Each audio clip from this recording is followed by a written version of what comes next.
Iniziamo.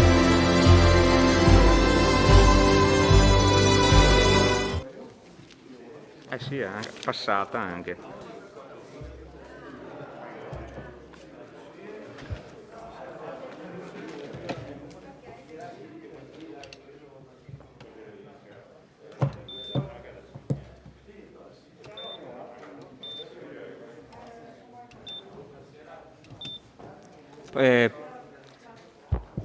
Maurizio, prova a schiacciare un attimo il tasto. Prova? Ok. Buon. Grazie.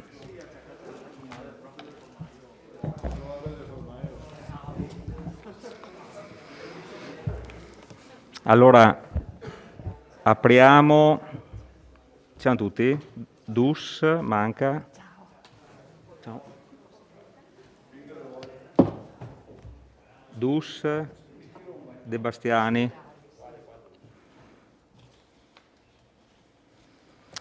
Apriamo questa sera la 32esima seduta del Consiglio Comunale di martedì 21 dicembre 2021. La seduta è aperta al pubblico, anche se vedo che non ci sono persone sugli spalti. Allora, è comunque garantito il rispetto del principio della pubblicità della seduta del Consiglio Comunale attraverso la trasmissione TV, video, streaming, internet della tenda TV. Passo la parola al segretario per l'appello. Buonasera. Bagliana Mirella. Casagrande Andrea. Darè Gianantonio. De Antoni Giulio. De Bastiani Alessandro Giuseppe. De Nardi Barbara. Dus Marco. Gomiero Maurizio. Miatto Antonio. Pagotto Alberto. Parrella Roberto. Rasera Gianni. Rosset Mario. Salezze Silvia. Sant'Antonio Paolo. Presente. Tonon Roberto. Varaschin Gianni.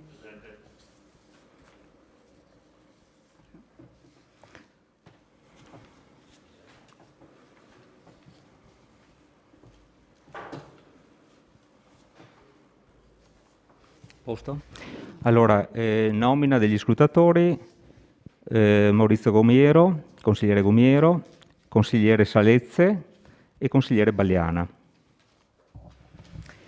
Allora, in apertura di questa sessione consiliare, che per lui sarà l'ultima da segretario generale del nostro comune, ricordo che in questo mese si chiude anche l'incarico a scavalco dell'avvocato Mirko Bertolo, che già da alcune settimane è segretario generale nel comune di Bassano del Grappa. Per le funzioni e i compiti propri del presidente, mi sono dovuto frequentemente relazionare e confrontarmi con lui nei 9 mesi in cui ha retto la segreteria comunale. Ed ora mi corre l'obbligo di ringraziarlo, non solo e non tanto per la grande disponibilità personale e la indiscussa competenza e preparazione professionale, ma soprattutto per il supporto che da lui mi è sempre giunto nello svolgimento delle funzioni di presidente e che la mia formazione e la mia mentalità, tutt'altro che giuridica, non sempre mi rendono facile affrontare al meglio, come mi sforzo comunque di fare, per rispetto di tutti i nostri concittadini che in quest'Aula sono rappresentati. Grazie, segretario Bertolo, buon lavoro nella sua nuova sede in riva al Brenta. No, ringrazio tutti, poi volevo salutarvi alla fine del Consiglio. Bene, grazie. Ecco, lascio la parola al Sindaco per le consuete comunicazioni. Prego, Sindaco. Buonasera a tutti. Io mi associo alle parole del Presidente del Consiglio e auguro al nostro segretario, che attualmente è ancora segretario nostro, ogni fortuna in quel di Bassano. Presumo che lo chiamerò ancora in caso di difficoltà. Comunico quelli che sono gli ultimi sviluppi del Covid a Vittorio Veneto. Non sta andando tanto bene e i numeri si stanno incrementando. Questa mattina vittoriesi positivi erano 310, stanno crescendo a un ritmo abbastanza serrato. 8 di noi sono ricoverati in ospedale. In ospedale i ricoveri sono in totale 74, oltre a questi 74 non in area critica ce ne sono 4 in terapia intensiva. La nostra polizia locale interviene quotidianamente su indicazioni mie, che ho i nominativi di tutti i positivi, per andare a controllare se vengono rispettati, ecco, questa segregazione in casa, e dai controlli che vengono effettuati il comandante mi dice che i nostri cittadini sono rispettosi di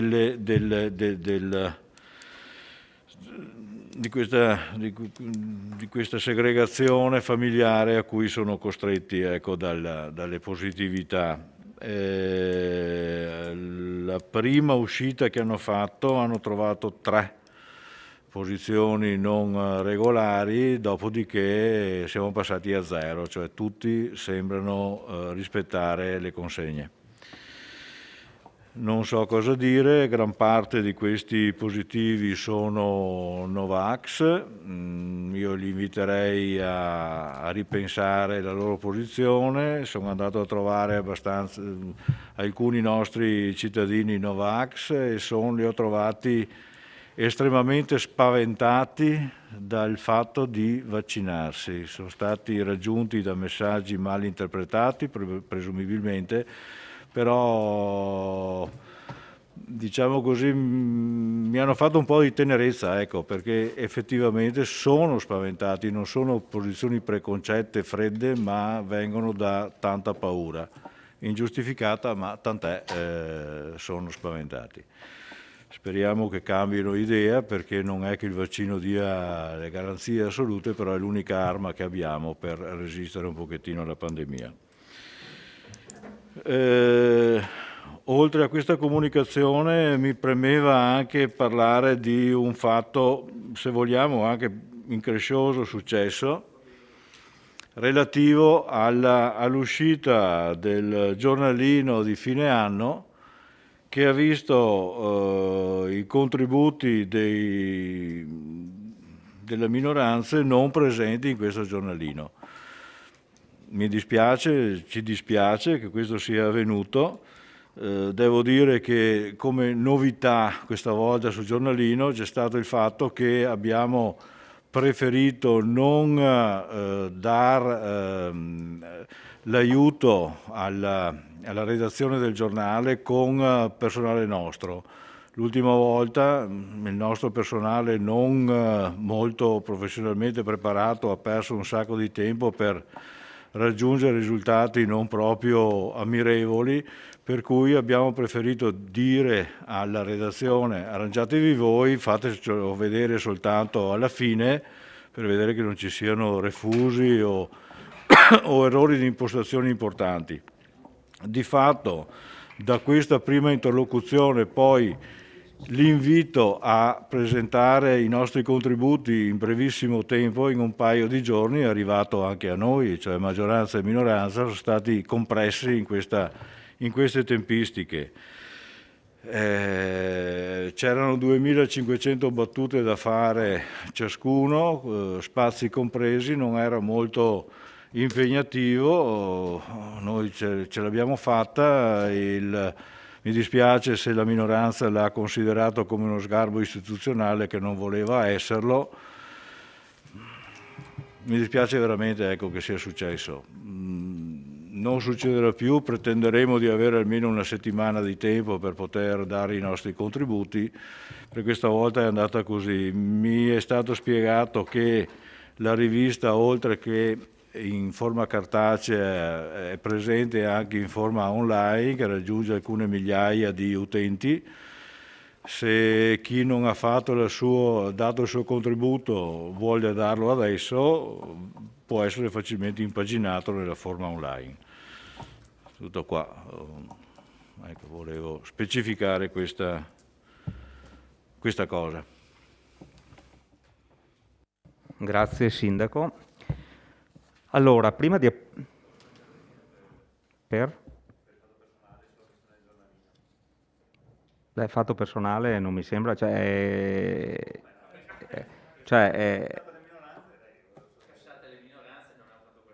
no,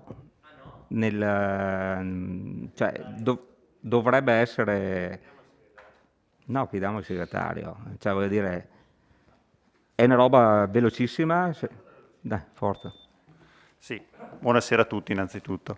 Ma ringrazio il sindaco perché noi l'avevamo appunto interpellato scrivendole formalmente una lettera per questo fatto increscioso che era accaduto e che ci sembrava anche surreale, nel senso che da sempre le amministrazioni di qualunque colore hanno dato spazio alle minoranze senza nessun problema. Quindi sicuramente non era questo il problema. È chiaro che il tutto per noi diventava incomprensibile perché la richiesta di Scarpis era abbiamo fatto una richiesta già sugli atti, era di settembre in cui chiedeva il patrocinio non oneroso per il notiziario comunale. Quindi diciamo c'era un'interlocuzione che era partita molto tempo fa. Probabilmente, come dice lei, c'è stato un problema di comunicazione. Nel mio caso il problema non è stato l'incapacità di produrre i 2500 battute, è proprio che a me la comunicazione non è arrivata, cioè non si è stati in grado di mandare neppure una mail, quindi è proprio lì il problema.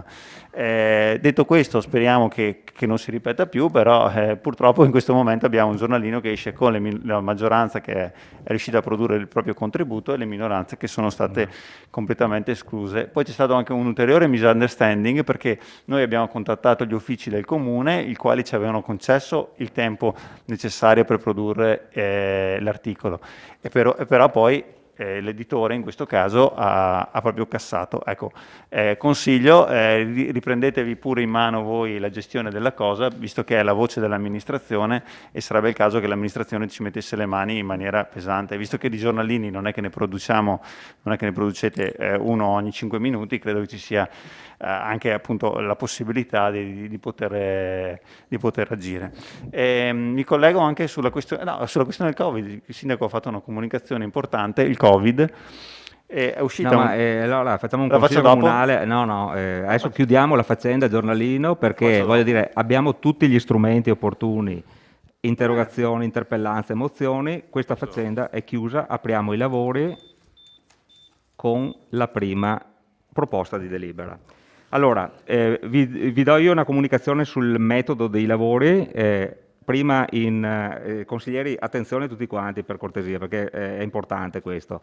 È stato deciso dalla conferenza dei capigruppo visto che gli argomenti sono inerenti al bilancio, le proposte di delibere numero 4, 5 e 6, quindi il DUP, l'IMU e il bilancio, e visto che ci sarà anche una presentazione unica, di aggregarli dal punto di vista della discussione, non dal punto di vista della votazione, per cui senza però, diciamo così, risicare i tempi. Allora, vi dico, no? Io ho fatto i conti, ma insieme con i consiglieri capigruppo, come tempo massimo, no? Facciamo 2 interventi, un primo intervento sommando tutti gli interventi con tempi doppi eccetera e tempi singoli, sono 35 minuti il primo e 25 minuti il secondo. Ovviamente il fatto di aggregare è per ottimizzare un po' la gestione della serata, cioè se uno vuole tenerseli tutti se li tiene perché così è da regolamento, se uno vuole far meno, avendo detto, no, le cose essenziali in questi 3 punti in un quarto d'ora, penso che ci guadagniamo tutti in tempo. Ecco. A posto? Quindi apro con la proposta di delibera numero 2, che nulla c'entra con questo discorso appena fatto. Approvazione schema di convenzione per la gestione delle risorse economiche finalizzate allo svolgimento di attività e progetti di sviluppo e promozione per e dell'organismo di gestione della destinazione delle città d'arte e ville venete del territorio trevigiano tra i comuni e la provincia di Treviso. Lascio la parola per l'illustrazione al sindaco. Allora, anche per spiegare a chi non conosce questi meccanismi, mi permetto di spendere 2 minuti per spiegare com'è strutturata questa cosa. La Regione Veneto ha organizzato l'accoglienza e la gestione del capitolo turistico in tutta la regione, suddividendola in zone caratterizzate da particolari temi, importanti per quel che riguarda il richiamo turistico. E questi si chiamano OGD, cioè Organizzazione di Gestione delle Destinazioni Turistiche. Faccio un esempio: queste possono essere Venezia, le coste, le terme, il lago di Garda, le Dolomiti, la Pedemontana Veneta. Ogni OGD è caratterizzato dall'avere praticamente almeno 1 milione di pernottamenti per poter essere considerato meritevole di una gestione autonoma. Questi OGD ci vedono partecipare con una porzione che riguarda la provincia di Treviso che ci vede differenziarsi rispetto alle altre destinazioni. Gli OGD vengono finanziati dai comuni attraverso la corresponsione del 25% dell'introitato della tassa di soggiorno. Da questo 25% i comuni che sono sede di IAT e quindi ne sopportano il costo vengono beneficiati da una riduzione del 30% su questo 25%. Comunque sono soldi che vengono dalla tassa di soggiorno, che è per legge finalizzata esclusivamente a essere spesa per finalità turistiche, e questo meccanismo faceva sì che anche il Comune di Vittorio Veneto versasse questa sua quota alla Camera di Commercio all'inizio. La Camera di Commercio a un certo punto, per motivi contabili e di convenienza sua, ha preferito che questo versamento fosse fatto alla Fondazione Marca Treviso direttamente. A questo punto noi comuni ci siamo resi conto che Fondazione Marca Treviso è un'entità privata, non prettamente pubblica, per cui non trovavamo corretto che i versamenti nostri finissero direttamente a un'entità privata prima che questi fossero destinati a una qualche funzione pensata e condivisa nell'ambito dell'OGD. Per cui l'escamotage è stato quello di creare una nuova convenzione che comprendesse anche la provincia, la quale non ha nessuna valenza di tipo turistico, nessuna possibilità di gestire il turismo, però ha la possibilità di appoggiare i comuni qualora questi si trovassero ad avere una qualche particolare necessità, come nella fattispecie quello di allocare questi versamenti in attesa di destinazione. Per cui è stata firmata questa convenzione tra Camera di Commercio, Fondazione Marca Treviso, l'OGD e la provincia, e i comuni, con la convenzione che andiamo a approvare questa sera, potranno allocare i loro versamenti in provincia in attesa che questi possano essere destinati a finanziare una qualche operazione con finalità turistica in base a quanto verrà deciso dal tavolo di confronto e la cabina di regia dell'OGD. È soltanto un diverso modo di indirizzare queste energie. Nel contempo, questo è servito anche ad ampliare la gamma delle possibilità di spesa, di tipologia di spesa, perché con la convenzione già sottoscritta dalla provincia la Fondazione Marca Treviso potrà essere destinataria di questi finanziamenti, nel senso che potrà, non dovrà. Potrà essere Fondazione Marca Treviso o anche altri soggetti che si dovessero ritenere più prestanti dal punto di vista della gestione del turismo. E questa sera siamo chiamati a esprimere il nostro parere su questa cosa che fondamentalmente è soltanto un aggiustamento tecnico. Grazie Sindaco. Apriamo la discussione. Consigliere D'Arè.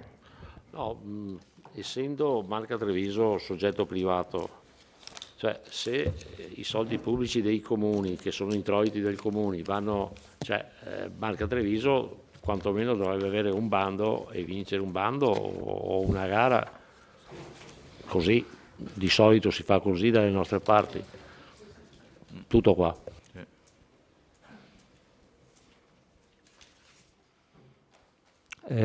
Consigliere De Antoni. Sì, mi sembra che questo meccanismo che è stato messo in piedi sia abbastanza macchinoso e diciamo anche la delibera, che non è stata fatta dagli uffici sicuramente, ma è stata portata dalla provincia, da non so chi, insomma, vabbè, insomma, è stata preparata e uno deve leggerla 2 o 3 volte per capire tutti questi meccanismi. Quando si parla di marketing, di regie, è abbastanza complicato, però mi sembra che alla fine ci sia stato questo passaggio.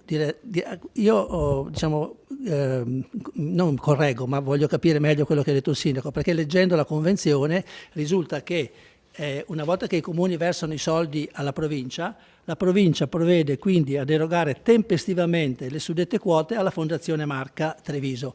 Quindi in questa situazione, Marca Treviso che poi deve, diciamo, attivare delle iniziative secondo le indicazioni della cabina di regia o del gruppo tecnico che fa parte dell'OGD, esatto. E poi lo stesso anche questa fondazione poi deve anche rendicontare le attività svolte e anche le assegnazioni avvengono secondo le procedure pubbliche, insomma c'è scritto anche questo nella convenzione. Però mi sembra che alla fine sia una cosa macchinosa e anche dal punto di vista diciamo finanziario. Il comune è vero che risparmia il 30% di quel 25%, ma facciamo un conto veloce: se è vero che l'ultimo anno abbiamo incassato 40.000 euro o qualcosa del genere dall'imposta di soggiorno, praticamente il 25% di questi 40 sono 10.000 euro. Benissimo. Noi risparmiamo il 7,5% di quel 25, che sono il 7,5% di 40 sono 3.000 euro. E il costo che abbiamo però, e questa è la domanda che volevo fare, il costo per gestire l'ufficio IAT è tutto a carico, il resto è tutto a carico del comune. Sì, in teoria a noi converrebbe non partecipare a questo organismo e tenere tutti i soldi che abbiamo dalla raccolta dei fondi dell'imposta di soggiorno, utilizzarli tutti per lo IAT, perché mi sembra che sia una cosa così lontana questa qui di questo OGD e poi di questa Fondazione Cassamarca, che essendo appunto, io non so se ha già realizzato iniziative qui a Vittorio Veneto, ecco, non ho presente e mi è sembrato di capire che abbiano fatto qualche cosa, però andando anche nel sito di questa fondazione volano molto alto, insomma, ecco. Speriamo che abbiano le professionalità e le capacità di fare effettivamente questa attività di marketing e di supporto e di promozione. Però l'invito che io faccio al rappresentante del comune che andrà a questo tavolo di regia, sì, deve vedere, insomma, per un anno va bene, per 2 va bene, ma poi cerchiamo anche di portare a casa qualche cosa, insomma, ecco, perché alla fine per noi sono, non dico soldi persi alla causa IAT, in sostanza, ecco. Grazie consigliere. Ecco, prima di passare la parola ricordo a tutti i consiglieri di parlare con la mascherina. Consigliere Bagliana, prego. Allora, grazie, buonasera a tutti. Allora, io rubo un po' di tempo al mio intervento solo per fare un richiamo, fare una premessa. E se quella del giornalino può essere considerato un sgarbo istituzionale, quella della mancata risposta alla mia interrogazione scritta è una violazione di un codice, di un regolamento. Allora, esattamente il 15 ottobre ho presentato un'interrogazione a risposta scritta e so che da regolamento, sia dal regolamento interno del Comune che dal testo unico per gli enti locali all'articolo 4,3, per legge è previsto che passati entro 30 giorni sia data risposta all'interrogazione scritta di un consigliere comunale. Allora, guardate, io questa sera non voglio fare polemica da un punto di vista personale, non è una polemica mia perché io sono Mirella Bagliana. Io questa sera vorrei rimarcare la necessità di rispettare i regolamenti, ma perché questo potrebbe creare un precedente anche per tutti i consiglieri qua presenti, ok? Quindi è un diritto nostro di avere una risposta, è un dovere dell'amministrazione di darla, e l'interrogazione era in riferimento alla questione del blocco dell'orologio del Museo del Cenedese, che fortunatamente è stato risolto. Dopo 8 mesi di blocco si è intervenuti, e questo va dato atto che ha ripreso a funzionare anche per il decoro e la bellezza poi della piccola piazza di Serravalle, quindi è una cosa positiva che l'orologio sia in funzione. Però la cosa che secondo me fa più male è appunto che non sia stata rispettata la questione dell'interrogazione, i tempi, insomma. Ecco, quindi io questa sera invito l'amministrazione comunale, io non lo so se è il caso di rispondere con una nota di 3 righe alla mia interrogazione, proprio per non, ripeto, scegliete la strada che ritenete più opportuna. Quello che vorrei pregare è che non succedesse mai più una situazione simile, ecco. E mi fermo qua per quanto riguarda la questione di premessa. Invece vado nel merito dell'argomento trattato. Allora, leggendo tra la delibera, si legge espressamente nello schema di convenzioni che i soldi appunto dalla provincia vengono destinati direttamente a Fondazione Marca Trevigiana, adesso sì, Marca Treviso, esatto. Aspetti che trovo lo schema di convenzione che è qua allegato, ce l'avevo qua, eccolo qua. Allora, quindi qua c'è scritto dove andremo a votare questo schema di convenzione. Tutto ciò esposto, le parti sopra costituite concordano quanto segue. Beh, innanzitutto all'articolo 2 dice che la provincia di Treviso, giusta la funzione di coordinamento, riceve e introita dai comuni facenti parte dell'OGD le quote annuali destinate a garantire il funzionamento degli uffici IAT. Anche questo lascia un po' perplesso, perché se prima nell'articolo 2 dello schema alla fine c'è scritto che la provincia introita dai comuni facenti parte dell'OGD le quote annuali destinate a garantire il funzionamento degli uffici IAT. C'è scritto così. Quindi è un po' in contraddizione rispetto a quello che dovrebbe essere scritto nel regolamento, dove appunto i soldi, cioè lo IAT viene gestito dai comuni, no? Quindi qui c'è una contraddizione. E poi, sempre proseguendo all'articolo 2, la provincia provvede quindi a erogare tempestivamente le suddette quote alla Fondazione Marca Treviso, senza oneri ulteriori, quello che è stato detto prima. Quindi mi sembra che il rapporto tra questa OGD e Fondazione Treviso sia un rapporto diretto, e come ha detto prima bene il consigliere Darè, non sia stato oggetto di nessun bando di interesse pubblico o di ricerca di qualche altro soggetto che possa essere interessato a questa funzione, no? Quindi questa è la prima osservazione.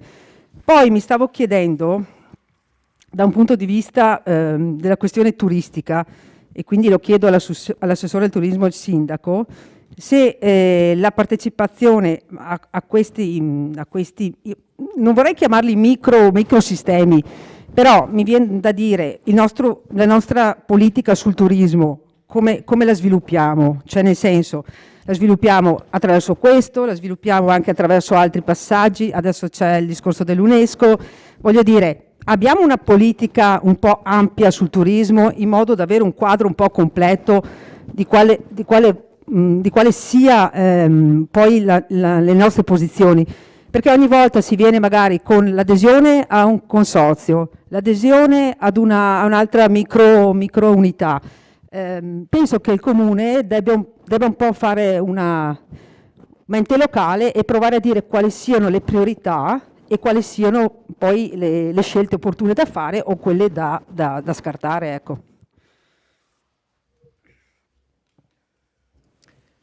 Grazie consigliere. Mi trovo perfettamente d'accordo sul discorso delle risposte che vengano date nei tempi ai consiglieri, quindi prego l'assessore di rispondere per iscritto, diciamo, alla richiesta di interpellanza della consigliera Bagliana. Se vuole fare una battuta, proprio una battuta, almeno metterà, non per iscritto ma a voce gliel'ho data. No? Eravamo in 2, 3, gliel'ho data qualche giorno fa la risposta, no? Che sì, doveva essere per iscritto, e posso dirle che solo io qui dentro posso capirla, come funziona la minoranza che non prende risposte. Io ho fatto ricorso al TAR, dopo 6 anni ho dovuto ritirarlo perché nessuno mi ha dato una risposta. Ho fatto una denuncia ai revisori dei conti, mi hanno risposto dopo 1 anno. Capisci? Allora, per le luci degli orologi io le ho dato una risposta orale, però guardi, domani mi attiverò, le darò una risposta scritta. Le avevo detto che quelli che aggiustavano, la ditta che aggiusta l'orologio è di Genova, è una delle poche ditte che fanno questo lavoro, hanno trovato lavoro, la possibilità di venire solo in questi giorni, ma non è trascuratezza, la trascuratezza è che nessuno degli uffici le ha risposto, non dovevo essere io. La ringrazio. Va bene, allora, consigliere Dus, prego. Prima consigliere Tonon. Va bene, prima consigliere Tonon, prego. Vabbè, grazie. Buonasera. Giusto per un chiarimento, perché obiettivamente, come la collega Bagliana, anch'io leggo l'articolo 2 in maniera difforme rispetto a quanto io ho capito, non quanto ho detto, a quanto io ho capito, e cioè che da quanto si coglie c'è scritto: la provincia di Treviso riceve e introita dai comuni le quote annuali destinate a garantire il funzionamento degli uffici IAT. Comma 1. Comma 2. Le eroga tempestivamente alla Fondazione Marca Treviso. Poi in realtà non so se sia stato fatto prima un bando o che, però nelle premesse, non so perché ci sono tutti i puntini, comunque nella prima metà, diciamo, della pagina dove ci sono poi gli articoli, c'è scritto: con tale finalità è stata sottoscritta un'intesa tra la provincia di Treviso, la Camera di Commercio e la Fondazione di Partecipazione Marca Treviso, in coerenza con l'atto di indirizzo approvato dal Consiglio provinciale con deliberazione 14.43399 del 21 luglio 2021. Quindi non so se questo indirizzo del Consiglio Comunale sia successivo a una manifestazione di interesse oppure se sia stata una decisione autonoma del Consiglio provinciale stesso. Fatto sta che un atto prodromico, diciamo, questa evidentemente c'è, che poi, come ha suggerito, sollecitato, ricordato, ammonito il consigliere De Re, bisogna fare i bandi, non lo so, però un atto c'è. Da qui si capisce, da quanto ho capito io, sembra che Marca Treviso poi paghi tutto, anche lo IAT, da quanto si capisce qui. Se non fosse così sarebbe bene esplicitare. Grazie Sindaco. Grazie consigliere Tonon. Consigliere Dus. Sì, e dunque effettivamente alle volte so che si sviluppano certi meccanismi all'interno delle amministrazioni per cui partono appunto delle sorte di campagne in cui più comuni si trovano tra di loro per cercare di organizzare dei servizi verso i cittadini. Quindi questa cosa poi cresce, ci si trova attorno a dei tavoli, eccetera, eccetera, eccetera, eccetera, si decide di aderire, si costituiscono poi ulteriori fondazioni o studi, o insomma si cerca il modo di fondamentalmente spendere in maniera più proficua il denaro pubblico che è sempre poco. E questo qui è uno dei tanti esempi, nel senso che si è provato negli anni a mettere in moto questo organismo di gestione per tentare di ottimizzare le risorse fondamentalmente e di far fruttare al massimo quelle poche risorse che derivano dal turismo. Tra parentesi, anche in questo caso sarebbe da contestualizzare il tutto, visto che ci troviamo in periodo Covid e con le difficoltà dei flussi turistici e i soldi che mancano, e quindi anche su questo punto ci sarebbe da fare un focus. Tutte queste premesse che sto facendo le dico perché in questi ultimi mesi stiamo vedendo che stanno nascendo dei ragionamenti a livello provinciale che per un certo qual verso ci vedono esclusi. E faccio presente ad esempio a ciò che sta emergendo a Treviso, dove si sente parlare della grande Treviso, a Conegliano, dove si sente parlare della grande Conegliano. Ecco, tutti i ragionamenti che non ci vedono coinvolti perché non siamo in quel territorio. Ora noi aderiamo a questo organismo che ha una statura provinciale. Come si è detto prima, abbiamo parlato dell'UNESCO. Allora, come può Treviso e tutta l'Interland che ragiona su dei flussi turistici che probabilmente non sono i nostri, stare nel nostro stesso tavolo dove dobbiamo iniziare a ragionare con dei flussi turistici diversi?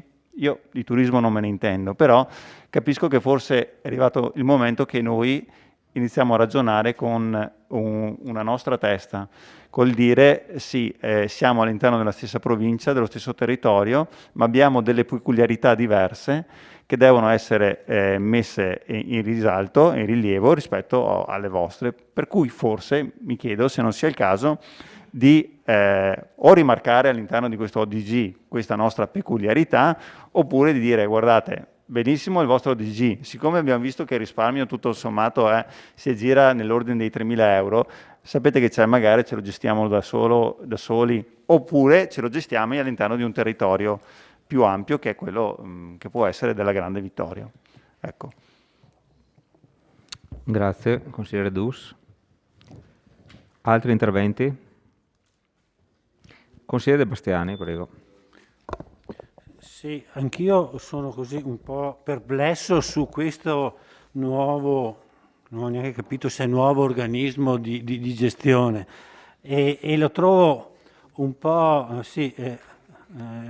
farraginoso questo sistema, cioè i comuni danno i soldi alla provincia che li gira a questa fondazione. Ma voglio dire, abbiamo una provincia che non sappiamo se è aperta o chiusa. C'è chi vorrebbe rilanciarla e chi vorrebbe chiuderla definitivamente. È una provincia che dovrebbe svolgere proprio queste funzioni qua, perché voglio dire, il coordinamento e la promozione turistica, se non la fa un'istituzione come la provincia, non capisco insomma il senso di... Prego. No, vuol dire... Oggi non ha competenza, vabbè, ma togliamo le competenze... Sì, d'accordo. Togliamo le competenze della provincia, non abbiamo capito perché, e creiamo un altro organismo per svolgere una competenza che una volta la provincia aveva. Oppure competenze che potrebbe avere la comunità montana, un'altra istituzione asfitica. Questo fa parte appunto delle cose incomprensibili. Non ho capito quali sono gli altri comuni che sarebbero con noi in questo ODG, città dell'arte, ville del territorio. Da quello che ho capito non sono tutti i comuni della provincia, sono alcuni. alcuni saranno nella pedemontana, quindi non ho capito il criterio di come sono state divise e non ho capito ancora praticamente niente. Sì, non ho capito niente. Grazie, consigliere. Prego, Sindaco.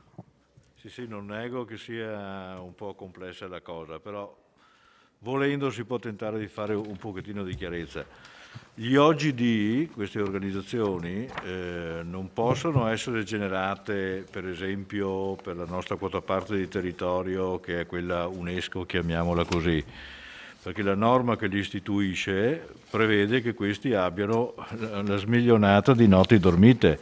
Quindi a noi piacerebbe potersi gestire autonomamente questa nostra peculiarità dal punto di vista turistico e stiamo tentando di farlo, però non creando un nuovo OGD perché la legge stessa ce lo impedisce. Quindi dobbiamo stare dentro a un OGD che è provinciale. Attenzione, prima facevamo parte della pedemontana veneta che partendo dal lago di Garda arriva in Friuli, voi capite che è una cosa ingestibile soltanto perché geograficamente non ci si trova su una zona così ampia, pur avendo abbastanza elementi comuni come pedemontana. È successo che si sia formata questa nuova OGD delle città d'arte nostra e già più raccolta come entità da amministrare. Detto questo, in un periodo di Covid come adesso, dove vediamo compresso la voce turistica che non è che giri poi tanto bene, speriamo che passi tutto, che si ritorni ai fasti di una volta, anzi che si possa anche crescere, in questa fase stiamo proprio lavorando sui fondamentali, come dice il consigliere Dus, giustamente, bisogna lavorare sui fondamentali del turismo. I fondamentali del turismo passano attraverso una programmazione turistica, passano attraverso la gestione del turista dopo che è arrivato con gli yacht e con i punti di informazione diffusi sul territorio. Allora, gli yacht vengono mantenuti dai comuni che li hanno col 75% della tassa di soggiorno. Poi questo genera dei problemi perché per esempio è bello coinvolgere tanti comuni assieme a te che ti circondano e fare le cose assieme, però di fatto oggi lo yacht di Vittorio Veneto è Vittorio Veneto che lo mantiene, distribuisce materiale per i comuni attorno, dà indicazioni utili per lo spostamento dei turisti anche sui comuni che ci circondano, però è solo Vittorio che lo paga e lo paga con il 75% dell'introitato, mentre il 25% va a questo OGD. Attenzione, allora, l'OGD riceve questo 25% e anche i comuni che non dovessero aver applicato la tassa di soggiorno hanno un modo per concorrere in base a certi altri parametri e tutti concorrono. Poi si tratta semplicemente di decidere come li spendiamo questi soldi. Allora non vi nascondo che c'è stato in tutti i comuni della provincia che ci siamo chiariti un pochettino e non siamo stati soddisfatti dell'azione fino ad oggi svolta dalla Fondazione Marca Treviso, diciamolo. Fondazione Marca Treviso dice di fa delle attività che secondo noi sono un po' obsolete e il fatto per esempio di mettere a disposizione, attenzione, poi i fondi che i comuni fanno convergere sull'OGD vengono corroborati dalla Camera di Commercio che mette la sua quota e che li aumenta. Per esempio ogni anno i comuni sono invitati a presentare dei progetti del singolo comune e alcuni di questi vengono premiati. Ecco, noi vorremmo che l'azione di un OGD fosse sovracomunale, che andasse a incidere sui punti di partenza dei voli che convergono su Treviso, che andasse a produrre di più che se non il progettino della festa della birra del singolo comune, che non sono cose superate, sono cose che non si devono più fare. Allora, le indicazioni verranno sempre dall'OGD, che ci vede partecipi, e con questo ultimo cosa che andiamo ad approvare, si dice che la provincia di Treviso deve dare questo denaro che lei ha semplicemente accumulato e non gestisce, perché non è tra le sue competenze di turismo, a finanziare ciò che l'OGD vuole. E questo può essere fatto da fondazione, non come prima che era fatto da fondazione. Può essere fatto, quindi nulla vieta che se l'OGD dice mi affido all'Università di Coro che mi fa un programma triennale di sviluppo dei contatti, della promozione turistica presso le sedi di partenza dei voli su Treviso, butto là con la mia fantasia, ecco che allora la provincia lo darà per questa finalità voluta dall'OGD. Questo è l'impianto. Noto anch'io, come avete notato voi, che si parla anche di soldi che la provincia dovrebbe dare per lo yacht. Io credo che quello sia semplicemente un traslato dal testo precedente, dove lo si diceva, però non si era mai visto la provincia finanziare gli yacht, che sono sempre stati in capo ai comuni.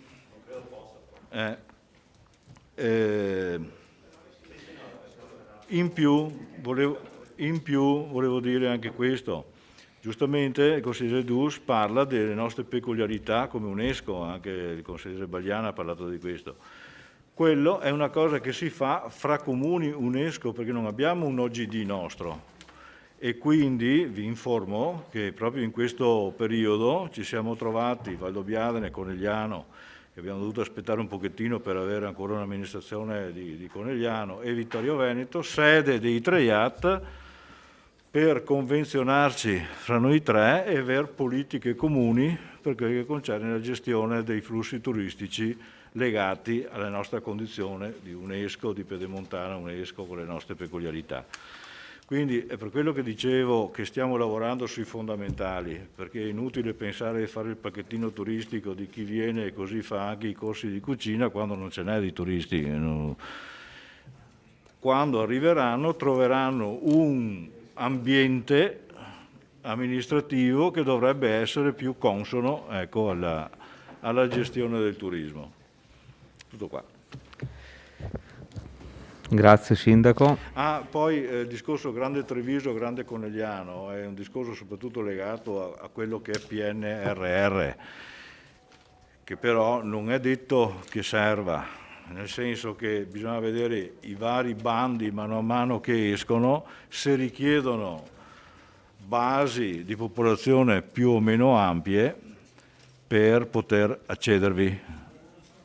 Al momento non è detto che serva. Noi abbiamo già interloquito con i nostri comuni vicini, che ci hanno anche interpellati, ma al momento abbiamo delle possibilità di organismi già esistenti su cui far base per avere popolazioni maggiori, ma si fanno al bisogno eventualmente queste cose qua. A Treviso è più di un anno che se ne parla, deve essere ancora fatto, ma anche là sono dell'idea che si può concretizzare, creare un organismo ulteriore, nuovo, qualora serva. Sì, e non è propriamente turistica la cosa, è una cosa... Grazie Sindaco. Consigliere De Antoni, prego. Chiedevo solo una cosa, visto che appunto si parla una tantum di queste fondazioni, di queste attività, e i consiglieri non sono informati, non potremmo aggiungere nell'approvare questa delibera la richiesta che periodicamente, quando arrivano queste relazioni da parte della provincia, prima della fondazione Marca Trevisana e poi arrivano all'ODG, queste relazioni sull'attività svolta vengono portate all'attenzione anche del Consiglio, in maniera tale che sappiamo anche quello che facciamo, perché altrimenti fino alla prossima modifica dello Statuto non ne sapremo niente. Potrebbe essere una come dire, un invito all'amministrazione a portare in consiglio i risultati di questa attività che viene svolta dall'ODG e poi dalla Fondazione, se possibile.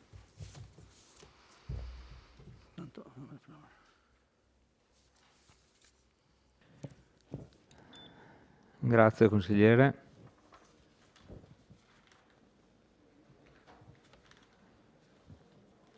Altri interventi?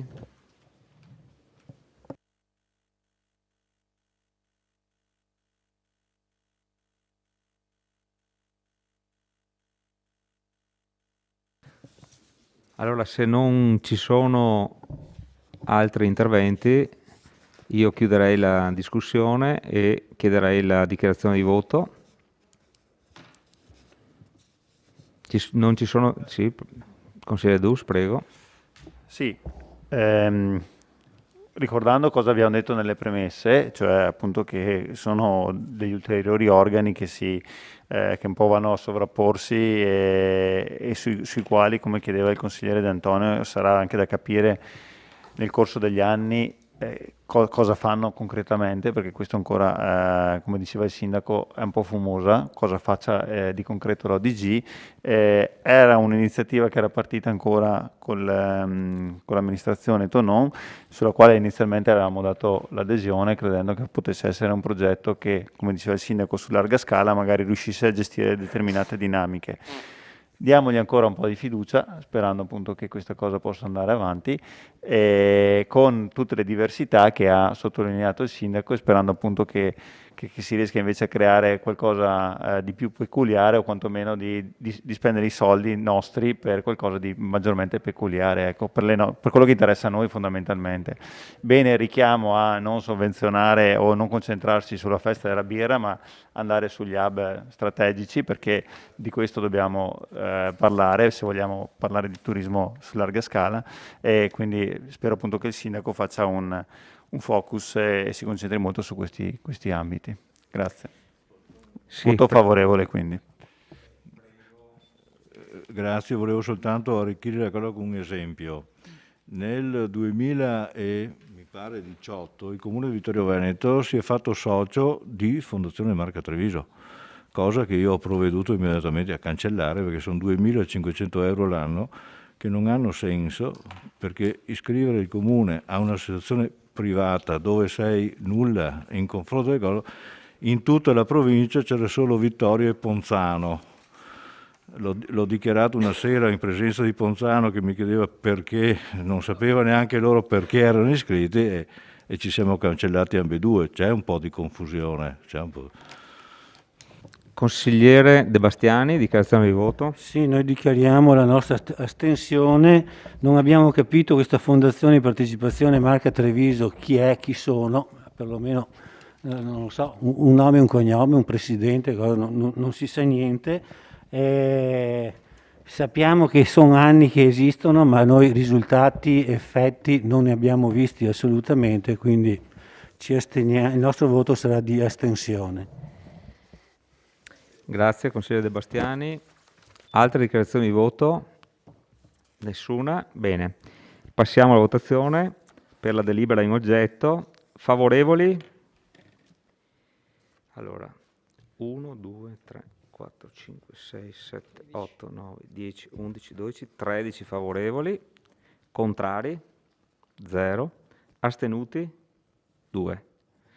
Allora, la delibera è approvata con 13 favorevoli, contrari 0, astenuti 2. Votiamo la immediata eseguibilità. Favorevoli? Sempre 13. Contrari? 0, astenuti 2. La delibera è immediatamente eseguibile. Passiamo al punto numero 3 dell'ordine del giorno, permuta cabine elettriche in località Serravalle. Do la parola all'assessore Fasan. Prego, assessore. Va bene. Grazie Presidente. Allora, siamo alle battute finali di questa annosa telenovela che vede l'amministrazione comunale impegnata nell'acquisizione della cabina elettrica Enel di via Marconi. Ho chiamato telenovela perché si svolge a varie puntate in 10 anni. Ci abbiamo impiegato 10 anni a portare a casa questa cabina che serve. Tutto cominciò col nuovo sistema, farò un piccolo excursus. Tutto cominciò col nuovo sistema di visita denominato Visitando Vittorio Veneto Quarto Stralcio, con il quale l'amministrazione nel 2012 partecipò ad un bando regionale indetto per la rivitalizzazione dei centri storici. Il progetto entrò nella graduatoria regionale e fu finanziato. Il progetto fu inserito nel piano opere pubbliche 2013-14 con finanziamento regionale pari a 200.000 euro per un importo complessivo di 494.000 per un progetto di valorizzazione di Serravalle Nord. In seguito, con delibera 180 del 15/10/2015, fu approvato il progetto esecutivo relativo ai lavori di Visitando Vittorio Veneto Quarto Stralcio, azioni di valorizzazione per Serravalle Nord, via Marconi, piazza San Giovanni e piazza Falcone Bersellino. Nell'ambito di questo progetto fu previsto di ripristinare il vecchio collegamento pedonale della Burella fra via Caprera e via Marconi, interrotto negli anni 50 dal posizionamento di una cabina elettrica sul sedime del percorso che ne impedisse la fruibilità ai pedoni. Approfittando dell'opportunità creata dai recenti lavori realizzati da Enel su via da Cammino, Piave Servizi ha posizionato un prolungamento della rete fognaria da via Martiri di Serravalle fino all'altezza della cabina Enel, prospettando di collegare la fognatura a via Caprera, posizionata anni fa e mai allacciata, alla rete fognaria cittadina. L'amministrazione comunale, in accordo con Enel e Piave Servizi, ha inoltre valutato l'opportunità di realizzare una condotta di captazione delle acque bianche di via Roma e a via Caprera e di piazza San Giovanni. Ha considerato l'opportunità di posizionare pure tutti i sottoservizi necessari al posizionamento della fibra ottica. Per queste ragioni l'amministrazione ha ripreso a interloquire con Enel per l'acquisizione della cabina, riprendendo un dialogo interrotto anni fa per una divergenza di opinioni nell'interpretazione di obblighi burocratici, per uno scambio della cabina elettrica con un nuovo manufatto che nel frattempo l'amministrazione aveva realizzato. Si è quindi alla fine trovato l'accordo per realizzare uno scambio delle cabine. Per questa ragione l'amministrazione, onde realizzare la permuta, ha fatto redigere una perizia di stima del valore dei due immobili, che sostanzialmente ha evidenziato che il valore degli immobili veniva fissato a 19.500 euro per entrambi. La stima, a dire la verità, indica una differenza di 400 euro a favore della cabina dell'amministrazione. La perizia di stima evidenzia che la cabina riveste una posizione strategica di non poca importanza, nonché una valenza di interesse pubblico evidente. Pertanto il valore attribuito alla cabina Enel può essere ragionevolmente aumentato, così da equiparare l'importo di stima della cabina di proprietà comunale situata in via Marconi. Fatta questa valutazione, risulta il valore di ogni cabina con valori periziati in 19.500 e quindi alla pari, senza conguagli in denaro. Bene, grazie Assessore. Allora apriamo la discussione.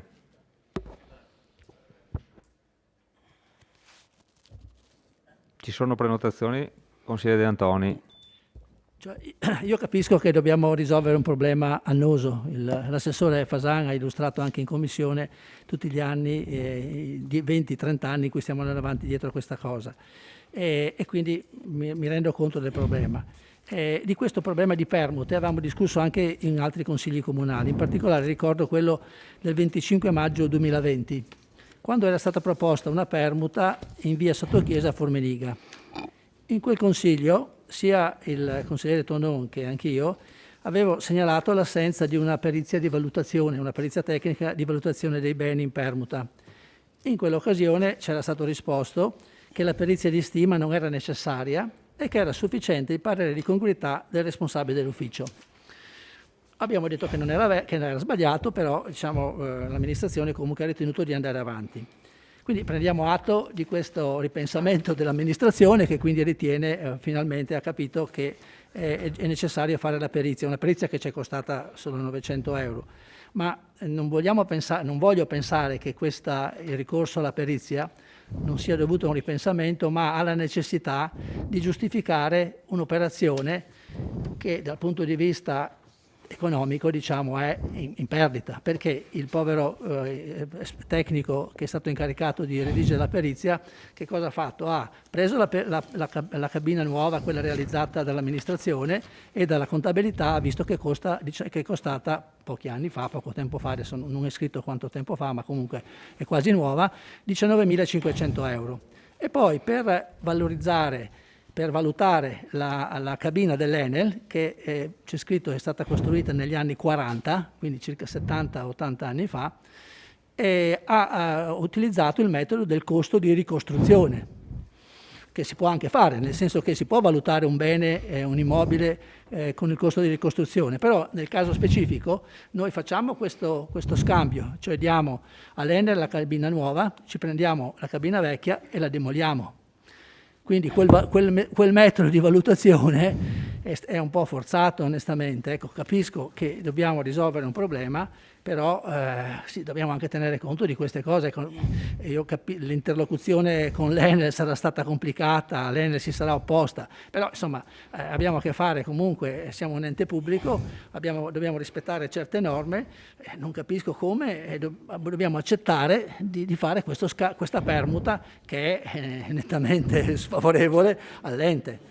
Il tecnico ha valutato l'immobile, l'ufficio tecnico ha rilevato che dal punto di vista tecnico la cosa va bene. Io mi permetto di dissentire su questa cosa, vorrei capire come possiamo superare questo aspetto, insomma. Grazie. Consigliere De Antoni. Altre prenotazioni? Consigliere Tonon, prego. Grazie. A margine e in coda a quello che ha appena detto il collega De Antoni, io mi ricordo che quella sera sono andato a riguardarmi il verbale del 25 maggio, un anno e mezzo fa in pratica.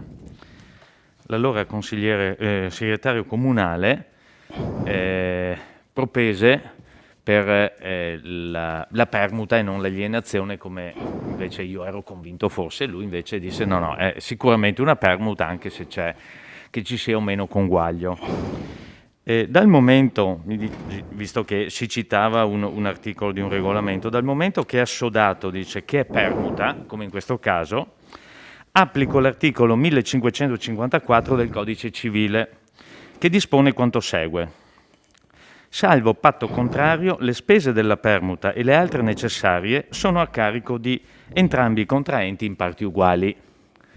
Questa è una citazione testuale del verbale di un anno e mezzo fa. Volevo capire, anche in questo caso, se trattandosi di permuta, perché così c'è scritto nella delibera, permuta cabine elettriche, se anche in questo caso è stato applicato l'articolo 1554, cioè con le spese metà a carico dell'Enel e metà a carico del Comune, posto che anch'io ho qualche dubbio che si possa parlare, come dice la perizia, di valore analogo, anzi identico a questo punto, come ha detto in chiusura del suo intervento l'assessore, quando si parla appunto di costo di ricostruzione per un bene da abbattere.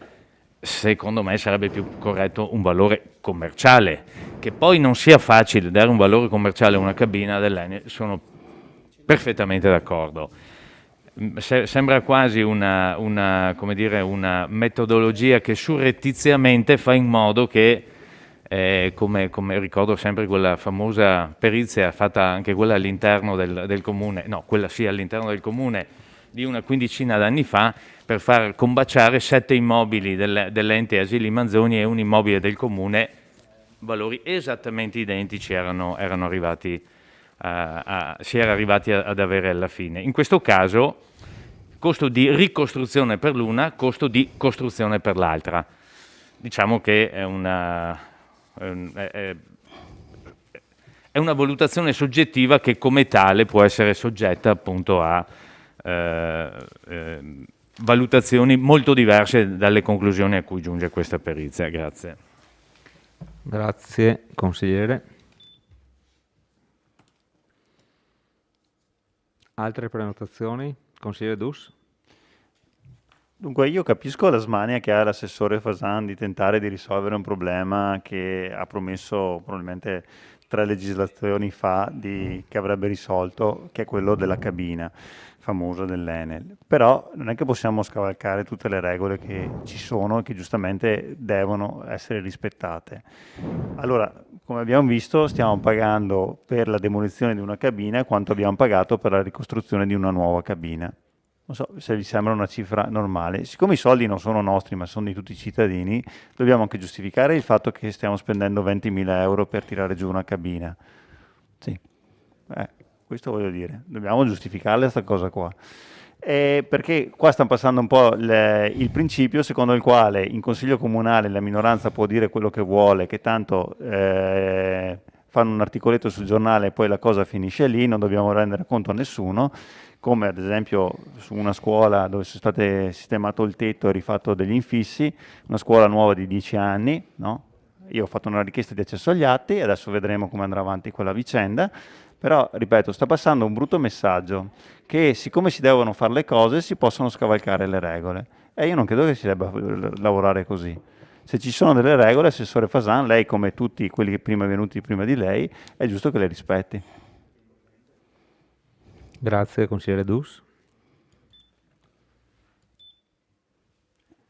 Posso? Altra prenotazione? Assessore, prego. Consigliere Dus, voglio stupirla. Ho qui per caso per le mani una delibera del 15/10/2015 che è anche citata, che è nella disponibilità di tutti. Azione di valorizzazione per Serravalle Nord visitando Vittorio Veneto, Quarto Straccio, via Marconi, piazza San Giovanni, piazza Falcone e Bersellino, approvazione del progetto esecutivo che compendia preliminare. Una bella delibera, interessante. Io guarda, mi sono solo fermato sull'impianto dove sono citate le cifre. Allora, questa è una delibera della precedente amministrazione. Spese per lo spostamento cabina Enel, IVA 22% compresa, euro 52.000 euro. Spese per acquisto nuova cabina, scusate, prefabbricata IVA 22%, sono 12.300, siamo già a 64.000 euro, è la vostra delibera. Poi alla fine, sommando, poi spese per acquisto elementi di arredo urbano, pannelli di mascheramento, nuova cabina Enel, panchine eccetera, 19.000 euro. Fanno complessivamente 128.000 euro. Allora, io dico, fatta questa premessa, il problema era poi fare lo scambio delle cabine. Sì, un momento che finiscono. Allora cos'è successo? Che una volta che l'amministrazione comunale ha fatto tutto questo, investito questi soldi, Enel voleva mettere all'asta la cabina. Ti ricordi? Allora voi avete giustamente detto, no, noi l'abbiamo fatta, abbiamo pagato anche lo spostamento, no, dall'altra parte. Come si può risolvere? Abbiamo trovato per fortuna in Enel una persona brava, diciamo così, che ha detto l'unica soluzione è uno scambio alla pari. E scambio alla pari è, se no si andava in asta o se no le fognature e tutti i sottoservizi restavano da fare. Allora Enel ha approvato questo schema di scambio delle due cabine. Noi qui andiamo a votare, abbiamo una perizia di stima che pareggia i valori 19.500 euro, mi spieghi lei dove dobbiamo avere delle remore? No, finalmente la portiamo a casa e apriamo un varco anche da via Caprera e via Marconi, che sono 60 anni che è chiuso. Allora io direi, ragazzi, votate come volete, votate contro. Grazie, Assessore. Sì. Altri interventi? Scusi? 2 domande per?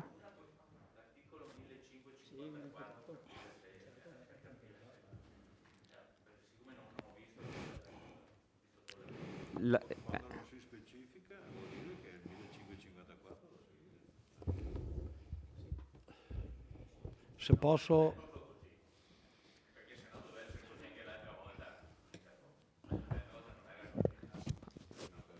Allora, prego segretario e dopo. Sì, allora quello riguarda, ovviamente non riguarda la perizia di stima, quello riguarda le spese del contratto di permuta, che nella vendita sono a carico normalmente del compratore, nella permuta invece, salvo patto contrario, sono a carico di entrambe le parti in parti uguali. Qui patto contrario non c'è, ergo le spese saranno suddivise in parti uguali tra le due parti contraenti.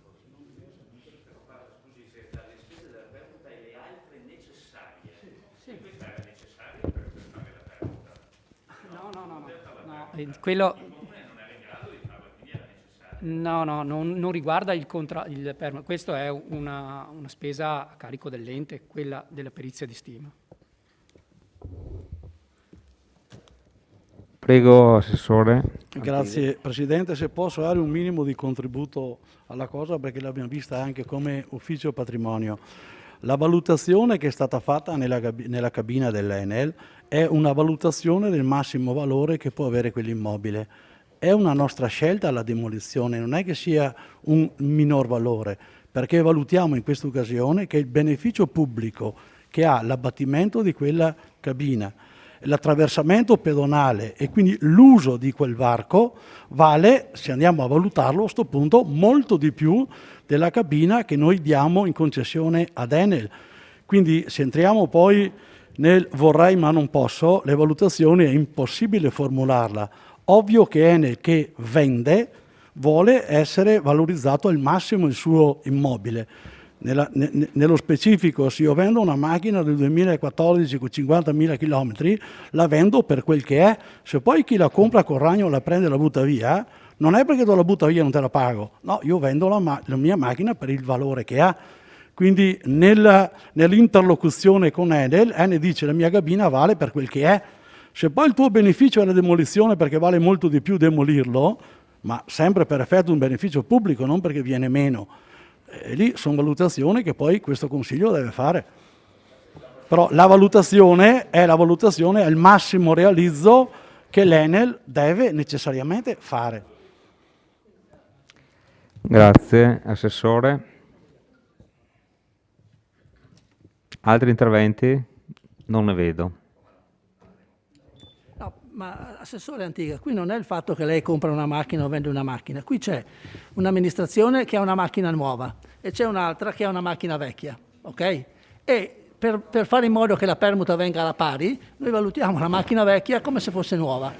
No, è sbagliato, non come se fosse nuova, come se io dovessi andarne a comprare un'altra uguale. Questo è il fatto e questo è assolutamente inaccettabile su una perizia. Se dobbiamo approvare la perizia, io dico che è una perizia che non è fatta correttamente. Ok, allora io sono pronto a dire no, io dico valutate il bene per quello che vale, cioè poche migliaia di euro, e poi dite che per questioni di opportunità, di necessità, di interesse pubblico, quello che volete, comunque facciamo lo scambio alla pari. Però non potete mettere neanche il tecnico nella condizione di valutare quella fabbricato lì con il costo di ricostruzione, perché non lo ricostruiamo, noi lo demoliamo. Questo voglio dire, quindi le macchine sono uguali, ci scambiamo le macchine, non le compriamo. Se posso solo un altro intervento e poi mi taccio. Esatto. Cioè lei mi viene a dire che se invece di demolirla decidiamo che rimanga su, il prezzo è congruo? Resta su? Il prezzo potrebbe essere congruo. Scusate, evitiamo i botta e risposta. Adesso do la parola al consigliere Darè. Prego. Scusi consigliere, allora stiamo parlando di un bene strumentale che viene spostato e quindi il bene strumentale viene sostituito con un altro bene strumentale. L'Enel cosa ci dice? Il costo della cabina per noi farlo costa 19 e rotti, datemi quei soldi e demoliamo la cabina. Questo è tutto, anche perché è una progettazione, è un progetto che parte da lontano, finiamolo. Dopo, se vogliamo andare, l'esempio della macchina vecchia e la macchina nuova non c'entra niente, c'entra un bene strumentale che viene sostituito con un altro bene strumentale. Grazie consigliere. De Antoni, una battuta, prego. Io dico che la perizia, scusi consigliere Darè, io dico che la perizia non è fatta bene. Io dico che si possono spendere i soldi per fare per buttare giù la cabina e consentire il passaggio, perché è un interesse pubblico, perché dobbiamo mettere giù le tubazioni, però la perizia fatta così non la posso approvare, perché è una perizia fatta in maniera sbagliata. Questo è solo quello che dico io. Grazie consigliere De Antoni. Consigliere Dus, prego. Sì, noi non è che mettiamo in dubbio che ci sia l'interesse pubblico e l'utilità di togliere questa cabina. Sappiamo che è una cabina che rompe le scatole da decenni, quindi se viene tolta fa piacere a tutti. Quello che stiamo dicendo è che non possiamo dire che quella cabina abbia quel valore là. Come possiamo dire che abbia quel valore là? Possiamo dire che ha quel valore lì solo se diciamo prima che, dato l'interesse pubblico, dato che è un bene essenziale per questa amministrazione, dato che, allora gli attribuiamo un valore X, potevamo attribuirgli anche 200.000 euro, se era un interesse così... No, vabbè. Grazie consigliere Dus.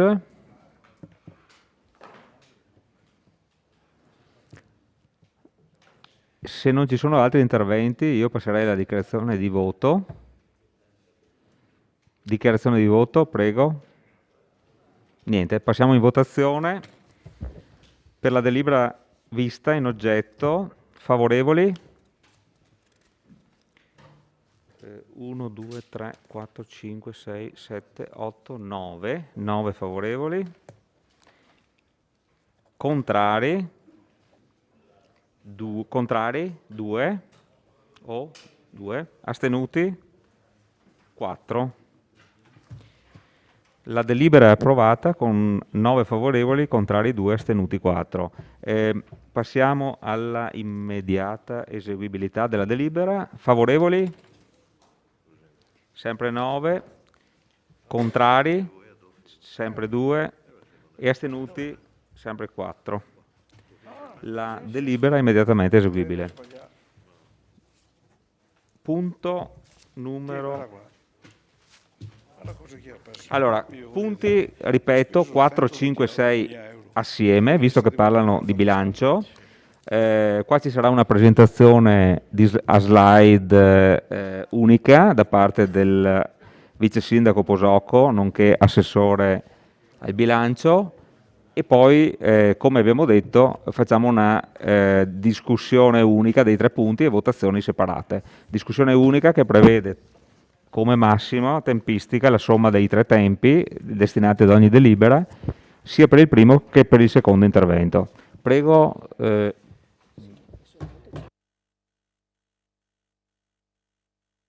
Sì, ok, dopo.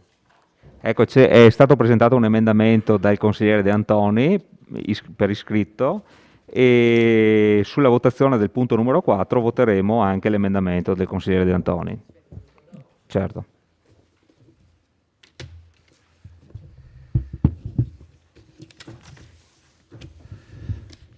Buonasera a tutti innanzitutto, grazie Presidente.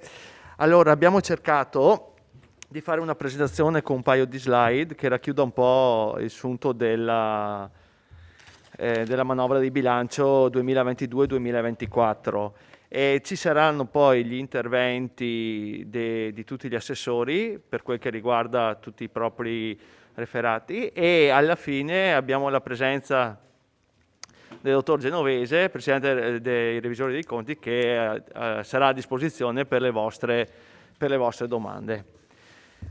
Allora, anche quest'anno, come amministrazione comunale, abbiamo scelto di approvare il bilancio prima della conclusione dell'iter di approvazione della legge di bilancio 2022, quindi entro il 31 dicembre. Vorrei ricordare i vantaggi di questo: il rispetto del termine previsto dal TUEL e dal regolamento di contabilità, l'immediata attuazione del piano occupazionale, l'immediata attuazione del piano investimenti e opere pubbliche, immediata disponibilità della spesa corrente senza dodicesimi. E io per questo vorrei ringraziare tutte quelle persone, l'ufficio ragioneria in primis e in generale tutti, perché veramente hanno lavorato sodo per riuscire a portare lo schema di bilancio prima di Natale. Facciamo un attimo l'analisi della manovra partendo dalle entrate, con l'analisi dell'IMU, che presenta sostanzialmente tre novità. L'aliquota per abitazioni di categorie catastali diverse da 1 a 8 a 9 e relative pertinenze, locate dall'1/1/2022 a persone facenti parte di nuclei familiari di età inferiore a 40 anni che fissano la propria residenza del Comune di Vittorio Veneto, a partire dalla data di iscrizione della residenza dal locatario, l'IMU viene portata allo 0 per 1000. Con questa manovra l'amministrazione vuole incentivare le persone più giovani, siano esse nucleo familiare o persone singole, a portare la residenza a Vittorio Veneto, trovando però a Vittorio Veneto delle residenze disponibili. Abbiamo molti giovani si sono avvicinati a noi, e anche nelle agenzie, diciamo, di compravendita, e lamentandosi che a Vittorio Veneto non riescono a trovare immobili in affitto per svariati motivi. I proprietari magari tendono a non dare in affitto degli immobili che hanno disponibili. Con questa manovra noi vogliamo incentivare questo, cioè che un proprietario di immobili metta sul mercato qualche locale e in cambio di avere l'IMU zero dal 2022, 2023 e 2024. Nel 2021, vi do qualche dato, sono arrivate a Vittorio Veneto 281 persone che hanno portato a residenza sotto i 40 anni.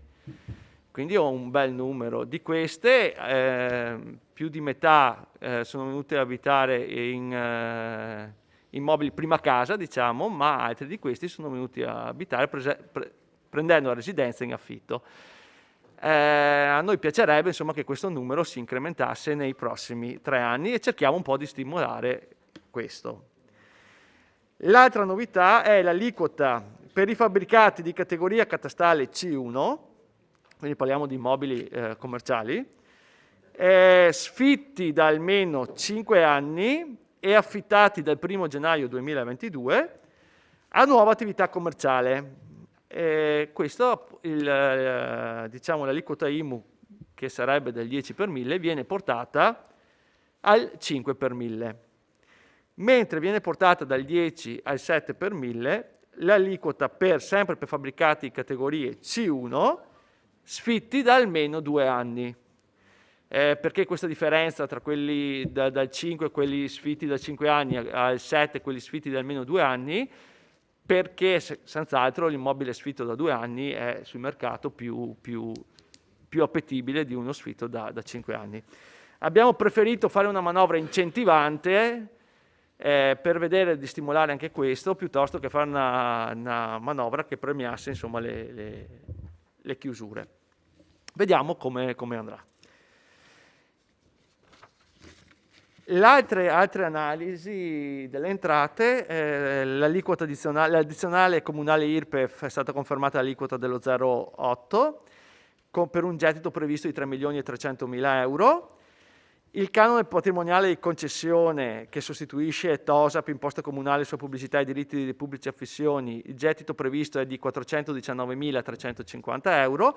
L'imposta di soggiorno, abbiamo previsto un gettito tornare a 45.000, che era il 2019, l'anno pre-pandemia. Un riepilogo delle entrate, cosa cambia? Più che altro vedete la differenza su titolo 2 sui trasferimenti correnti, che passano da circa 5 milioni di euro a 3 milioni e 600 mila euro.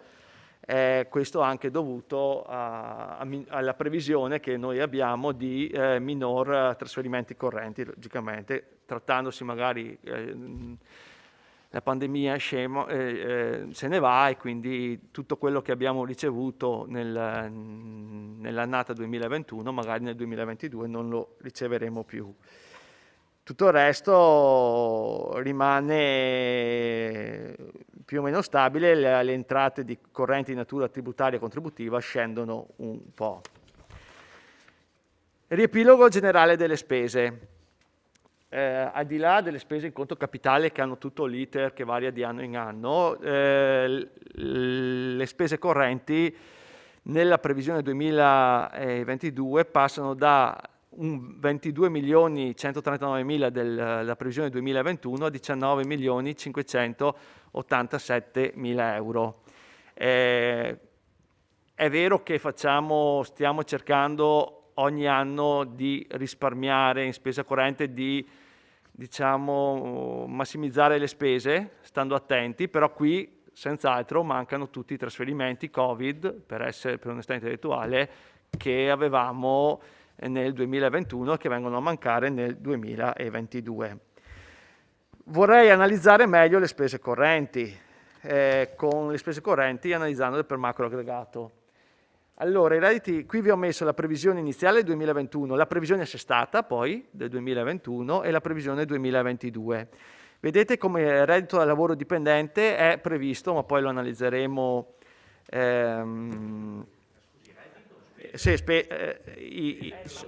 macro aggregato, si chiama reddito. Comunque è in leggero aumento rispetto a previsione 2021. L'acquisto di beni e servizi passa dalla previsione assestata di 10 milioni di euro a 9.222.000 euro. Rispetto alla previsione iniziale del 2021 vedete che comunque c'è un calo di 200.000 euro, proprio per il discorso che vi facevo. I trasferimenti correnti, notate che da previsione assestata 2021 erano di 2.854.000 euro, abbiamo in previsione 1.400.000 euro circa. Il resto rimane più o meno invariato. Lo vediamo per missione, che qualche consigliere mi chiede quali sono le missioni che sono dove la spesa corrente, dove spendiamo di più. Logicamente per gli stipendi dei dipendenti è la prima voce di spesa, diciamo servizi istituzionali e generali di gestione. Poi il discorso della sicurezza stradale, viabilità, progettualità, tutto quello che riguarda il settore strade, con 4 milioni e 100, e poi abbiamo appunto le politiche sociali, la famiglia e istruzione e diritto allo studio con comunque quasi 4 milioni sul sociale e 3 milioni e mezzo sulle politiche relative a istruzione e diritto allo studio. Adesso, Sindaco, se vuoi presentare.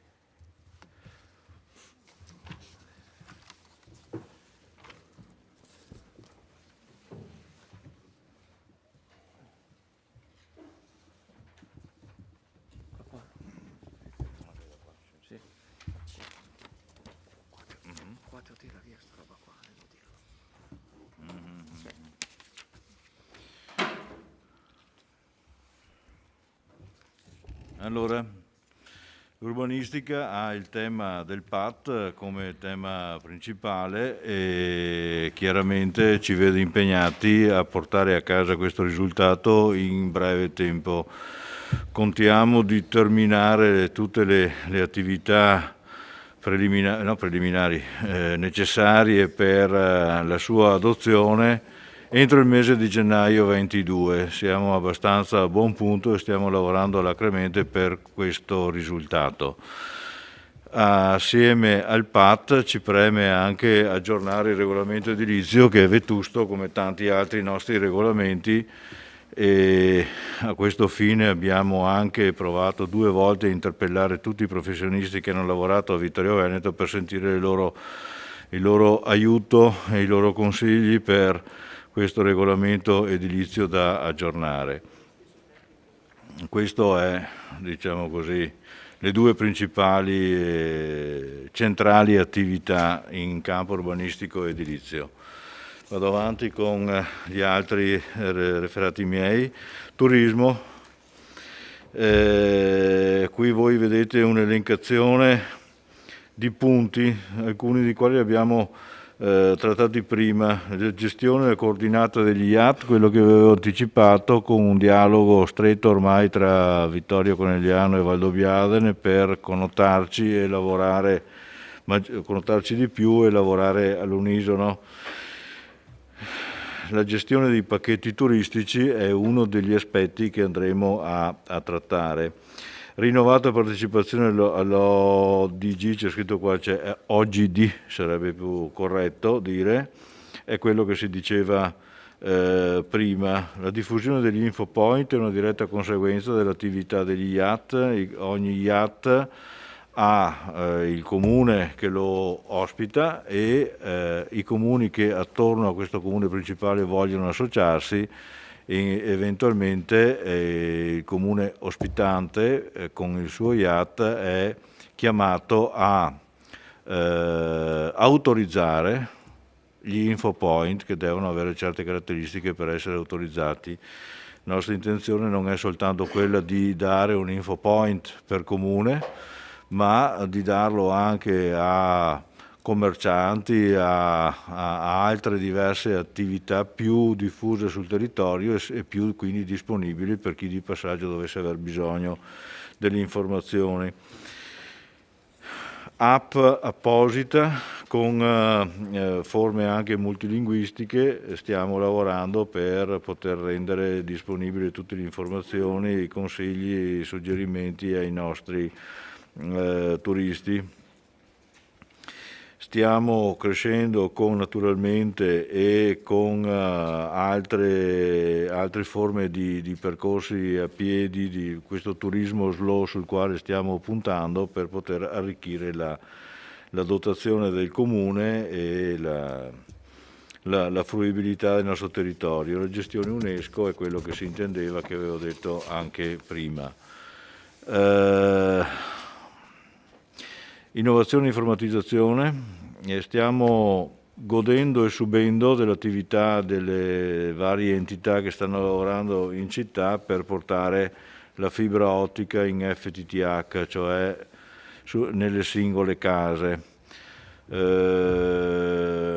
Diciamo che è un passaggio indispensabile, cerchiamo di governarlo al meglio per subire il meno danno possibile dagli interventi che si stanno infittendo sulle nostre strade. Stiamo agendo anche in modo tale da sgravare i nostri uffici che si ritrovano ad avere molta gente in attesa fuori dalla porta per tutti i servizi anagrafici, usando più che si può dei servizi diciamo così, che i cittadini possono gestire autonomamente attraverso il web. La videosorveglianza, come sapete, sono lavori in corso per arrivare a averla nuova, perché l'attuale non è assolutamente in grado di eseguire i compiti per cui è stata pensata. L'identità veneta, proviamo a pensare sistemi di facilitare il rientro dei nostri immigrati, o un rientro parziale di tipo turistico, o anche eventualmente ci sono dei paesi in forte difficoltà. Non vedo perché non si debba avere un occhio di favore rispetto ai nostri emigrati di un tempo. Circa la gestione energetica, stiamo pensando a rivedere un pochettino le contrattualistiche in essere per quel che riguarda gli impianti termici e avviare le comunità energetiche che esistevano già. Adesso sembra che col PNRR vengano finanziate e facilitate la nascita di queste comunità energetiche, cioè praticamente l'autoproduzione e la messa in comune nell'ambito delle stesse cabine di media dell'energia prodotta. è un bel disegno, speriamo maturi anche normativamente in modo tale da poter partire anche con quel capitolo. Come salute, diciamo così, che il Covid ci sta assorbendo a sufficienza, non occorre pensare a altre cose. Rapporto uomini-animali, terremo delle serate informative che al momento, causa Covid, non possiamo far decollare, anche per un corretto rapporto uomo-animale dal punto di vista igienico.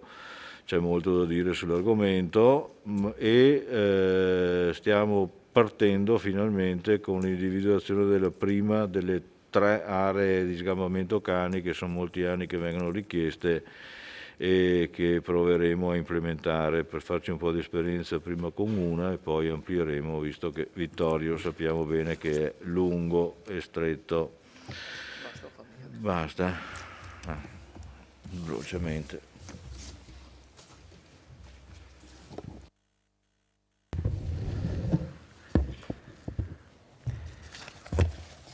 Allora, per quel che riguarda le attività produttive, 3 sono gli obiettivi del 2022. Intanto dobbiamo implementare il programma Startup e Continuità d'Impresa, che è un progetto che stiamo mettendo in piedi. E anche oggi col segretario abbiamo fatto un incontro per aiutare, diciamo, le nuove imprese che commerciali e artigianali che si insediano nel territorio, e per dare un aiuto anche alla continuità di impresa, cioè c'è chi chiude, ma chi subentra all'impresa che chiude dare dei vantaggi. Non è semplicissimo metterla in piedi, però ci stiamo lavorando.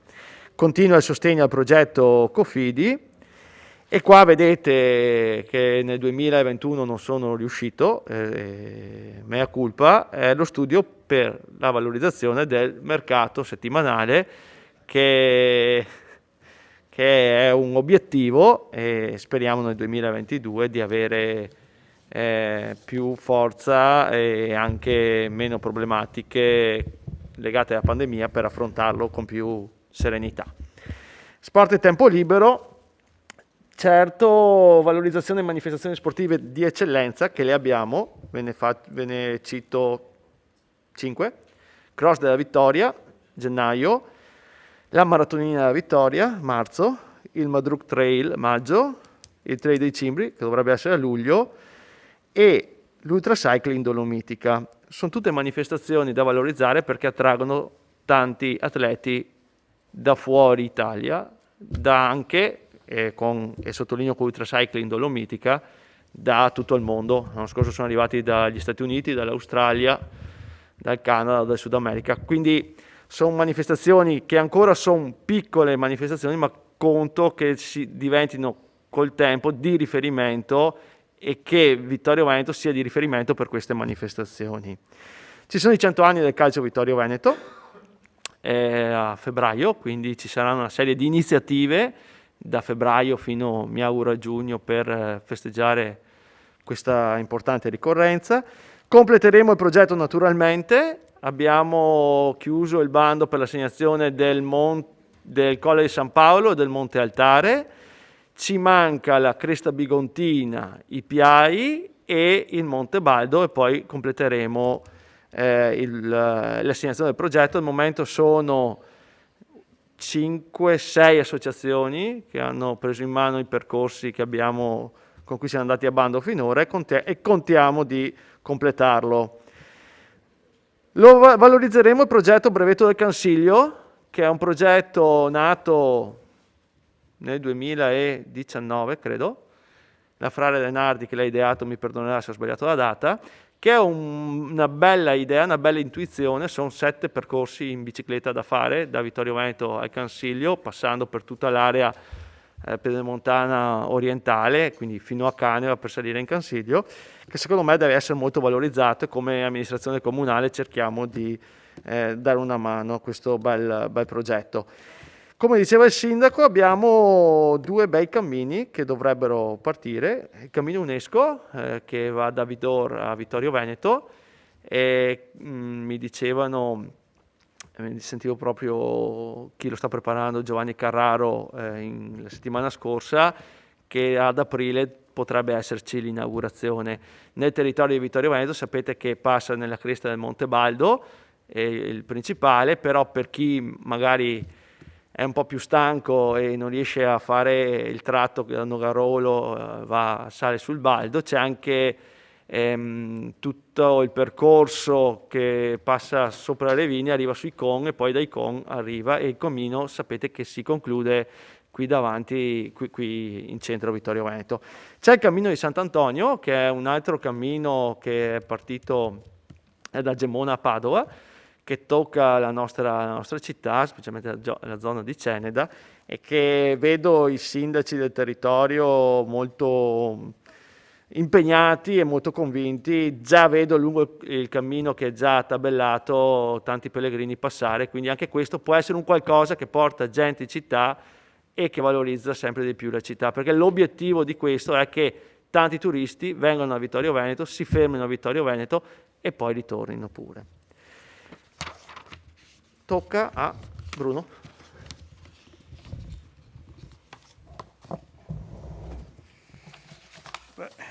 Diamo lettura del piano triennale delle opere pubbliche. Allora, com'è? Si sente? Sì, penso di sì. Primo punto, adeguamento impiantistico del polo museale di Serravalle. Qui il progetto, io do indicazioni del progetto e a che punto è in questo momento il progetto, così, oppure la realizzazione dell'opera. L'adeguamento impiantistico del polo museale di Serravalle, abbiamo un progetto esecutivo che a breve abbiamo già partecipato a un bando, speriamo di avere buone notizie. Ecco. Miglioramento delle prestazioni energetiche della scuola primaria Andrea Parravicini. Abbiamo come potete vedere le cifre sono scritte là. Se va bene così ditemelo, se no cambio, leggo anche le cifre e tutto. Esecutivo approvato, pronto per la gara a gennaio. La stessa cosa è il miglioramento delle prestazioni energetiche della scuola primaria Grispi. Anche questo è un progetto esecutivo approvato, ne faremo la gara a gennaio. Il punto numero 4, sottopasso di via Calarga, opere di completamento. Ci sono 220.000 euro, siamo in gara per l'affido del progetto definitivo esecutivo. I lavori dovranno essere realizzati entro il 2023. Il punto numero 5, percorsi ciclopedonale e ciclovia dell'amicizia. Da approvare il progetto di fattibilità tecnica, è stato consegnato ieri e stiamo vedendo, facciamo le ultime verifiche e poi passerà in giunta il progetto di fattibilità. Contratti di quartiere Piazzoni, ristrutturazione edificio e destinazione edilizia residenziale e sociale in fase di validazione del progetto. A gennaio ci dovrà essere la gara. Contratti di quartiere 2, sistemazione area esterna Palazzo Piazzoni e Calcada, stessa cosa, in fase di validazione del progetto. A gennaio dovrà essere fatta la gara, perché anche qui abbiamo delle scadenze precise del finanziamento. Al punto numero 8, strada provinciale 35 delle Mire, realizzazione di una rotonda all'intersezione di via della Bressana. Qui sono già stati assegnati i lavori, però quando che ho fatto il piano triennale il 15 ottobre ancora non ero sicuro che la gara andasse a buon fine e per precauzione l'ho tenuta dentro, però qui sono già stati assegnati i lavori e cominceranno subito dopo l'Epifania. Miglioramento sismico della scuola materna di via San Fermo. Siamo in attesa del parere del genio civile. Ci sono delle discrepanze fra uffici tecnici e genio civile e comunque sarà una cosa che risolveremo a breve. Lavori di efficientamento energetico, che si vede poco, con rifacimento, copertura, rifacimento, impianto di riscaldamento della scuola Marco Polo. È stato affidato l'incarico e inizio dei lavori a febbraio. Cominceremo i lavori a febbraio. Al punto numero 11, efficientamento energetico e illuminazione pubblica. Sono 130.000 euro e qui non c'è alcun progetto. Presenteremo in Consiglio Comunale il futuro progetto di efficientamento. Questa è la solita mancia quinquennale di 130.000 euro l'anno, che quest'anno sono stati raddoppiati addirittura a 2,60 e i lavori sono appena partiti in via Galilei, come potete aver visto. Ecco. Interventi di asfaltatura delle strade. Anche qui non è stato deciso alcun intervento finora, perché noi abbiamo anche un'emergenza sulle strade del comune di Vittorio Veneto. Abbiamo quelli che posizionano la fibra ottica, che stanno mettendo sottosopra tutta la città. Allora stiamo facendo una valutazione di quanti soldi che serviranno per adeguare le strade dopo i loro interventi. Insomma, comunque intervento di riconversione di spazi dell'ex scuola dell'infanzia di San Giacomo di Veglia per la realizzazione di un centro polifunzionale della famiglia. Qui una buona notizia: abbiamo partecipato a un bando, sono 850.000 euro, li abbiamo presi. C'è da fare il progetto, adesso abbiamo un progetto di fattibilità tecnica e finanziaria da affidare in carico per un progetto esecutivo e poi i lavori partiranno. Percorso pedonale protetto lungo la statale 35 della Valata, località Longhere. Qui da affidare per il progetto esecutivo. Abbiamo interloquito con la provincia non si è inserito al momento sul finanziamento che scade a fine anno. Saremo finanziati con l'avanzo di amministrazione ad aprile del prossimo anno. Interventi di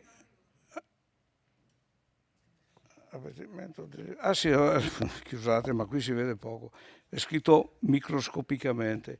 Intervento di abbattimento delle interventi di abbattimento delle barriere architettoniche PEPA, primo stralcio. Qui abbiamo affidato, alla fine, dopo 2 anni che sono lì i soldi, abbiamo affidato. Era ora, sì, ma guardi, i nostri uffici lavorano tutti i giorni e anche fuori orario di lavoro per portare a termine le cose. Lei lo sa benissimo perché frequenta costantemente i nostri uffici. Siamo sotto forza e in più abbiamo anche il Covid che ci pressa. Pertanto facciamo del nostro meglio, anzi, fanno del loro meglio. Risicati. Il progetto di sorveglianza vigile digitale, questo è un progetto da realizzare. Questi sono i 15 punti del 2022. Nel 2023 Pallasport ampliamento, adeguamento impianto antincendio, è un progetto da realizzare. Discarica di Forcale, ecco qui, opere di sistemazione idraulica e fognature, sono 1.300.000 euro. 300.000 euro sono già a bilancio da qualche anno, ancora da amministrazione Tonon, però mancava 1 milione. È uscito un bando a cui noi abbiamo partecipato, speriamo di prendere quei soldini. Progettualità strategica dell'area di collegamento e completamento alla pista ciclabile La Piave. Qui abbiamo messo 150.000 euro per avere qualche soldino per... anzi, questo qui La Piave. Questo qui è ancora il progetto dell'amministrazione Tonon che realizzeremo nel 2023. Recupero dell'area dismessa dell'ex caserma Gotti. Qui abbiamo partecipato al bando di rigenerazione urbana, abbiamo messo 91.353 euro per fare i progetti, se prendiamo il finanziamento saranno 3 milioni e mezzo da investire. Il progetto deve essere realizzato, lo porteremo in Consiglio Comunale. Interventi di valorizzazione e fruizione ambientale della Vallapesina, stessa cosa, 48.000 euro per fare un progetto di fattibilità in attesa del finanziamento per arrivare a 1,5 milioni, sempre nel progetto sopracitato. Realizzazione nuova scuola materna del polo scolastico di Forcal. Qui abbiamo partecipato a un bando, sono 2,7 milioni. Siamo, io direi, in buona posizione nella graduatoria nazionale. Io credo che entro un paio di anni, anche sperando nei finanziamenti PNRR che arriveranno, e metteremo la parola fine al polo scolastico di Forcal. Interventi di edificazione delle piscine comunali, ecco, nota dolente, qui sono nel 2023, però appena potremo, con un avanzo di amministrazione, cercheremo di recuperarlo nel 2022. E chiedo scusa se la volta scorsa sono stato impreciso nelle mie affermazioni, ma non ero a conoscenza di questo cambiamento. Interventi di asfaltatura strade comunali, 300.000, anche qui ci sarà da vedere cosa asfaltare. Efficientamento energetico, illuminazione pubblica, la solita mancia di 130.000, per fortuna che c'è. Palazzo delle Poste, sostituzione serramenti esterni, 130.000. Percorso, anche qui c'è da fare progetto, percorso ciclopedonale, ciclovia dell'amicizia, sempre i soliti 500.000, in attesa di buone notizie dal PNRR. E comunque sarà un progetto di area vasta, perché dovrà coinvolgere anche a tutti i comuni del territorio questa serie di piste ciclabili.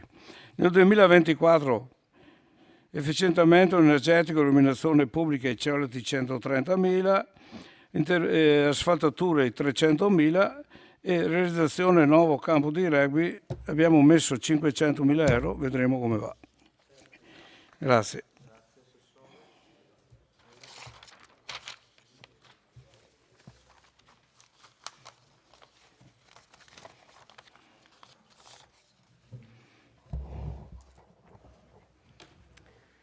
Buonasera.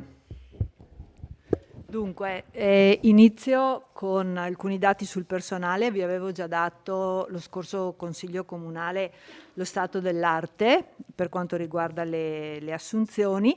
Abbiamo ancora disponibilità, dico abbiamo nel senso dal punto di vista del bilancio e delle previsioni nostre, abbiamo ancora la disponibilità per l'anno nuovo per ulteriori 2 assunzioni. Nel frattempo andiamo a costituire il nuovo ufficio gare e appalti che mira a ottimizzare il lavoro trasversalmente dei vari uffici, quindi anche a sgravare di alcuni compiti che oggi sono tutti decentrati all'interno delle varie unità operative, e parallelamente stiamo riorganizzando anche la dislocazione di alcuni uffici con la razionalizzazione degli spazi. Diciamo che una volta raggiunto numericamente la capacità di assunzione che il Comune ha, l'idea per l'anno nuovo è quella di lavorare più sulla formazione. Abbiamo scritto innovare, ma sulla formazione nel senso anche ottimizzazione anche qualitativamente, quindi non solo la quantità ma anche la qualità del tipo di lavoro e di servizi che diamo come amministrazione pubblica, e lavorando appunto sulla qualità, sull'efficienza e conseguentemente anche sulla efficacia dei servizi nei confronti dei cittadini. Questo è un po', diciamo, il piano per l'anno nuovo. E vai avanti, questo l'ho detto. Allora, Per quanto riguarda il sociale e tutte le azioni la politica alla persona, il quadro è abbastanza complesso, nel senso che vedete come primo punto ho messo l'ambito territoriale. Di ambito vi ho già anticipato ciò che sta succedendo e oggi più che mai il lavoro dell'ambito è fondamentale e strategico per i servizi sociali. Perché? Perché prima di tutto perché il PNRR con l'azione 5, che è quella che riguarda proprio il sociale, prevede già a livello regionale, quindi io parlo della Regione Veneto, prevede già un numero fisso predeterminato dal governo, quindi regione per regione, del numero di progetti finanziabili. Il capofila di questi progetti sono in primis gli ambiti territoriali. Quindi parlare di politiche sociali da oggi in poi, al di là delle azioni che poi ogni comune può fare e deve fare, significa fare una programmazione territoriale. Nel nostro caso, appunto, il nostro ambito, il cui capofila è il comune di Conegliano, perché è il comune numericamente più grande di quella che era l'ex nostra ULSS 7, ha il compito nelle prossime poche settimane, perché le manifestazioni di interesse alla regione che poi le manderà a Roma, devono essere presentate entro il 21 gennaio. Quindi significa che in questo mese, e sono state proposte presentate alle regioni, sono arrivate fisicamente tutti i dati alle regioni 3 giorni fa. Quindi significa che adesso avremo un mese di lavoro intenso a livello di ambito, dove le priorità sono un po' quelle che già abbiamo declinato poi a livello comunale. Perché cosa ci dice sostanzialmente il PNRR per quanto riguarda il sociale? Che bisogna potenziare i servizi sociali, in modo particolare le attività per i minori e per le famiglie fragili. Poi si lavora la seconda linea è sulla disabilità, la terza è sugli anziani e la quarta è la prevenzione della marginalità e della povertà. Tutte queste linee hanno in comune un denominatore, e cioè l'obiettivo, la finalità di diminuire sempre di più l'istituzionalizzazione delle persone, quindi sia che si tratti di anziani, sia che si tratti di minori, sia che si tratti di disabili, toglierli per quanto possibile o prevenire il loro inserimento in istituti e favorire invece forme varie di social housing, di co-housing, tutte quelle forme che in pratica già conosciamo, ma ovviamente abbiamo dei piccoli esempi localmente. Quindi il nostro compito anche come Comune di Vittorio sarà quello di partecipare attivamente, cosa che stiamo facendo, all'ambito territoriale, valorizzando le esperienze, perché poi non ci saranno, se ci sono 21 ambiti in Regione Veneto, non ci sono 21 progetti finanziabili per ogni linea. Alcuni ne hanno 21, alcuni ne hanno 10, alcuni ne hanno 16, quindi è chiaro che andranno valorizzate le realtà locali, cioè territoriali, perché ovviamente se noi riusciamo per esempio ad attivare un secondo appartamento per l'ANFAS, diciamo per la disabilità, chiaro che in questo appartamento poi non convergono solo i ragazzi di Vittorio, ma anche quelli di tutto il territorio circostante. Ecco, quindi si tratta proprio ora di potenziare ciò che noi abbiamo. Ovviamente in questo anno e mezzo abbiamo scritto i piani di zona straordinari, quindi lì ci sono già le azioni, dobbiamo ora tradurle in progetti, manifestazioni di interesse entro il 21 gennaio, poi il 31 la Regione manda tutto a Roma e poi i progetti dovranno invece essere presentati entro marzo, fine marzo, quindi vuol dire mesi di lavoro intenso. Ecco, detto ciò, è chiaro che poi al di là delle azioni, diciamo così, storiche, tradizionali che anche il nostro comune porta avanti, che sono azioni importanti, la nostra attenzione è proprio quella al sostegno in primis delle cosiddette fasce deboli e fragili. Si parla oggi sempre di nuove fragilità. Quindi diciamo che quelle storiche, passatemi il termine, sono ormai, come posso dire, seguite regolarmente, non dobbiamo innovare in quel settore perché il lavoro delle assistenti sociali, insieme a quello degli altri servizi a cui afferiscono le varie fragilità, è consolidato. Quello su cui dobbiamo cercare di lavorare di più, soprattutto in seguito alle manifestazioni delle nuove fragilità che ci sono state anche in questo anno e mezzo, 2 di Covid, fa sì che ci ha indotto insomma a pensare ad alcune nuove azioni. Per esempio, vedete che ho scritto attivazione di questo sportello di ascolto. Perché? Perché questi nuovi fragili sono persone che prima di tutto fanno fatica a manifestare la propria fragilità.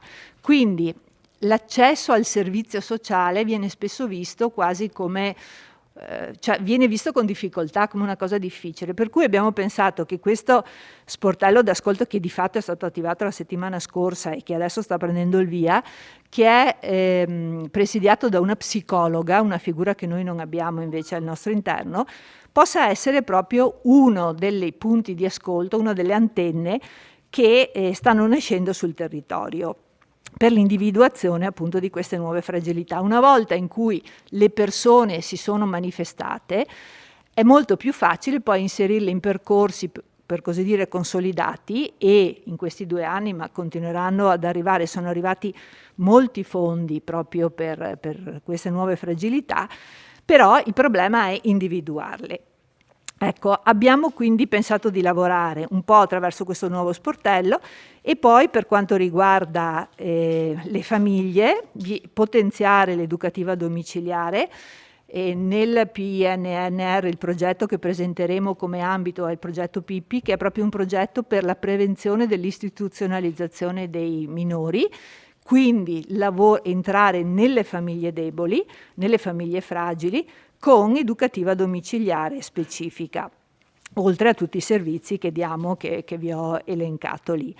Per gli anziani abbiamo presentato già una richiesta di finanziamento alla Regione per un progetto che comunque andremo a portare avanti, al di là che venga finanziato o meno, sull'invecchiamento attivo. L'abbiamo chiamato progetto Shares, che fisicamente come prima azione, come primo luogo fisico, sarà appunto negli appartamenti, quelli di Ceneda, dove ci sono sia anziani nostri, diciamo comunali, sia anche del Cesana, perché gli appartamenti lì sono un misto, e sarà vista proprio come una piccola comunità con azioni che mirano alla integrazione, una specie di social housing verso gli anziani, ma anche con interventi specifici all'interno degli appartamentini, anche a livello di sicurezza. Quindi tutta una serie, l'abbiamo declinato con tutta una serie di azioni che potrebbero essere un'ottima base, secondo me, di partenza da replicare poi in altre parti della città.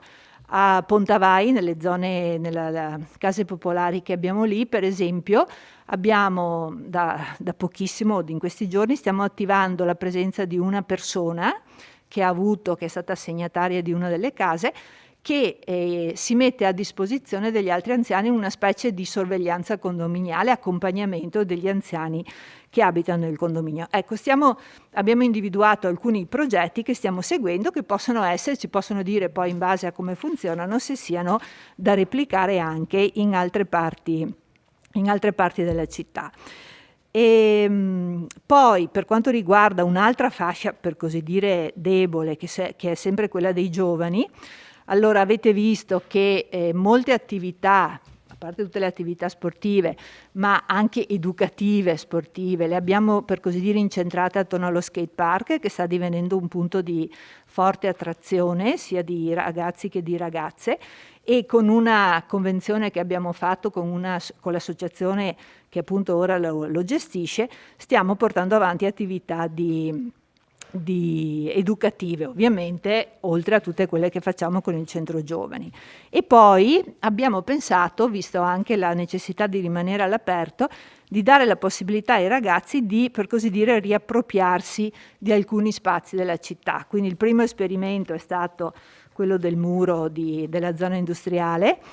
a fronte del successo di quel progetto ci sono già arrivate una decina di altre richieste di interventi, quindi i ragazzi, e le stiamo adesso rielaborando con un apposito anche regolamento, in modo che i ragazzi vadano non semplicemente ad abbellire un muro, ma lo sentano in qualche modo, lo progettino e quindi lo sentano loro, e anche questo è un modo poi per rispettare gli spazi. E l'altro intervento interessante è quello con il CESVI Intesa San Paolo, dove abbiamo vinto un progetto che permetterà a un gruppo di ragazzi, in questo caso misti tra liceo scientifico e un'associazione giovanile, di riprogettare una parte del castrum, perché bisognava che fosse un misto pubblico-privato, quindi entreranno in una parte che poi rimarrà a loro disponibilità dei giovani, per poi attivare delle ulteriori attività, insomma. Per quanto riguarda la fascia genitori, che è un'altra fascia in questo periodo si è dimostrata particolarmente delicata e anche fragile, ma soprattutto che ha richiesto interventi, oltre al progetto GEA, che è un progetto che conduciamo e portiamo avanti insieme all'ULS, proprio di educazione alla genitorialità. Abbiamo visto i numeri veramente importanti che ci ha dato il festival, la prima edizione del Festival dell'Educazione, con migliaia e migliaia di visualizzazioni che continuano ancora adesso, perché forse l'intuizione, un po' dovuta anche al momento, che è stata quella di fare tutto online e di lasciare tutto lì nel cloud, permette di avere una specie di cassetto agli attrezzi dove tu puoi accedere in base alle necessità, alla tematica che vai ad affrontare. Quindi prevediamo una seconda edizione del Festival dell'Educazione. Ecco, cosa altra fondamentale è che tantissime di queste attività, soprattutto a favore dei nuovi fragili, le abbiamo pensate insieme alle varie associazioni. Quindi la rete territoriale si è, per così dire, stretta e ci permette di lanciare una rete che mantenga al proprio interno appunto i fragili. Quindi con le varie associazioni, qui ne ho messe le principali, insomma quelle con cui lavoriamo, l'idea è proprio quella di rispettare il reciproco ruolo, però finalizzare l'obiettivo.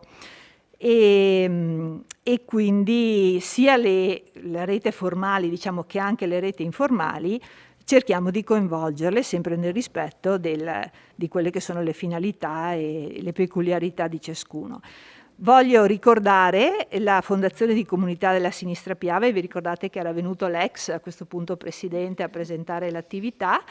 È cambiato ora il CDA e la politica, diciamo, che stanno impostando, che è una politica territoriale propria del DNA, diciamo, di una fondazione di comunità, sta ora prendendo forma, e anche lì cercheremo le giuste collaborazioni per attivare il territorio in questo caso. L'ultimo punto, ma non per questo meno importante, è quello del CAV, quindi le pari opportunità. Abbiamo una commissione che lavora regolarmente e che ringrazio per tutto il lavoro fatto, e poi abbiamo il nostro CAV. Allora, noi abbiamo oggi i dati dei primi 6 mesi, e rispetto all'anno scorso, dove abbiamo avuto nel 2020 100 utenti con 81 prese in carica, di cui 48 nuove, nei 6 mesi invece del 2021, rispetto alle 48 nuove dell'anno scorso, in 6 mesi ne abbiamo già avute 31. Quindi gli accessi sono aumentati, abbiamo fatto un calcolo circa del 20%.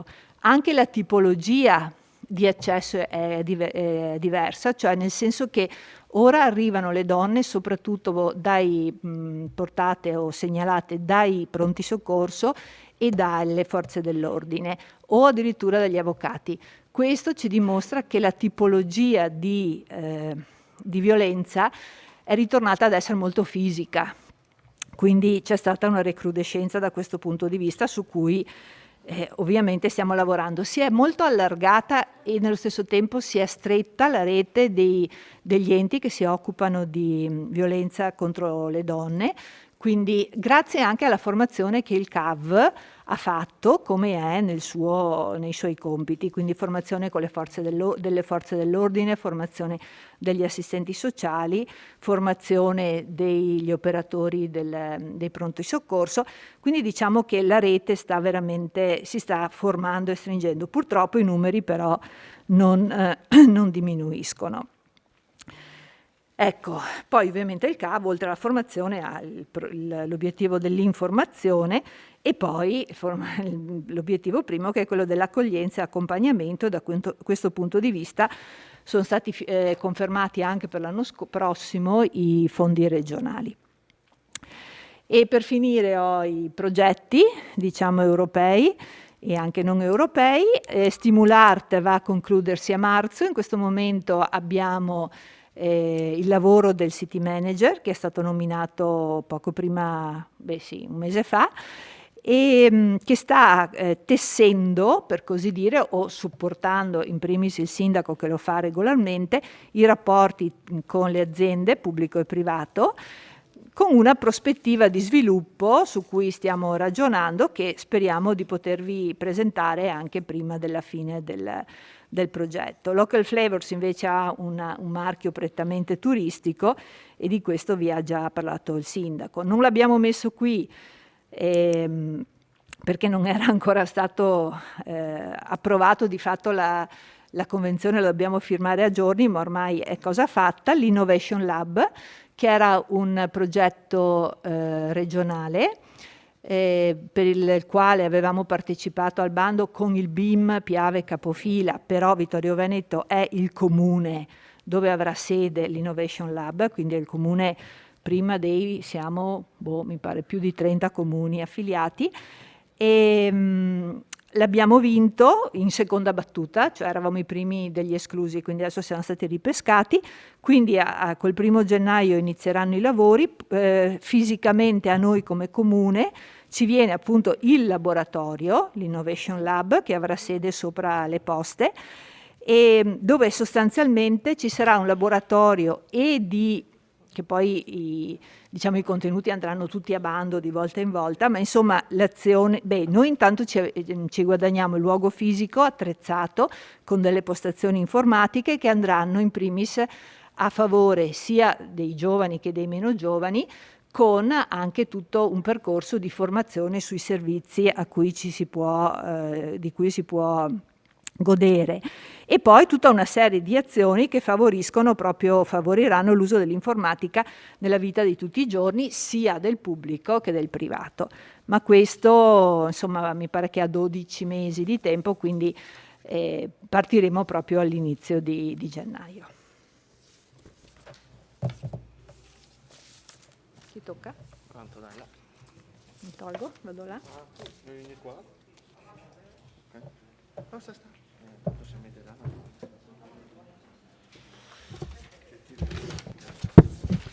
Allora, buonasera a tutti. Per quanto riguarda il mio ambito, le priorità sono indirizzate verso i 2 aspetti fondamentali che vedono Vittorio Veneto diventare un punto di riferimento rilevante come città della musica, non soltanto a livello nazionale ma anche internazionale, e Vittorio Veneto città d'arte. Allora, per quanto riguarda Vittorio Veneto città della musica, nel prossimo anno avremo il 55esimo concorso nazionale corale, Trofei Città di Vittorio Veneto, con un'edizione speciale che vedremo di curare particolarmente con degli elementi inseriti all'interno di questa manifestazione nuovi, perché sono appunto i 55 anni che questo concorso, che ci ha reso famosi in tutto quanto il territorio nazionale, è nato. Ci sarà poi la rassegna musicale estiva, che ha dato soddisfazione in questi 2 anni non soltanto a noi ma anche a tutti quelli che l'hanno potuta seguire, e che è nata come alternativa alla fruizione di concerti negli spazi chiusi, proprio approfittando dell'estate, in alternativa quindi, e cercando degli spazi aperti a seguito della pandemia. L'attività di valorizzazione della figura del nostro concittadino Lorenzo da Ponte evidentemente continua, sia con delle azioni che faremo noi, che ci vedranno organizzatori, che stiamo mettendo a fuoco, ma anche con l'appoggio alle attività che in questa direzione sono fatte da associazioni culturali della città o da singoli studiosi, e con il rapporto e con la creazione di una rete con altre città che vedono nella figura di Lorenzo da Ponte un elemento fondamentale anche per il loro sviluppo. Per quanto riguarda l'aspetto più propriamente artistico, Palazzo Todesco, che sta ospitando ora una mostra sulle ville venete, anche particolarmente frequentata, quindi anche questa ci sta dando soddisfazione. Finita questa mostra, abbiamo intenzione nel prossimo anno di fare una mostra fotografica, ma non solo, perché sarà una mostra multimediale, sulla figura di questo nostro concittadino Giuseppe Taffarel, perché il prossimo anno ricorrono i 100 anni della nascita e i 10 anni della morte di questo importante regista, attore, che ha un ruolo fondamentale suo, particolare, all'interno della cinematografia nazionale, in quella particolare ambito degli anni 60, 50, 60 che è il neorealismo.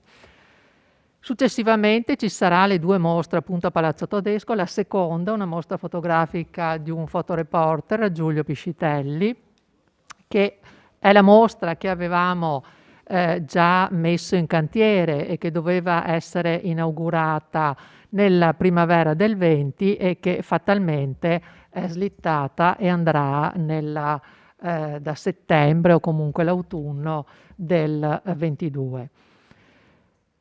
Sempre per quanto riguarda i nostri contenitori, i nostri musei, stiamo lavorando a una mostra storico-artistica per il Museo del Cenedese, in collaborazione con i musei di Belluno.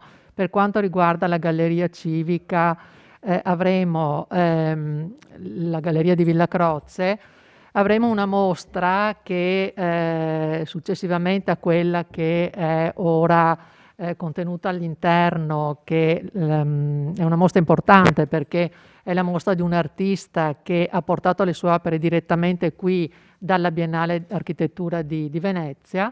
Successivamente, dicevo, avremo questa mostra, Quei nomi, quei volti, in collaborazione con l'ISREV.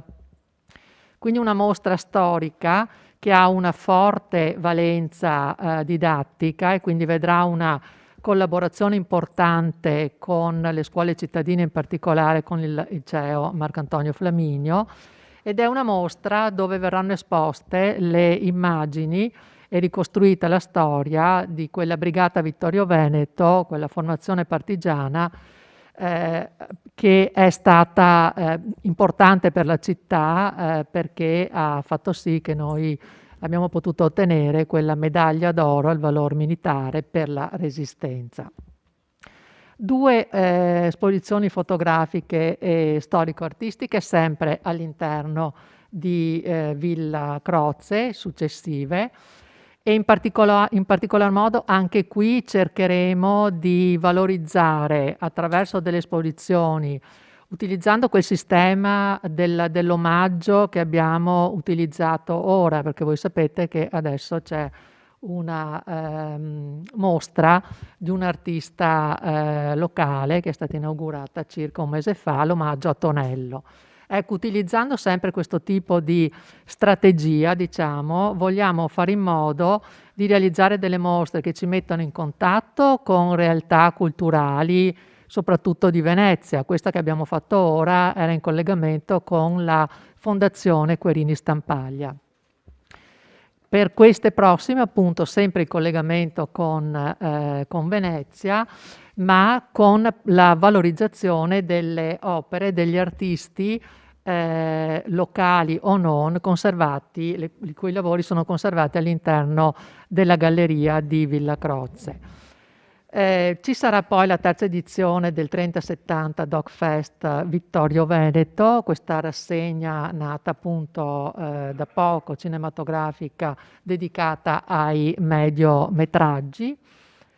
E poi dovremo lavorare, io l'ho messo, sono in programma per il 23 perché già il prossimo anno, cioè nel 22, inizieremo a lavorare per il concorso nazionale corale successivo, ma soprattutto per la 33esima edizione del concorso internazionale di violino, la seconda edizione di tipo internazionale che ha richiesto molte energie e molto impegno come prima edizione, quindi dobbiamo assolutamente partire già nella primavera del prossimo anno per iniziare a tessere tutto quel tessuto di relazioni che dovrà portarci poi a un risultato che deve dare la soddisfazione che ci ha già dato anche quest'anno. Cominceremo già a lavorare per le 2 mostre d'arte a Palazzo Todesco del 23 e poi per la biblioteca abbiamo il progetto di fare un calendario di presentazioni di libri di autori locali in particolare, ma non solo, di consolidare i gruppi di lettura per ragazzi che stanno avendo un notevole successo nonostante il periodo del Covid, e la creazione dei gruppi di lettura rivolti agli adulti, questo nel momento in cui diventerà effettivo il patto per la lettura che abbiamo elaborato. Al Museo della Battaglia continuerà il corso di geopolitica in collaborazione con l'Università di Pordenone, di Trieste e anche di Udine, con il Limes Club e Storia di Pordenone.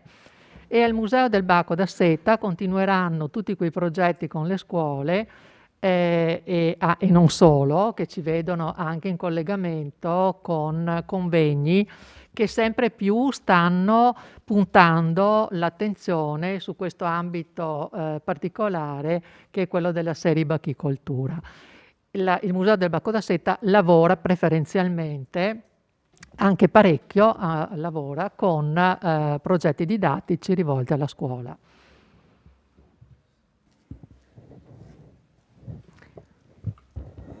Assessore Antiga, cerchi di essere un po' succinto. Ultimo e veloce. Grazie Presidente.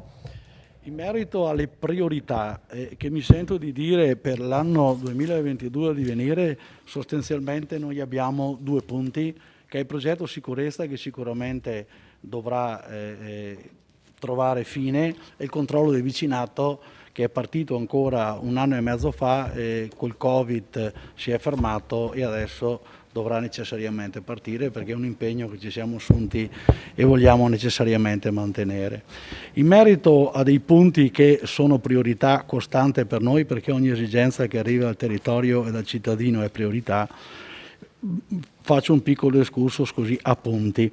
L'organico della polizia locale, nonostante le recenti assunzioni, risulta ancora sottodimensionato, considerando tutte le attività rivolte e richieste dai cittadini, tenuto conto che un buon equilibrio delle forze di polizia dovrebbe essere 1 ogni 1000-1200 abitanti, si fa il conto che siamo sicuramente sottodimensionati.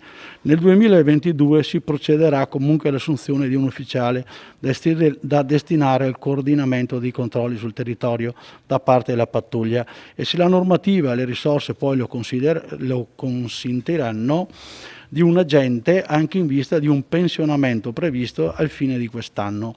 Oggi il corpo è comunque composto dal comandante, 2 ufficiali, 13 agenti, un agente in comando da Tarzo ed un amministrativo.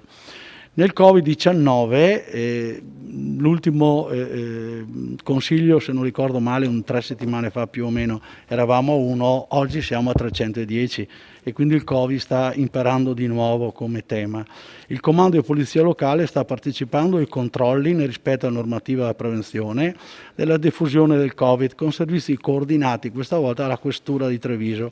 L'attività proseguirà per il primo periodo sicuramente dell'anno, sperando che poi vada a scemare questa attività e ci si concentri in altre cose.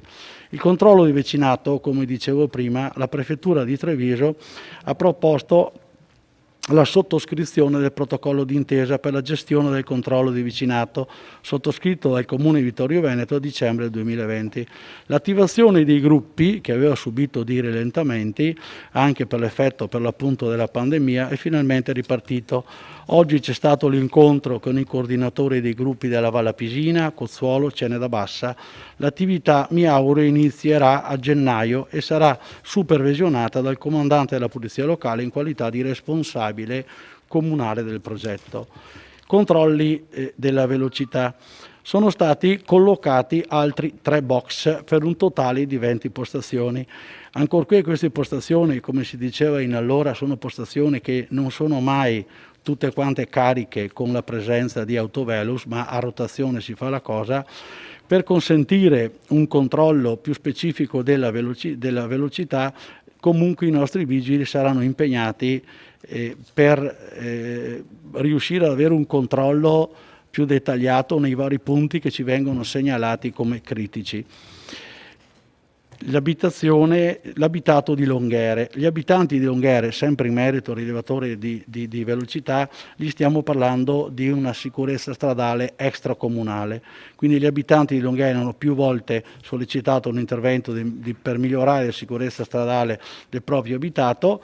L'amministrazione, pur mantenendo un'interlocuzione attiva con la provincia, che poi è ente proprietario della strada, ha inoltrato alla Prefettura una formale richiesta di installazione di uno strumento per la rilevazione automatica delle violazioni ai limiti di velocità. Questo l'abbiamo chiesto al Prefetto, che ci autorizzi questo rilevamento in un tavolo della sicurezza che si fa regolarmente in Prefettura. Guida del Stato di ebbrezza è una nota che per la prima volta porto, perché dalle analisi delle cause dei verificarsi dei sinistri stradali sta emergendo una preoccupante recrudescenza delle guide in stato di ebbrezza. Nel 2022 necessariamente dovrà vedere le pattuglie della Polizia Locale effettuare posti di controllo mirati per verifiche a campione volte a contrastare tale poco consono comportamento. Il controllo dei cantieri. In questo periodo diversi operatori nazionali stanno posando fibre ottiche per migliorare e portare al più ampio numero di abitazioni una connettività dati, rimanendo al passo con i tempi. Pur sostenendo tali iniziative in un'ottica di innovazione e crescita, l'amministrazione ritiene di impegnare la Polizia Locale in collaborazione con gli uffici strade per il monitoraggio dei cantieri, assicurando la sicurezza della circolazione e la tutela del patrimonio stradale e dei sottoservizi. Questa necessaria attività sta mostrando anche il lato B della medaglia, trasformando alcune vie in viadotti che, segnate da tracce di scavo di attraversamento, evidenziano connessioni rumorose, caratteristiche proprio dei viadotti quando si transita. Necessariamente dovranno essere sistemate e riasfaltate a parziale, ovviamente, carico anche degli enti che hanno eseguito quelle opere. Piano neve. C'è anche qui una novità, il Comando di Polizia Locale anche in questa stagione è stato coinvolto dalla Prefettura alla gestione delle emergenze delle viabilità determinate da precipitazioni nevose. Nello specifico è compito degli agenti garantire il presidio dei caselli autostradali nel caso in cui i mezzi pesanti non possano accedere alle reti autostradali. La Prefettura ci ha affidato anche questo compito. In merito alla protezione civile, la funzione di protezione civile è stata delegata, come ben sapete, all'Unione Montata, riconosciuta dai comuni quale ambito territoriale ottimale per gestire questa funzione.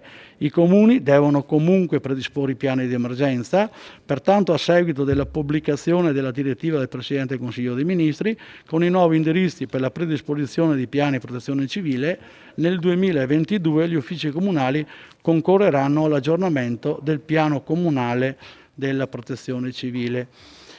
2 parole sul patrimonio. Un riconoscimento va fatto al personale degli uffici del patrimonio che con loro continuo impegno mantengono in corretto uso il patrimonio comunale. Gli interventi sono di tipo forse più semplice quello programmato, un esempio di rifacimento della copertura della scuola Nazario Saulo a San Giacomo e di carattere d'urgenza, dove bisogna tempestivamente intervenire. Un esempio a tal proposito lo abbiamo fatto abbiamo eseguito un intervento nella caserma dei Carabinieri, dove in un solo colpo si sono fermate 2 caldaie che garantivano acqua calda e temperatura ambientale. In poco tempo siamo dovuti intervenire con una caldaia a muletto per garantire in primis l'acqua calda. In 2 settimane abbiamo garantito e rifatto i nuovi impianti nella caserma. Per i servizi demografici, anche se magari non so se nelle slide ci sono, vabbè, ma necessariamente un appunto devo farlo. Gli uffici hanno lavorato al meglio per rispettare i propri compiti e servizi, anche con le più forti restrizioni di gestione e presenza dettate dal Covid. Purtroppo questa condizione anomala di lavoro avrà causato sicuramente delle difficoltà e disagi, e se questo è accaduto chiedo scusa, ma vi posso assicurare che vi è stato il massimo e pregevole impegno e collaborazione da parte di ogni singolo collaboratore dell'ufficio. Abbiamo anche più volte corretto il tiro durante l'anno, per esempio nelle modalità della prenotazione, nelle modalità di accesso agli uffici, e per esempio in un caso specifico prima dell'estate abbiamo raddoppiato la postazione di richiesta delle carte di identità. Io penso di aver finito. Grazie. Assessore, penso che abbiamo terminato questo lungo trail di presentazioni. Chiedo, che vedo in sala il dottore commercialista, revisore dei conti, chiedo il suo intervento a completamento dell'illustrazione del bilancio. Dottor Genovese.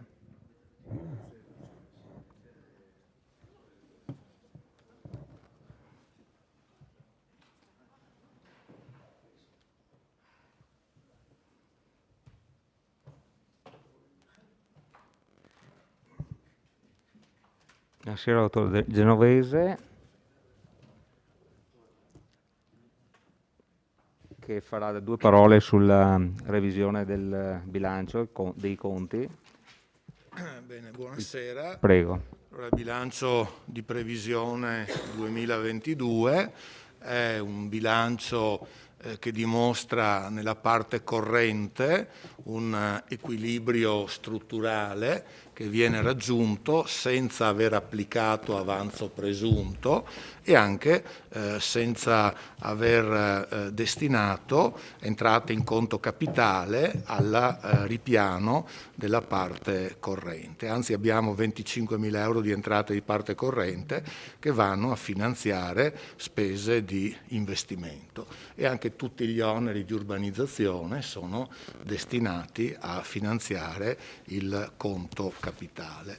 Si apprezza anche un'azione di contenimento della spesa corrente. Infatti, come si è visto, le previsioni di spesa corrente che sono circa un 5% in meno rispetto alle previsioni assestate del 2021 e sono anche leggermente inferiori alle previsioni iniziali di spesa corrente del bilancio dell'anno scorso. Sempre nella parte corrente continua l'azione dell'amministrazione sul controllo delle dichiarazioni, sul recupero di evasione, sulla bonifica delle banche dati, con degli obiettivi importanti, in quanto per il 2022 si prevede di recuperare evasione IMU per 500.000 euro e anche 800.000 euro a titolo di riscossione coattiva di ICI e IMU. Ecco, gli investimenti, la spesa di investimento, passando quindi al conto capitale, sono previsti in circa 8 milioni e mezzo e vengono finanziati senza assumere nuovo debito, quindi continua così la scelta dell'amministrazione di non fare indebitamento e anzi di così continuare progressivamente a ridurre il debito.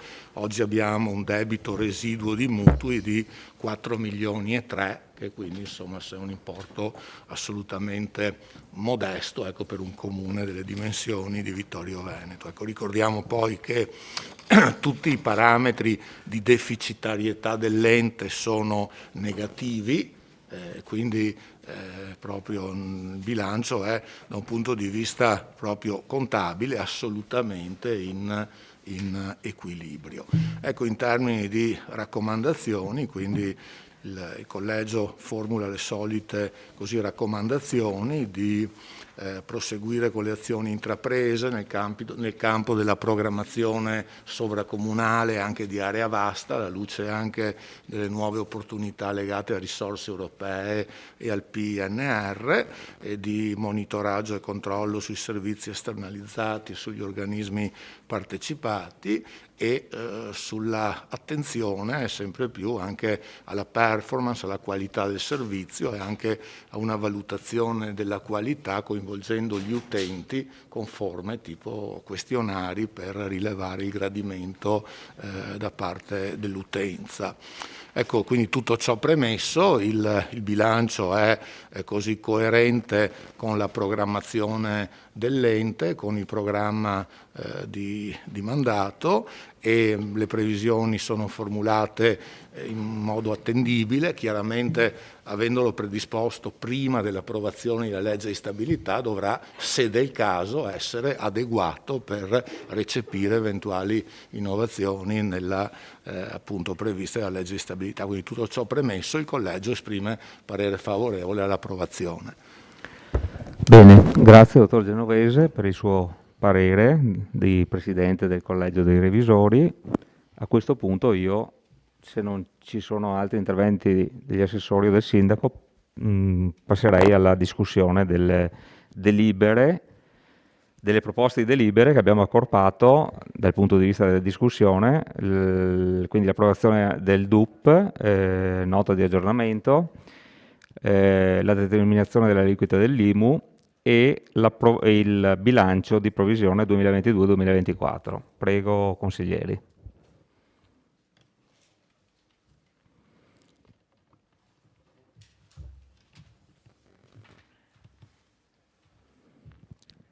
Chi rompe il ghiaccio?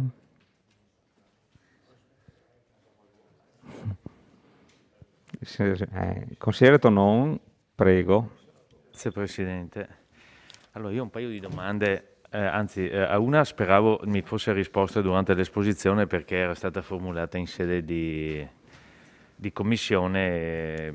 Vabbè, chi ha letto il verbale l'ha vista, spero che mi venga risposto.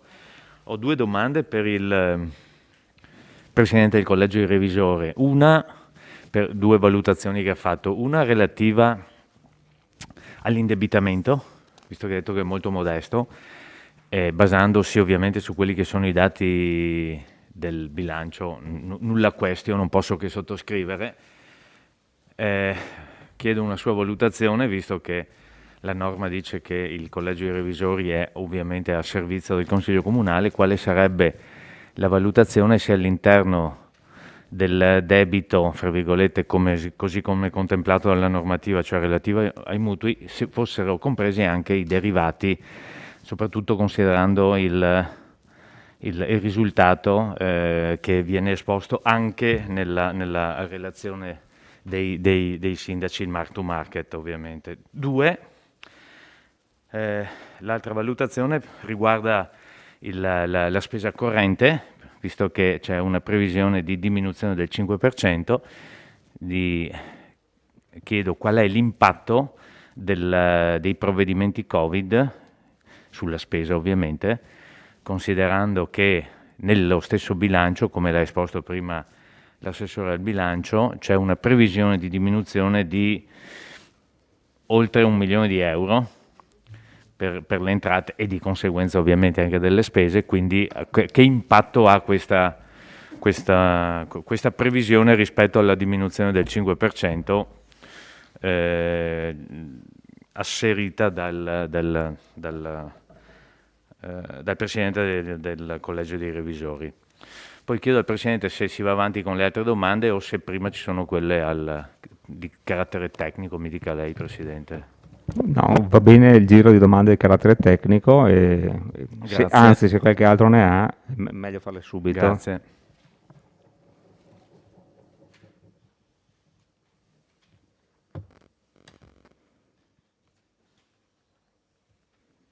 Qualche altra domanda di carattere tecnico, che così poi passiamo, se ci sono le risposte. Prego.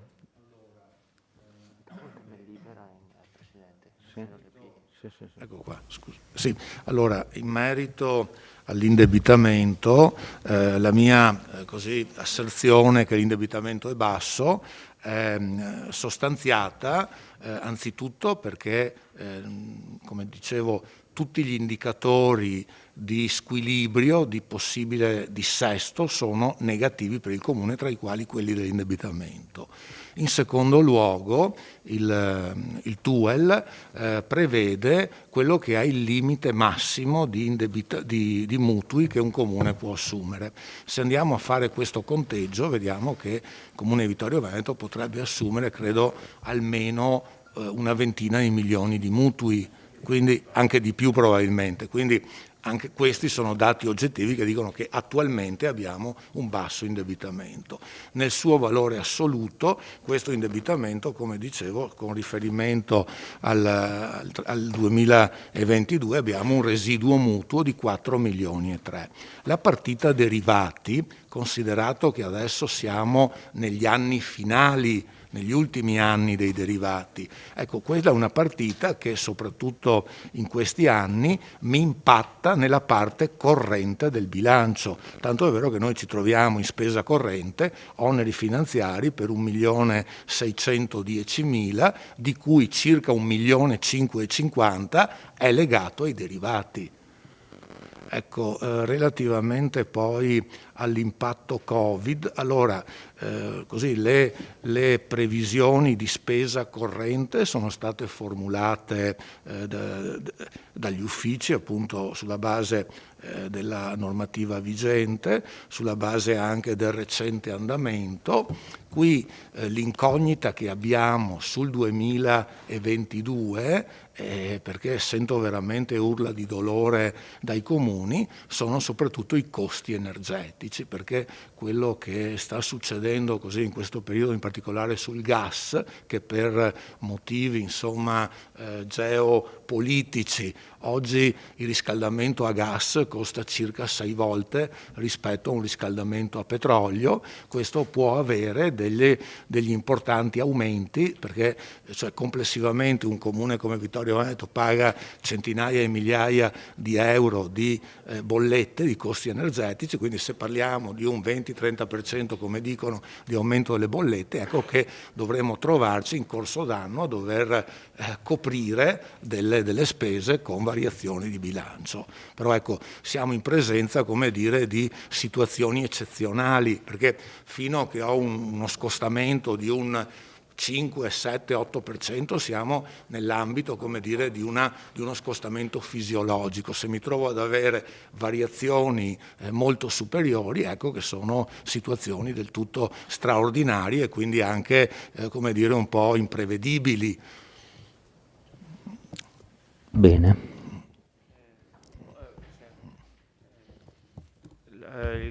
Il consigliere Tonnon in commissione aveva fatto una domanda riguardo al discorso delle partecipate e quindi adesso lascio la parola alla dottoressa Del Vassore se riesce a rispondere. Grazie. Sì, buonasera. Se la domanda era quella riguardante i valori indicati a pagina 49 del DUP, qui c'è il valore del capitale sociale che in realtà in questa tabella è riportato come risulta a pagina 25 della nota integrativa, il valore del patrimonio netto e non del capitale sociale, anche se come intestazione della tabella è creata in questo modo per cui risulterebbe capitale sociale. La quota invece è stata determinata in base alla percentuale di partecipazione sul patrimonio netto. C'è una discordanza di valori per quanto riguarda la Asco Holding, perché fa un bilancio semestrale, quindi lo chiude al 30 di giugno rispetto agli altri che hanno invece un bilancio civilistico normale, lo chiudono al 31/12. L'eccezione tra patrimonio netto e capitale sociale la fa l'intermodale vittoriese, dove abbiamo lasciato la valorizzazione a capitale sociale, ma in via prudenziale visto l'andamento societario, piuttosto che inserire il valore del patrimonio netto. A pagina 25 della nota integrativa ritrova gli stessi dati di cui ho parlato adesso in riferimento alle quote societarie. Bene. Altre domande o possiamo aprire la discussione? Prego.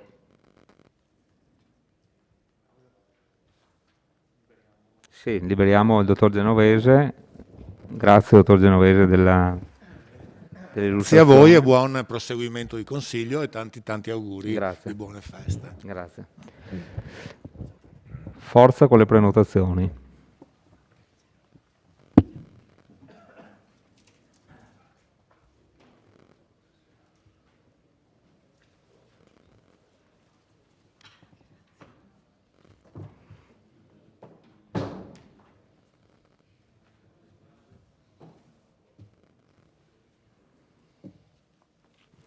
Consigliere De Antoni, prego. Sì, inizio parlando del DUP, che è insomma, il tema che secondo me è più importante insomma, in discussione nel consiglio di oggi. Ringrazio innanzitutto l'assessore alla programmazione economica e gli uffici per aver condiviso e recepito alcune mie proposte di aggiornamento del DUP che ho presentato nei giorni scorsi e che gran parte delle quali sono state accolte. Era un impegno che avevo preso nella precedente Consiglio Comunale, le ho presentate e quasi tutte sono state accolte. Comunque poi diciamo, per superare questa mancata accoglimenti ho presentato un emendamento che poi forse non so quando devo illustrare, se posso lo illustrerò nel corso del mio intervento, va bene? L'emendamento se vuole illustrarlo, ottimizzi lei come... Così mi viene il discorso completo, perfetto, e poi presenterò alla fine anche un ulteriore emendamento sempre per diciamo, recuperare le proposte che avevo fatto in quel documento. Un aspetto che devo rilevare è che nonostante le richieste e le considerazioni che erano state fatte da me nel corso del Consiglio Comunale, non c'è stata da parte della Giunta alcuna risposta. Mi riferisco in particolare al fatto che nella presentazione da parte dell'amministrazione del DUP non si fa alcun riferimento al Covid-19 e alle ripercussioni che la pandemia ha provocato alla popolazione, alle famiglie, agli studenti, alle imprese e a tutta la città. Non voglio dire che non ci siano stati interventi da parte dell'amministrazione, soprattutto grazie ai finanziamenti statali, ma non fare alcun accenno alla pandemia nel documento di programmazione, non fare alcuna valutazione sui risultati ottenuti con gli interventi fatti, non preoccuparsi di come si potrà intervenire nei prossimi anni per venire incontro alle persone e alle attività che più sono state colpite dalla pandemia, non riportare alcune di queste tematiche è per secondo me una grave mancanza. Non c'è stata neanche sui giornali, che poi i giornali sono la fonte principale di informazione per i poveri consiglieri di minoranza, non c'è stata neanche una proposta neanche sui giornali, un'indicazione su come affrontare queste tematiche, su come porsi di fronte al Piano Nazionale di Ripresa e Resilienza, il PNRR, finanziato con quasi 70 miliardi di euro. Almeno al Comune di Treviso, il sindaco ha proposto di realizzare la Grande Treviso, poi seguito a ruota da un esponente di Conegliano che ha proposto la Grande Conegliano. E mi chiedevo, ma noi a Vittorio Veneto cosa vogliamo fare? Cioè andiamo avanti da soli, ci aggreghiamo a Conegliano in questa proposta, perché effettivamente, da quello che si capisce sui giornali, ha fatto qualche accenno l'assessore Caldarte alle possibilità che comunque il piano consentirà nell'ambito sociale, però sui giornali si legge che i finanziamenti saranno notevoli, che verranno estesi e verranno coinvolti i comuni, anche i comuni in questo piano. Allora mi chiedo come mai non ci poniamo questo problema. In un documento come il DUP questo aspetto dovrebbe essere considerato. Neanche nelle presentazioni che gli assessori e il sindaco hanno fatto si è mai parlato di questa cosa. Mi dispiace, non capisco il motivo, insomma, ecco, mi sembra che sia questa una grave omissione che spero possa essere in qualche modo recuperata nei prossimi documenti. Nel Consiglio Comunale del 29 ottobre avevo fatto rilevare anche la necessità di aggiornare le linee strategiche e il programma di mandato. Lo so che il programma di mandato in sé non può essere modificato perché è quello e non si cambia, però nel corso di questi anni ci sono state alcuni interventi, alcune iniziative, alcune cose che sono successe che fanno in modo che il documento fatto dalla Giunta, presentato dalla Giunta all'inizio del suo mandato, è superato. Mi riferisco ad esempio dove si parla che la sede della biblioteca venga realizzata a Palazzo Altan. Mi sembra che questo, in tutte le proposte che sono state formulate, non sia mai parlato di questo. Allora, abbiamo un documento che dice questa cosa, dall'altro diciamo sui giornali o anche il sindaco forse in qualche consiglio comunale ci ha comunicato che è indirizzato verso altre proposte, ce ne sono ancora tante, un piano A, un piano B, un piano C, però non comprendono questo intervento. Oppure c'è ancora scritto chiaramente nel documento della Giunta che alla caserma Gotti verrà realizzata una grande area verde destinata a parco cittadino, collegata con la pista ciclabile del fiume Meschio, che la caserma Tandura diventi la sede delle associazioni che fanno attività di protezione civile. Questo ormai è superato perché la caserma non è ancora nostra e non sarà mai nostra, però voglio dire, prendiamo atto di queste cose perché nei documenti che sono stati presentati anche in Consiglio Comunale, ad esempio per alcune associazioni si è previsto, forse non ancora definitivamente, si è previsto che ad esempio la sede dell'AVAB o della Proloco vadano nella caserma Gotti, in un documento abbiamo visto. Adesso, cioè, se facciamo una programmazione triennale, questi argomenti dovrebbero essere esaminati secondo me, cioè non si può aspettiamo che venga il finanziamento e poi diciamo cosa vogliamo fare, oppure affidiamo un incarico all'ultimo momento, come è stato lo scorso maggio quando abbiamo partecipato a quei bandi nazionali, è tutto di fretta, non c'è stato neanche il tempo di approfondire, di discutere, penso anche per voi, non solo per il Consiglio Comunale, ma arriva la comunicazione del bando a febbraio-marzo, entro maggio devono essere presentati dei elaborati, si rincorre un professionista che presenti una cosa velocemente, come è successo ad esempio per l'iniziativa da fare a San Giacomo, che poi alla fine è stata finanziata, mi diceva l'assessore prima, quella per il centro famiglia, adesso chiamiamolo così, anche lì si è ricorsi a un professionista che con tanta buona volontà ha fatto un progetto che ripeteva, come ho già detto, le stesse indicazioni che erano contenute nel bando, senza nessun sforzo da parte dell'amministrazione, quella volta, di individuare delle iniziative, delle attività che poi siano effettivamente necessarie e rispondenti ai bisogni della popolazione. C'era la possibilità di fare quella roba là e abbiamo fatto la domanda. Secondo me questo dipende sempre da non pensare prima un po' a queste cose che sono importanti, e il documento unico di programmazione dovrebbe essere proprio quello che la sede in cui di queste cose si discute. Ecco, un'altra cosa che diciamo, su cui volevo soffermarmi è stato il fatto che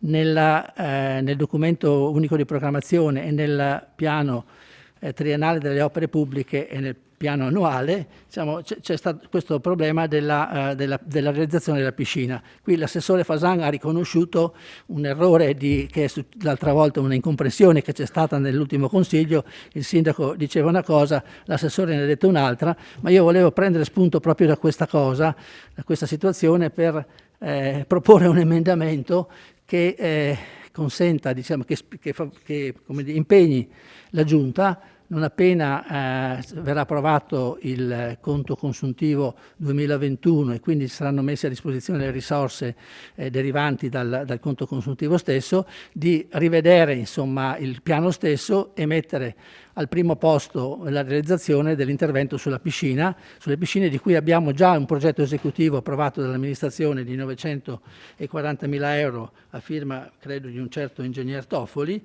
per cui se c'è anche qualche piccola integrazione da fare, come diceva il sindaco, perché manca ancora qualche cosa da fare, mettiamola, ma se aspettiamo un altro anno verrà fuori che oltre alle cose che sono state previste nel progetto esecutivo e a quelle che sono venute fuori in questo periodo, ne verranno fuori ancora delle altre. Quella struttura ha bisogno urgente di un intervento.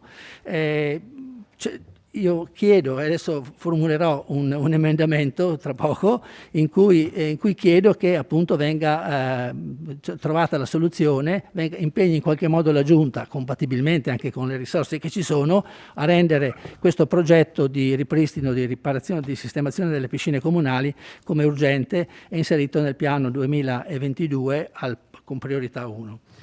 E a questo punto un'altra richiesta che avevo fatto in sede di presentazione del documento che ho mandato all'amministrazione era quello di realizzare il servizio di consegna dei farmaci a domicilio da parte della Vittorio Veneto Servizi. Noi finalmente quest'anno con il DUP individuiamo già nel 2021 gli obiettivi strategici che la Vittorio Veneto Servizi dovrà portare avanti nel corso del 2022. È un grande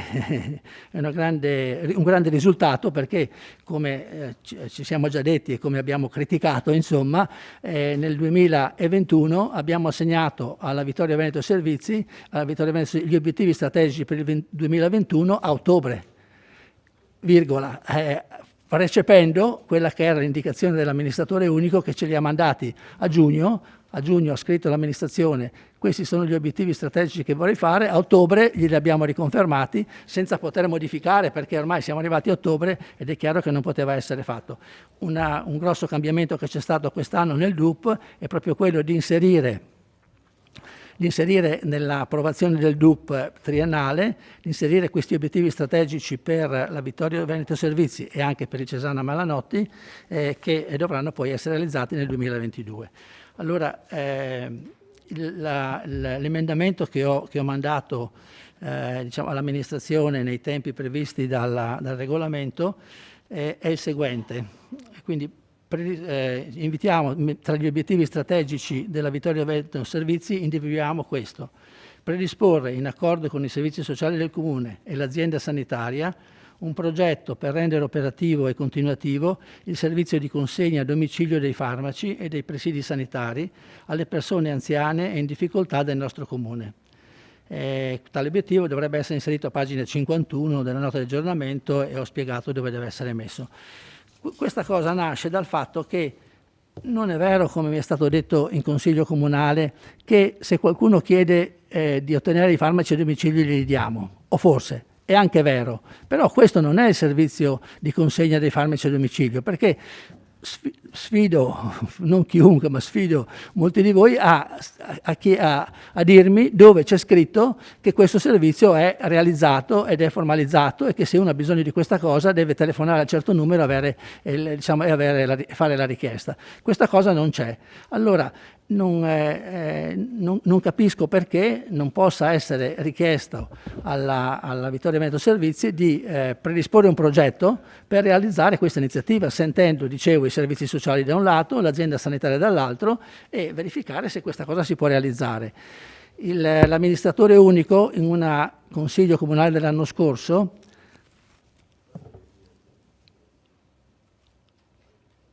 il Consiglio Comunale dell'anno scorso, l'amministratore unico della Vittorio Veneto Servizi aveva detto che c'era il problema di coinvolgere anche le altre farmacie, per non essere poi la farmacia comunale quella che realizza, quindi una sorta di accaparramento del mercato dei farmaci. Questo non è che io voglia fare questo, io chiedo che venga fatto un progetto, che vengano coinvolte anche le altre farmacie che sono disponibili a farlo e che questo diventi un servizio istituzionale della nostra società, Vittorio Veneto Servizi. Mi sembra che questa cosa possa essere fatta, a meno che una volta che abbiamo dato questo obiettivo alla Vittorio Veneto Servizi non venga dimostrato che questa cosa non può essere realizzata perché le altre farmacie sono contro o perché andiamo contro qualche normativa, ma non mi si può dire che non c'è il bisogno di fare questo tipo di servizio, perché è un servizio che è sentito, viene fatto in altri comuni e ha dei buoni risultati. Io ho apprezzato molto l'intervento dell'assessore Caldart quando ha detto che ci sono tanti bisogni nella popolazione, ma non possiamo aspettare che arrivino all'ufficio per chiederci, per dimostrarci bisogno e chiederci aiuto. Cioè dobbiamo essere noi aperti sul territorio, dobbiamo individuare quali sono i servizi e le necessità della popolazione e dobbiamo cercare di venire incontro, perché ci sono tante persone che si trovano in difficoltà e che non hanno la forza e il coraggio di venire e di fare queste richieste. Lo dico in generale e in particolare anche in questo settore. Quindi io considero, Presidente, presentato il mio emendamento, che adesso glielo porto firmato, poi magari lei se lo rilegge, chiederemo poi al Consiglio di votarlo. Analogo discorso è sull'emendamento che voglio presentare per quanto riguarda le piscine comunali, che come dicevo prima, adesso l'ho scritto da qualche parte, insomma richiede, lo troverò, che richiede in sostanza, non so da qualche l'ho scritto insomma comunque, che richiede che invita la Giunta a verificare la possibilità, utilizzando l'avanzo di amministrazione 2021, la possibilità di inserire nel piano triennale delle opere pubbliche e principalmente nel piano annuale 2022 l'intervento di ristrutturazione delle piscine, dandogli la priorità 1. Tra l'altro, essendo già approvato il progetto esecutivo e anche avendo già ottenuto alcuni pareri, mi sembra anche quello del Genio Civile. Continuando nell'esame del DUP, volevo fare una richiesta di precisazione all'assessore Fasan quando dice che è stato assegnato, e ho visto la delibera, l'incarico a un professionista, l'incarico per realizzare il PEBA, il primo stralcio del PEBA. Mi domando come mai l'incarico non sia stato dato al professionista che aveva fatto lo studio generale. Mi ha meravigliato questa cosa perché le idee che avevano portato in consiglio sia nella prima illustrazione che nella seconda illustrazione erano sembrate a tutti molto interessanti, molto innovative, molto sentite, e non capisco perché io non lo conosco, l'ho solo visto quella sera, quindi non faccio nessuna rivendicazione particolare, però dico che mi è sembrato strano che si sia scelto un professionista diverso da quello che aveva fatto lo studio generale.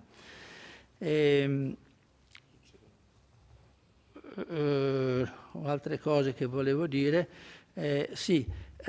non so se ho capito male le cifre che sono state riportate sul bilancio per quanto riguarda le spese per il personale, nel senso che quando voi parlate di reddito di lavoro dipendente, che cosa intendete nelle spese? Sono le spese per il personale, giusto? Allora, se ho visto bene, insomma, c'era un importo di previsioni di 5.585.000, c'è stato l'assestamento a 5.983 e pensiamo di spendere nel 2022 5.732.000, cioè circa 200.000 euro di meno di quelli dell'assestato 2021. Mi sembra strano rispetto alle mi sembra strano, rispetto alle modifiche anche che sono state apportate recentemente dalla Giunta, in cui si prevede, una volta rivisti i parametri del famoso 27% che deve essere rispettato, è previsto un aumento di 3 persone, o 2 o 3 persone se non ho capito male, un operaio, un addetto all'ufficio appalti, e mi era sembrato che forse ci fosse un'altra persona, ma non so, forse sono 2, insomma, tant'è che nel DUP, quando guardiamo la tabella che riporta il numero delle persone che saranno presenti nel 2022, aumentiamo di 2 rispetto a quelle che erano presenti nel 2021. Come venga fuori questa cosa non si capisce, salvo che sia come anche l'anno scorso, però il fatto dei fondi che vengono spostati da un anno all'altro. Però anche l'anno scorso mi avete detto questa cosa, allora non capisco perché le continuiamo a spostare. Continuerà sempre così, va bene. No, va bene. Dunque questo. Terminerei intanto qui il mio intervento per recuperare poi qualcos'altro che avevo scritto per il secondo intervento. Sono stato velocissimo, Presidente, ha visto? Spettacolo. Grazie. Grazie. Consigliere Dus. Dunque, la determina 1022 del 16 dicembre 2021 ha per oggetto assenza ingiustificata per mancanza del permesso della certificazione verde Green Pass riferita a novembre 2021. O sbaglio? Assenza ingiustificata per mancanza del possesso della certificazione verde. Quindi da quello che deduco da questa determina ci sono 5 persone facenti parte del personale che non hanno il Green Pass? Sì, può essere. Che non hanno il Green Pass. No, siccome prima abbiamo discusso del personale, non faccio nomi e cognomi, tanto nella determina c'è solo il numero di matricola, non ci sono i nomi e cognomi. Prima abbiamo discusso del personale, del fatto che abbiamo un impianto organica 217, se non sbaglio, persone, però effettivamente gli assunti sono 149. Abbiamo 5 persone in meno che lavorano negli uffici tecnici, mi pare, in questo caso, perché queste persone sono nell'ufficio tecnico e mi pare che in questo periodo l'ufficio tecnico abbia delle mancanze che tutti noi riscontriamo quotidianamente. Quindi prima nella comunicazione mi ha fatto piacere quanto aveva detto il sindaco, cioè che ha tentato anche di persuadere, di richiamare. Qui non si sta facendo la colpa a nessuno, però voglio dire, abbiamo già una carenza di personale enorme, cioè più di quasi un centinaio di persone.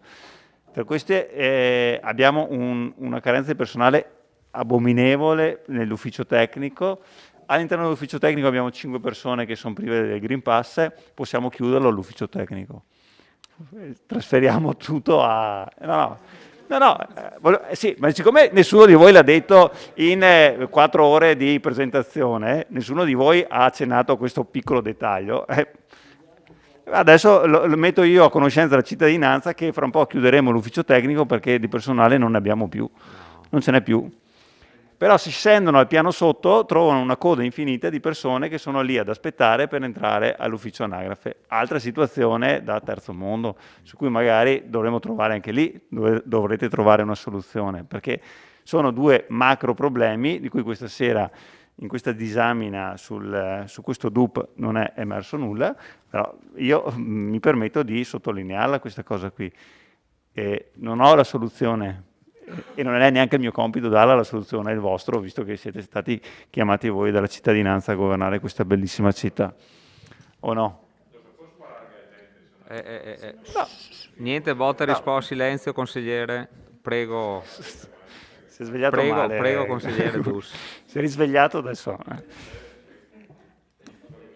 Dai, andiamo avanti. No, io non sto, ripeto, sto solo ponendo all'attenzione della cittadinanza che c'è questo macro problema.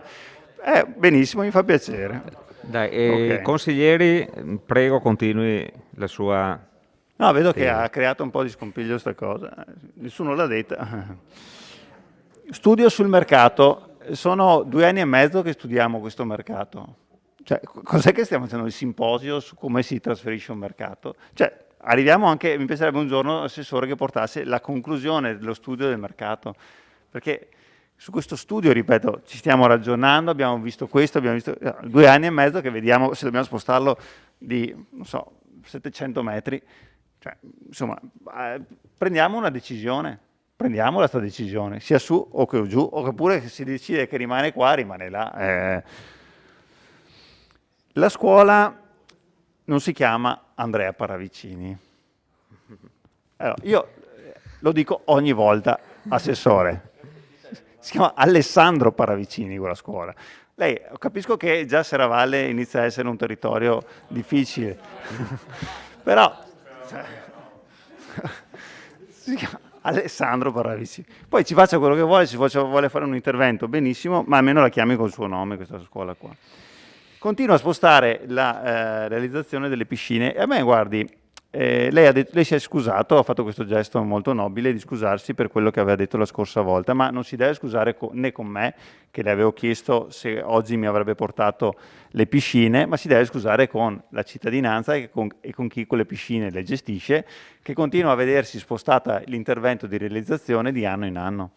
Perché siamo passati dal 2019, 2020, 2021, 2022, adesso ce l'abbiamo nel 2023. Lei rimarrà qui a governarci fino al 2040 e quindi forse nel 2040 vedremo la realizzazione di queste piscine, perché veramente non ne veniamo a capo. Allora, oggi c'è un emendamento che spero verrà accolto, anche perché è abbastanza, lascia le maglie abbastanza larghe alla vostra amministrazione, però queste piscine alla fine noi non le vedremo, e questo purtroppo il dramma. E, oltre alle piscine c'è la questione del campo da rugby, anche di questo esamina lunghissima prima di tutti gli interventi, lodevoli, niente da dire. Sul campo da rugby però grandi punti di domanda, 2023 forse lo facciamo di qua, lo facciamo di là, ma soprattutto lo facciamo? Mancano i soldi, però guardi lei, i 2 milioni per il sottopasso li ha messi, dai, mancano i soldi, sempre manca i soldi. Questione della fibra ottica, altro dramma mi viene da dire sulle strade, cioè è una questione che anche questa è sotto gli occhi di tutti. Mi ricordo all'inizio mandato lei ci diceva: noi non faremo come le amministrazioni precedenti, noi coordineremo i lavori perché non è possibile che passi Tizio e rompa la strada e dopo noi veniamo ad asfaltare. Tac. Adesso non stanno solo rompendo le strade, ma stanno rompendo anche i marciapiedi, quindi sì, anche qualcos'altro soprattutto, cioè anche questo, cioè, veramente stanno aprendo tutte le strade della nostra città. Io vorrei capire anche dal punto di vista delle autorizzazioni, perché questi arrivano, fanno i lavori, li chiudono, lasciano aperti i cantieri, dopo ritornano dopo settimane, cioè è una questione, e poi soprattutto non la sistemano queste asfaltature qua.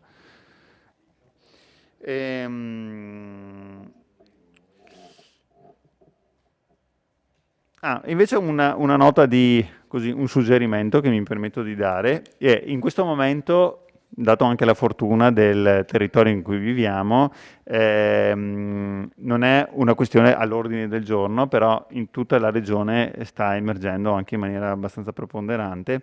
Non è un nostro, speriamo una nostra preoccupazione in questo momento, perché l'agricoltura, soprattutto grazie ai vigneti, esige, cioè, vengono utilizzati i terreni per piantare vigneti o colture di alto reddito. In altri territori invece si sta assistendo a campi di agrofotovoltaico, cioè fondamentalmente viene piantato impianti fotovoltaici sui campi. È una cosa che sta prendendo molto piede e nei prossimi anni lo sarà sempre di più. Allora, questa cosa qui va benissimo se il terreno è come quello che era stato individuato nella zona industriale, quindi terreni marginali o terreni di residuo, eccetera, eccetera. Però quando iniziano ad essere grandi appezzamenti, soprattutto di pianura, nasce un problema molto serio. E i comuni hanno in questo momento la possibilità di mettere, siccome noi siamo all'interno del PAT, di lavorazione del PAT, di porre dei vincoli. Secondo me dovrebbe essere opportuno in questo momento pensare che nei pezzi di terreno appetibili per questo tipo di tra virgolette, lavorazioni, mettere dei vincoli, perché sennò ci si trova veramente ad avere ettari di impianti fotovoltaici. Il PNRR aprirà in maniera preponderante questa opportunità, quindi dando molti soldi ai privati per poter investire su questi argomenti, però ci si trova di fronte poi, ripeto, a distese di campi che non saranno più coltivati, ma saranno con impianti fotovoltaici. Ripeto, in questo momento sembra un'assurdità di cui a noi non interessa, però in tutto il Veneto ne stanno nascendo molti ed è un tema su cui interrogarsi se è opportuno lasciare un terreno incolto o coltivato ad un certo tipo di coltivazione, oppure metterci un impianto fotovoltaico che dura lì 30 anni. Grazie, consigliere Dus. Prenotazioni?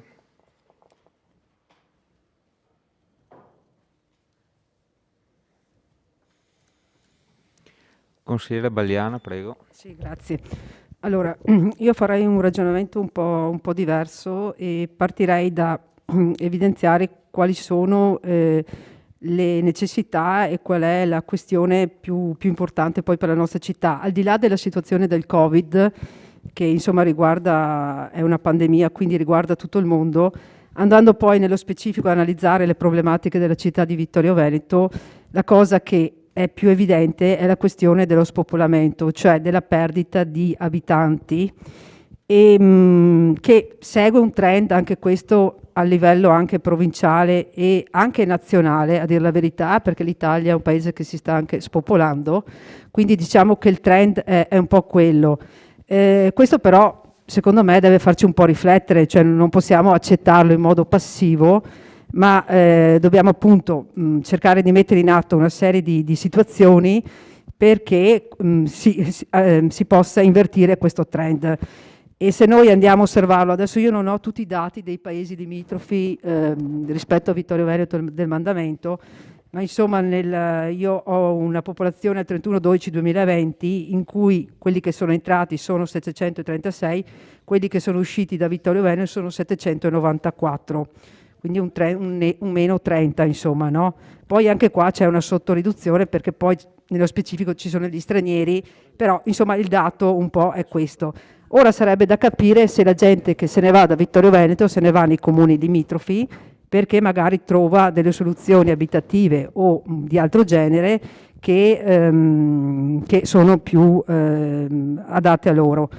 Vero anche allora che come facciamo a cercare di invertire questa situazione? Secondo me Vittorio Veneto ha tutte le caratteristiche, l'abbiamo detto più volte, per una città di rilancio e con un'alta vivibilità da un punto di vista soprattutto ambientale, e prova ne ha che voi vi state cercando di impegnare, ad esempio con questa prova dell'IMU, che secondo me è un'occasione naturalmente interessante, e con questo abbassamento dell'IMU su coloro, insomma, sui proprietari che affitteranno queste abitazioni a cittadini in entrata a Vittorio Veneto, quindi che porteranno la residenza a Vittorio Veneto.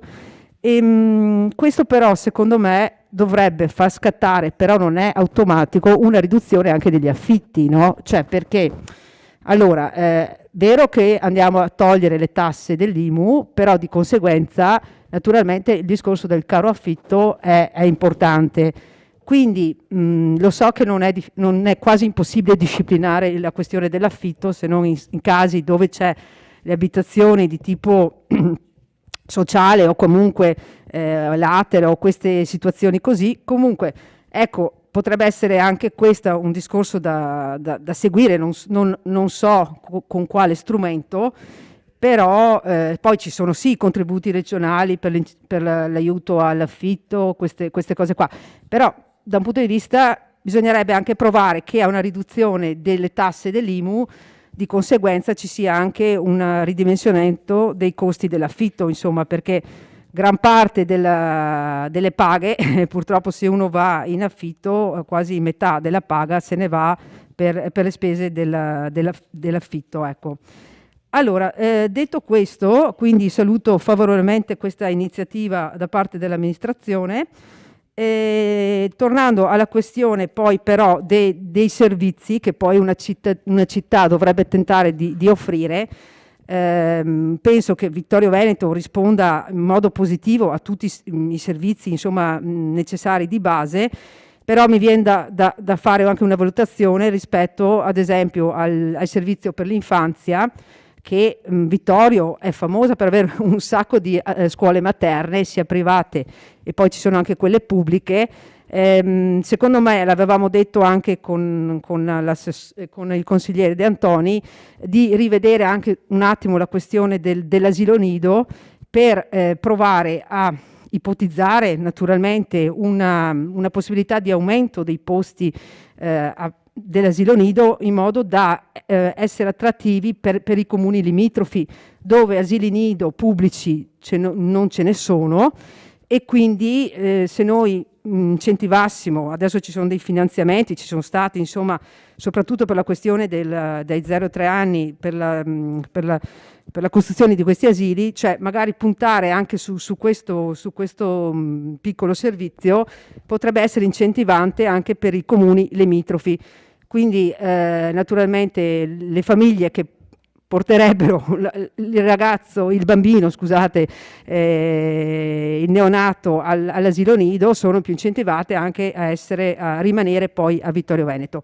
Stessa cosa mi viene da pensare per un servizio come le scuole. Allora, secondo me le scuole a Vittorio sono delle belle scuole e sono anche delle ottime scuole di qualità, tanto è vero che sono sempre prime nelle classifiche provinciali e regionali addirittura, no?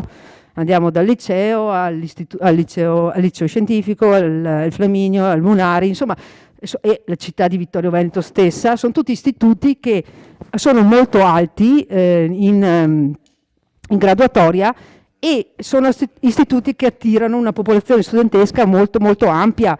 È vero che il trend dei ragazzi è in diminuzione, quindi è in inversione perché ci saranno meno giovani, però se noi diamo una mano, tra virgolette, alle nostre scuole superiori attraverso la provincia di Treviso competente per gli istituti superiori, ecco che secondo me insomma cerchiamo anche di focalizzare questo punto.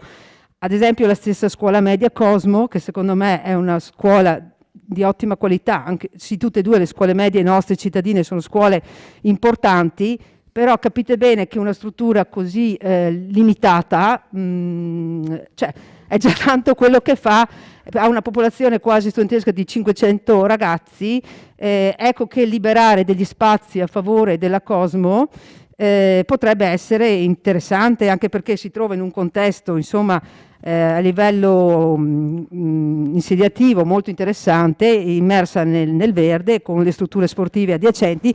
Quindi ecco che l'operazione della provincia per spostare parte dei ragazzi che stanno nello stesso stabile della Cosmo, quindi l'ITE, in un altro stabile, in un altro edificio che verrà realizzato non so con che tempi, io spero che l'amministrazione riesca a fare questa operazione, perché se no perderemo un altro treno rispetto a questa situazione.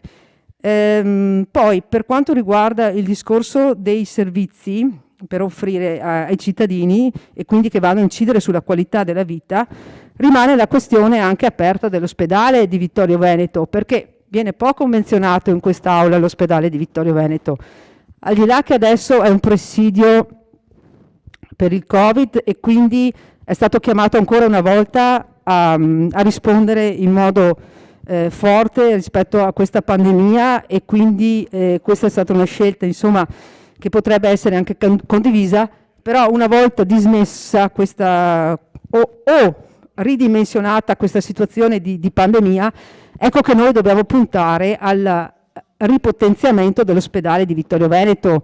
Quindi non possiamo pensare di avere ancora 3-4 anni che l'ospedale Vittorio Veneto sia un presidio Covid e basta. Cioè è impensabile continuare in questi termini. Quindi magari qua la voce dell'amministrazione secondo me dovrebbe un attimo attivarsi e provare a ragionare anche appunto, ripeto, nel potenziamento di alcuni servizi per quanto riguarda l'ospedale di Costa. Insomma, abbiamo perso anche il pronto soccorso in questo momento e quindi insomma cerchiamo di ridare un po' di qualità a quello che avevamo e cerchiamo ancora di riqualificarlo, ripotenziarlo. È vero che non possiamo avere ogni specialistica all'interno dell'ospedale, qua siamo pienamente d'accordo, però viva Dio, alcune competenze, alcune specialistiche le possiamo tenere qui nel nostro territorio, e più anche i servizi di ambulatoriali primari per la gente ormai anche anziana che deve sempre recarsi o a Conegliano o a Pordenone o in altre zone. Okay. Detto questo, vado un po' per ordine rispetto ai punti che avete toccato, passo alla questione dell'urbanistica. Allora, per quanto riguarda l'urbanistica, salutiamo con piacere la questione del PAT. Ecco, Sindaco, io la pregherei comunque, al di là della velocità con cui lo porterà in aula, di seguire poi tutte le tappe per quanto riguarda la partecipazione pubblica. No, ho già fatto, abbiamo fatto una seduta, sì, ecco, poi ci avevate detto che sì, insomma, comunque che siano seguite tutte le procedure per quanto riguarda la partecipazione, visto che è un documento che rimarrà attivo per parecchi anni. Penso che sia giusto che ci sia la partecipazione doverosa di tutte le parti sociali della città, dei cittadini e anche delle forze politiche e sociali del comune. Sul discorso dell'urbanizzazione mi preme ricordare che però è quasi impossibile non notare uno stallo per quanto riguarda la questione dell'ex Carnielli, perché siamo a 2 anni anche più, insomma, dalla cessione di quell'area che è nata l'asta. C'era un impegno, sì, è vero che stiamo parlando di una situazione privata, però insomma là sotto abbiamo una situazione anche di questione sanitaria non indifferente col discorso dell'inquinamento del cromo. Quindi secondo me questa situazione, adesso io non so da un punto di vista coordinativo gli uffici come si stiano attivando. Io mi ricordo insomma che il ruolo della politica amministrativa era quello di coordinare o mettere assieme, o mettere attorno a un tavolo una serie di soggetti insomma privati per riuscire un po' a dare vita, a riqualificare quell'area. Quindi ecco, secondo me questo è un punto che non possiamo non citare per quanto riguarda poi l'urbanistica in generale della città. Quindi io adesso non so a che punto siamo rispetto a questo. Andando velocemente avanti, ecco, per quanto riguarda le questioni che sono state affrontate da un punto di vista, poi Presidente mi fermi quando ho finito il tempo, ecco, grazie, allora io vado a oltranza. No, dai, allora no, mi dispiace ribadire certi concetti sempre, però in effetti li stiamo sempre ribadendo perché vediamo pochi avanzamenti rispetto alle questioni che sono sempre state sollevate in quest'Aula, quindi viene naturale poi riprenderle insomma e ribadirle. Per quanto riguarda la questione dello sport, tempo libero affrontata dall'assessore, ecco, mi sento insomma anche di fare i complimenti all'assessore per il lavoro che sta svolgendo per quanto riguarda il discorso dei percorsi naturalmente, di questi nuovo sistema insomma di riqualificazione dei percorsi, e qua mi trovo assolutamente d'accordo insomma su questo campo. Ho una piccola nota che la ribadisco qua in aula rispetto alla questione poi delle tariffe. Lo so che avete riportato, sì, onore al vero, cioè voi avete riportato le tariffe dell'uso degli impianti sportivi, soprattutto delle palestre, non degli altri impianti sportivi, alle tariffe vecchie in essere, e quindi c'è un ritorno alla tariffa penso del 2019 o 2020, ecco. Però quello che chiedevano era che, se vista la situazione di pandemia che sta continuando, se era possibile ancora per un anno o due rivedere queste tariffe al ribasso, attingendo i fondi da dove si attingono normalmente, cioè al di là poi del contributo Covid che arriva dallo Stato, però insomma fondi a disposizione si può tagliare, questa è la mia proposta da una parte, e insomma andare a metterli in quel capitolo là. Poi volevo anche chiedere quanto è l'incidenza poi di questo piccolo aumento in termini assoluti, solo per avere un'idea di quello che stiamo parlando. Io non vado oltre su questo discorso delle tariffe perché ribadisco, c'è tutto un mondo sotto che usufruisce di queste palestre, sappiamo le varie problematiche che ci sono più di una, è anche difficile affrontarle qua stasera tutte assieme. Per quanto riguarda i lavori, le opere pubbliche, ecco, volevo chiedere, poi magari mi risponderà Assessore, la cifra stanziata per la discarica di Forcal, che nei piani vecchi delle opere era pari a 300.000 euro. Adesso ce la troviamo a 1.300.000 euro. Volevo chiederle a cosa corrisponde il milione.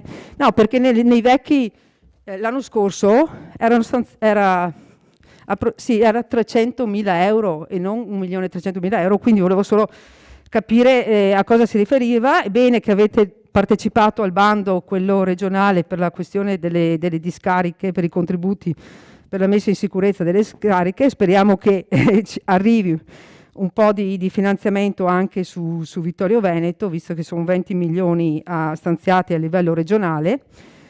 Bene, vado oltre e vorrei spendermi ancora sulla questione dell'assessorato al sociale, che insomma interpreta in modo positivo tutti i bisogni insomma, che stanno nascendo nel territorio. La cosa più interessante è la questione dell'educazione domiciliare, educativa domiciliare, come si vuol chiamare, anche perché c'è necessità effettivamente di questo aiuto, questi nuovi bisogni insomma, che stanno nascendo, e quindi è un punto positivo da perseguire, insomma. Anche perché la cosa difficile, anche perché nelle scuole molte volte i pomeriggi sì, c'è ancora il dopo scuola, però viene anche poco utilizzato, oppure dovrebbe essere un po' più incentivato, secondo me, perché c'è parecchi ragazzini insomma, che hanno bisogno di varie situazioni e rimangono magari a casa da soli, e secondo me un aiuto sotto questi aspetti è fondamentale, no? Poi lo vediamo quotidianamente, perché poi sì, ecco. Altra questione per quanto riguarda la cultura. Allora, al di là delle cose che sono state citate, volevo soffermarmi sull'omaggio a Giuseppe Taffarel, che mi sembra una importante iniziativa, che mi trovo assolutamente d'accordo. Volevo solo fare una proposta, ma non so poi se è fattibile, che non si riduca solo a una mostra fotografica o una mostra limitata a uno spazio, ma secondo me ci potrebbe essere lo spazio per prolungare questo periodo di omaggio a Taffarel quasi in tutto l'anno, voglio dire. Non so se è fattibile la cosa, però attraverso la collaborazione delle varie associazioni sul territorio, a livello cinematografico o altre associazioni che abbiamo fatto riferimento, sarebbe l'idea anche di poter, non so se, voglio dire, ci sono gli obiettivi da raggiungere, però magari ampliare quell'arco di tempo in cui si omaggia questo importante regista, e quindi potrebbe essere un'idea, però vabbè, me la sentivo di proporla. Ecco, adesso io per il momento mi fermo con una piccola polemica per quanto riguarda i finanziamenti per la questione delle piscine. Appunto non capisco perché ad esempio si spendono 400.000 euro per la videosorveglianza, e quei 400.000 euro magari non siano messi in maniera prioritaria sulla questione della ristrutturazione delle piscine. Grazie. Grazie consigliere Baliana. Ci sono altre prenotazioni? Consigliere Tonon, prego. Grazie. Spero di aver sentito male ieri il servizio in TV che hanno fatto per quanto riguarda i ricoverati nel nostro ospedale, e spero abbia ragione il nostro sindaco quando diceva che erano 74 più 4, perché se non ho capito male Sallemi ieri parlava di oltre 120, ha detto. Quindi spero sia diminuito. Sì, no, l'ho sentito in TV, quindi spero che, mi auguro fortemente che abbia ragione lei, ma resto a parlare dell'ospedale perché a fronte della ristrutturazione doverosa, attesa da anni dal punto di vista sismico e non solo, è stato scelto, e su questo posso anche condividere, è stato scelto il nostro ospedale per l'ennesima volta quale ospedale Covid per tutta la zona. Quello che spiace è che se da un lato per l'ennesima volta si chiede un atto di responsabilità alla città da questo punto di vista, dall'altro alcuni servizi vengono sfrondati, diciamo così. Pensiamo al punto nascite, per esempio, era stato sempre promesso che non ci sarebbe stato alcun problema, dico da parte dell'ULSE, non da parte dell'amministrazione comunale, che non ci sarebbe stato alcun problema, e invece qualche problemino c'è. Ma pensiamo anche solo al fatto che per andare a farsi il vaccino, quelli, speriamo tanti, sindaco, come ha detto lei, che vanno a farsi il vaccino, non se lo fanno a Vittorio, perché bisogna sempre migrare da altre parti. Allora, da una parte dobbiamo dare, dall'altra però per utilizzare un servizio dobbiamo muoverci, non noi, tutti i cittadini vittoriesi e dell'Interland. Ecco, forse da questo punto di vista la dirigenza dell'ULSS dovrebbe essere un po' più, come dire, obiettiva, ecco, diciamo così, oggettiva meglio nei suoi comportamenti, dove chiedo, do anche. Non chiedo solo e poi... Sì, solo che se facciamo un calcolo, collega, di quanti sono gli ammalati, quanti sono i cittadini e quanti si muovono, perdiamo di sicuro. Questo ovviamente, sindaco, è un augurio, cioè un auspicio quello che lancio. Un dubbio mi è venuto, lo stesso che ha sollevato il collega De Antoni, quando si parlava di personale, se non ho visto male le slide di prima, che parlava di queste spese in calo. Io, a pagina 171 del DUP,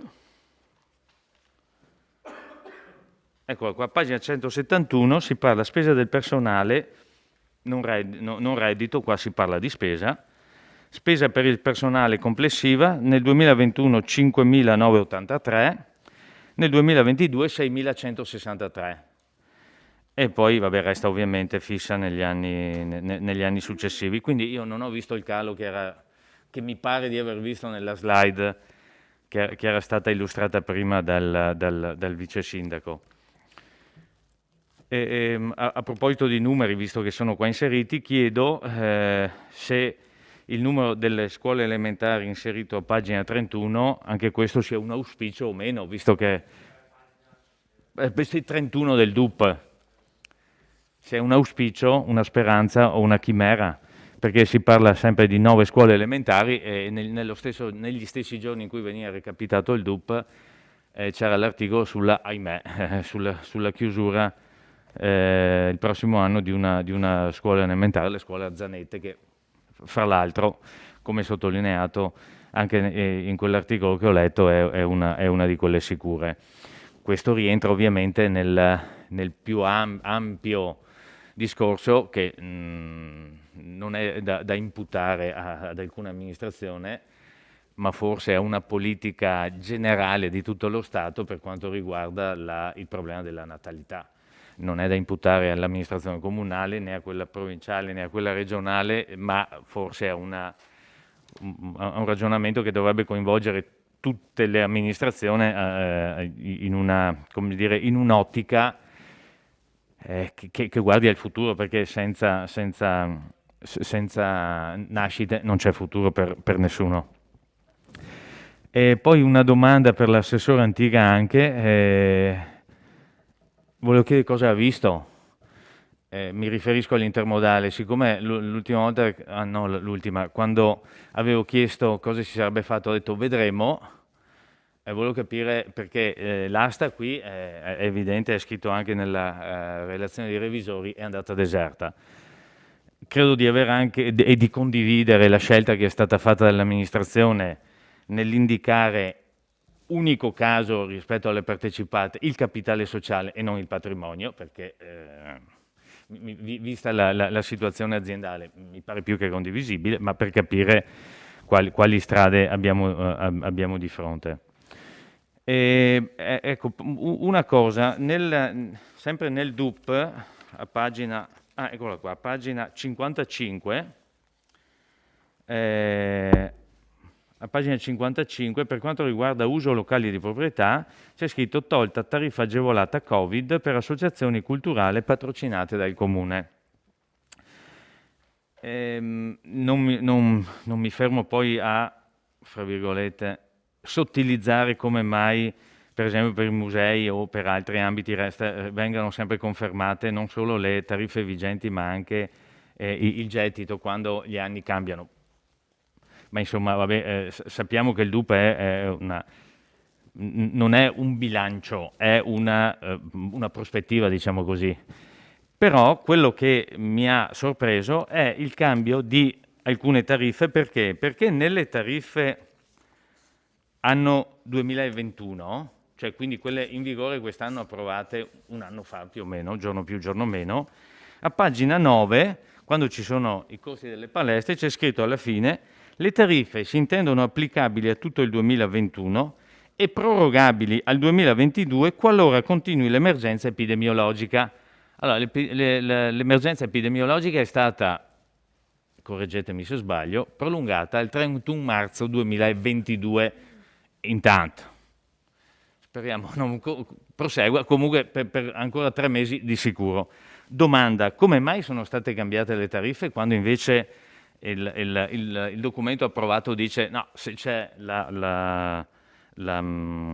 l'emergenza epidemiologica in atto saranno confermate? Punto di domanda. Per ora mi fermo qui, grazie. Grazie. Consigliere Tonon. Consigliere Dalè, prego. Grazie Presidente. No, volevo rispondere un po' sull'ospedale, perché non è che sull'ospedale sia un qualcosa di una o dell'altra parte, è un qualcosa che riguarda la città e la comunità intera. Diciamo, sull'ospedale è chiaro che il Comune di Vittorio Veneto sta facendo diciamo, dei sacrifici enormi, soprattutto le persone di Vittorio Veneto e del circondario, in quanto 2 intere ale sono vuote, proprio perché si è sottoposto a ospedale Covid al 100%, vuoi per una tradizione di pneumologia storica che vedeva la nostra città sicuramente molto impegnata e sicuramente in fase anche avanzata come studio. Però è chiaro che bisognerà assieme trovare delle soluzioni da presentare a lui su cosa fare sull'ospedale di Vittorio Veneto, perché va bene la ristrutturazione, tutte le operazioni che sono state fatte anche economicamente molto, molto importanti per quanto riguarda la sistemazione sismica, ma dobbiamo capire quali sono i reparti di eccellenza che dovranno essere installati a Vittorio Veneto, e non solo. Già una parte è stato detto, i 5 posti di terapia intensiva, che dà la possibilità all'ospedale di Vittorio Veneto di essere autonomo rispetto a altre strutture ospedaliere, assieme anche naturalmente a quello che è sempre stato uno dei reparti più importanti, che è l'otorino, in cui si parla di portare il maxillofacciale, quindi fare tutta quella di fare un centro di eccellenza non solo regionale ma nazionale, e assieme a altre strutture che in questo momento sono a Conegliano. È chiaro che non possiamo avere 2 ortopedie a distanza di 12 km. Da una parte si fa una cosa con eccellenza, dall'altra si fa un'altra cosa con eccellenza. E questo è quello che dovremmo fare assieme, e di condividere assieme come Comune di Vittorio Veneto, assieme al Sindaco, all'amministrazione comunale e chi in questo momento rappresenta i cittadini in questa sala, perché l'ospedale di Vittorio Veneto è per noi fondamentale, è una parte storica della nostra città che assolutamente non possiamo perdere. Quindi la vostra preoccupazione è anche la nostra preoccupazione.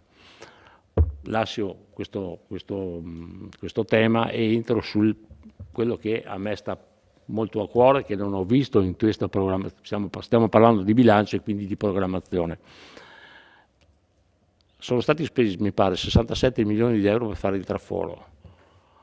Allora, vogliamo chiudere, non dico alla domenica, magari Serravalle, e far di Serravalle un centro storico che possa veramente essere attrattivo non solo per il comprensorio ma per il turismo, che, visto che siamo inseriti nell'area dell'UNESCO, nella macro area del Prosecco, dove ormai si sta muovendo una certa quantità di turismo, diamo la possibilità al turista che viene da fuori di poter ammirare quella che è una delle parti più importanti della nostra città e del nostro territorio.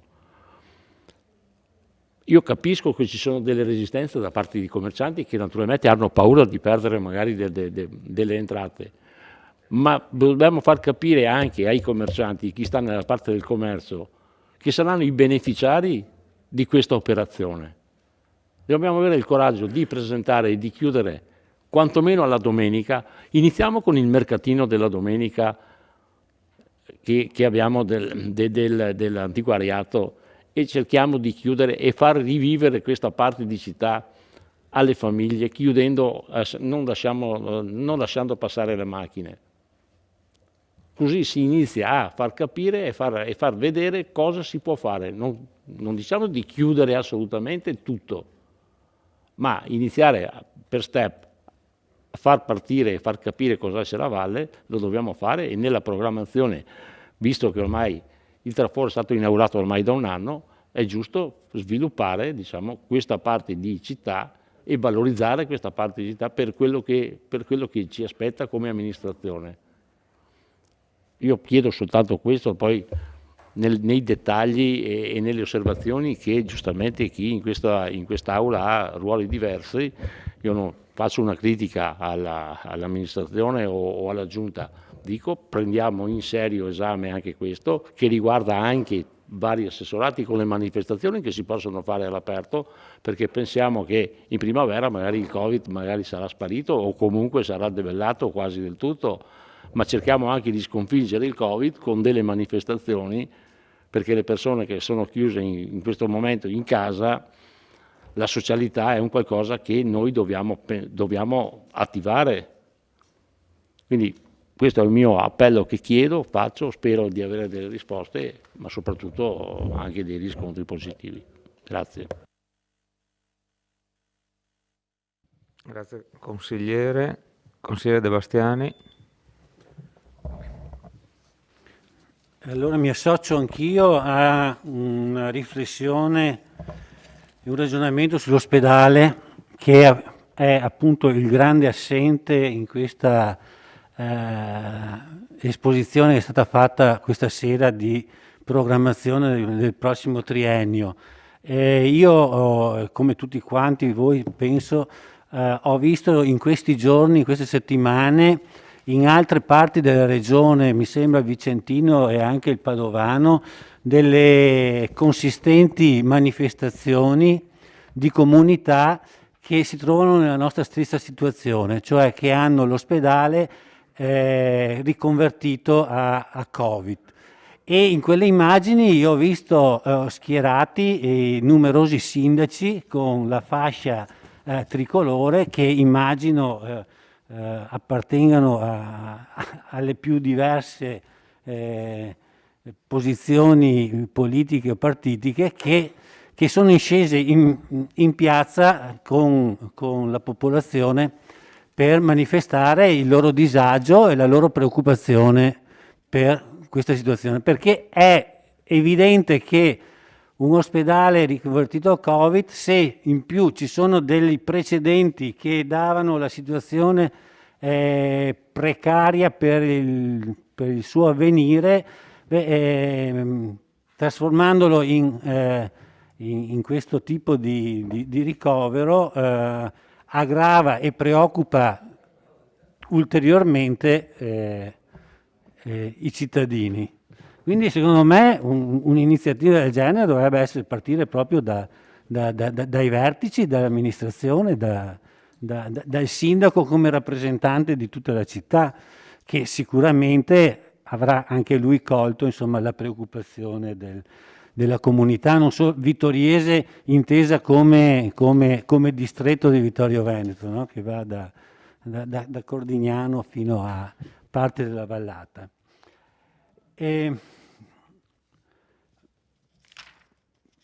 Partendo dalla fine del DUP, c'è il solito piano delle alienazioni 2022-2024 e come ogni anno brilla la perla dell'alienazione del complesso ex Mafil. Su 2.800.000 euro di alienazioni programmate, ben 1.650 sono per la famigerato Mafil, operazione che tutti quanti abbiamo valutato per quello che è e che non credo che il sindaco possa difendere come ha tentato di fare con i derivati l'altra sera, perché mi sembra proprio una cosa indifendibile. Non capisco perché nel piano di nazioni non sia stata inserita Villa Papadopoli, che a più riprese questa amministrazione ha dichiarato di voler vendere. Non so se è un cavillo tecnico oppure non so se non è voler non celare un po' questa volontà. Una domanda per chi saprà rispondermi, non so se sarà l'assessore Fasan. Sulla scheda degli acquisti del programma, elenco degli acquisti, ci sono una voce servizio gestioni delle aree di sosta a pagamento per un importo complessivo di 600.000 euro nei 3 anni, nel triennio. Non vorrei capire di che cosa si tratta.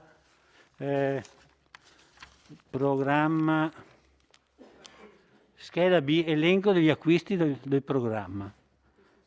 Non so a cosa si riferisca, se si riferisce a spese tecniche per i parcheggi di Serravalle del coso.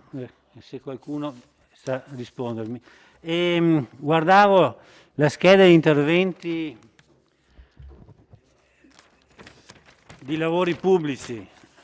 Assessore Fasan, c'è qualcuno che le sta remando contro, perché sono sempre gli stessi, ogni anno li troviamo, ogni anno devono partire, partono o non partono. Adesso lei ci ha detto che i prossimi mesi partono, speriamo bene.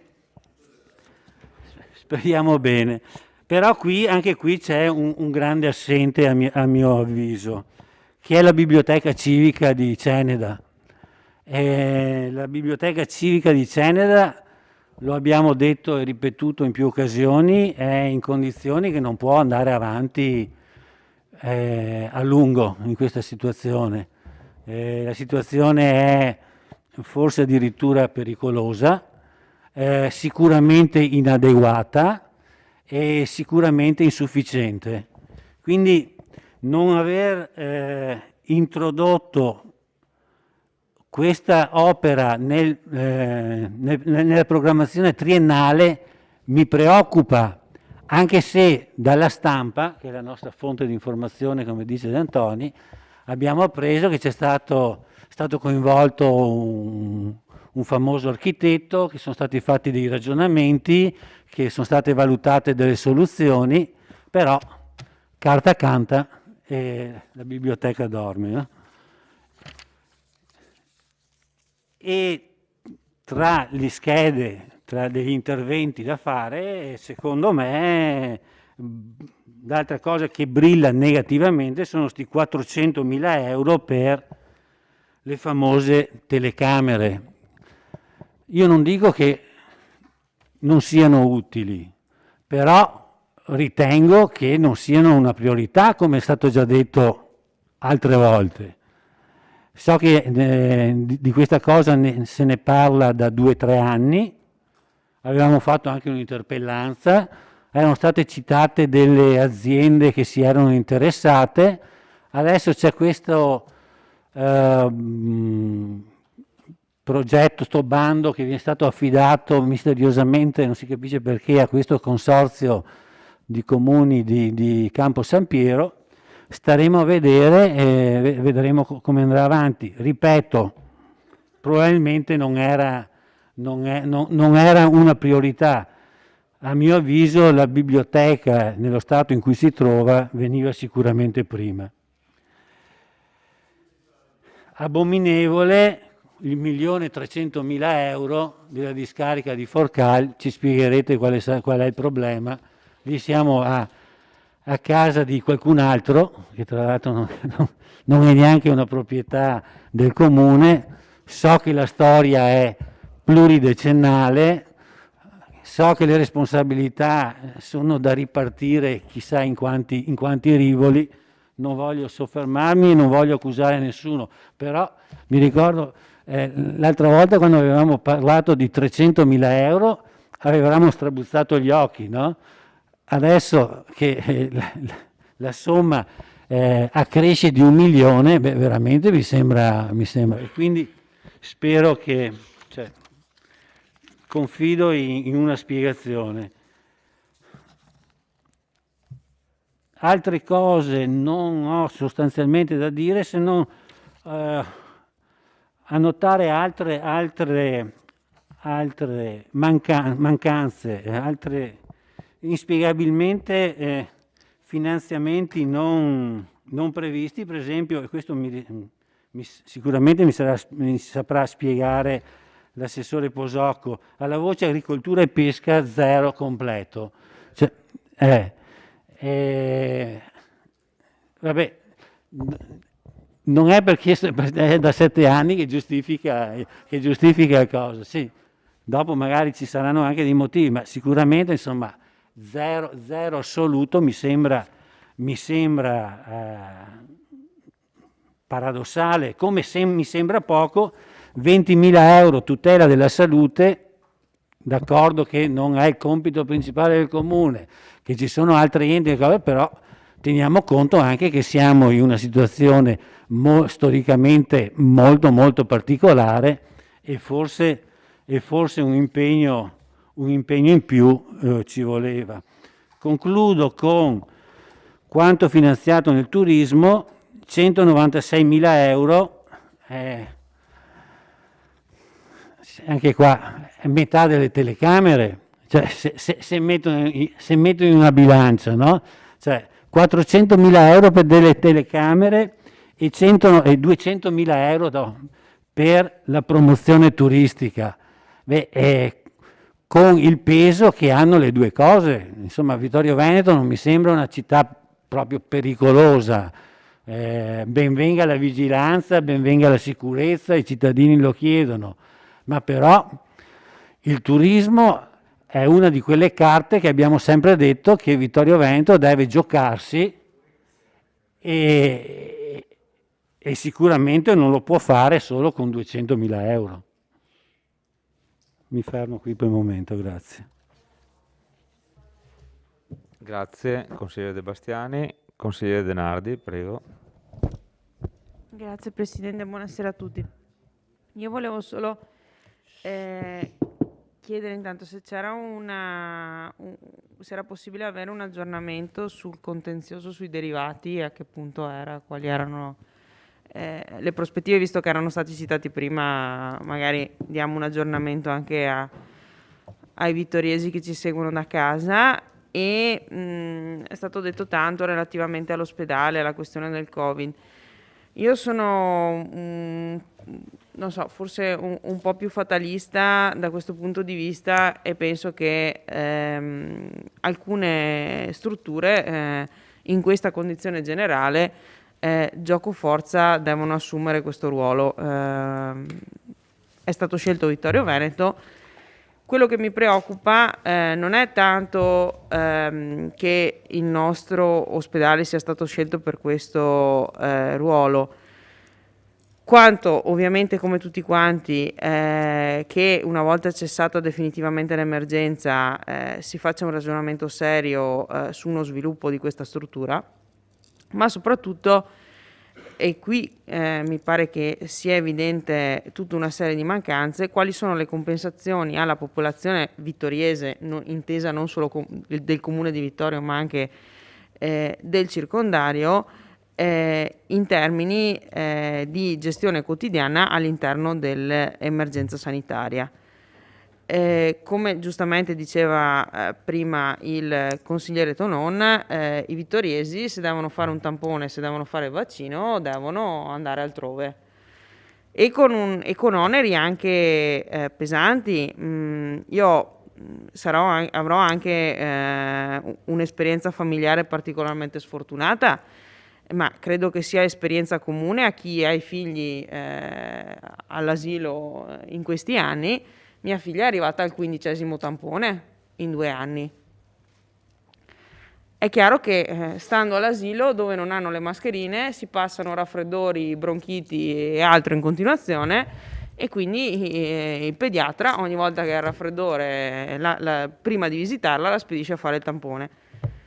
Fare 15 tamponi a una bambina di 4-5 anni, ma non è solo la mia, sono altri, significa fare in questo periodo ore e ore di attesa ogni volta e trasferirli ogni volta da Vittorio Veneto a Conegliano, perché l'agevolazione che avevamo avuto per un certo periodo, ringraziando una serie di medici che si erano prestati, di personale che si era prestato volontariamente di fare il centro tamponi a Vittorio Veneto, tra l'altro con prenotazione, neanche quello abbiamo più. Il 26 dicembre apre un nuovo centro vaccini a San Vendemiano. Hanno aperto recentemente un altro centro vaccini a Godega, oltre al Godega che c'era già prima. Andate a vedere la panoramica su cartina di dove sono i centri vaccini e dove sono i centri tampone nella provincia di Treviso. Chiaramente vedete che la distribuzione geografica è enormemente sbilanciata. Allora io mi domando, qui dentro parliamo di servizi sociali ragionati con il territorio, ragionati con il distretto, ragionati con la regione. Va bene, ragioniamo di questo insieme alla regione, la regione dà le indicazioni, però dal punto di vista della gestione del Covid, Vittorio Veneto, i cittadini vittoriesi e dei comuni circostanti stanno semplicemente dando, non ricevono assolutamente nulla.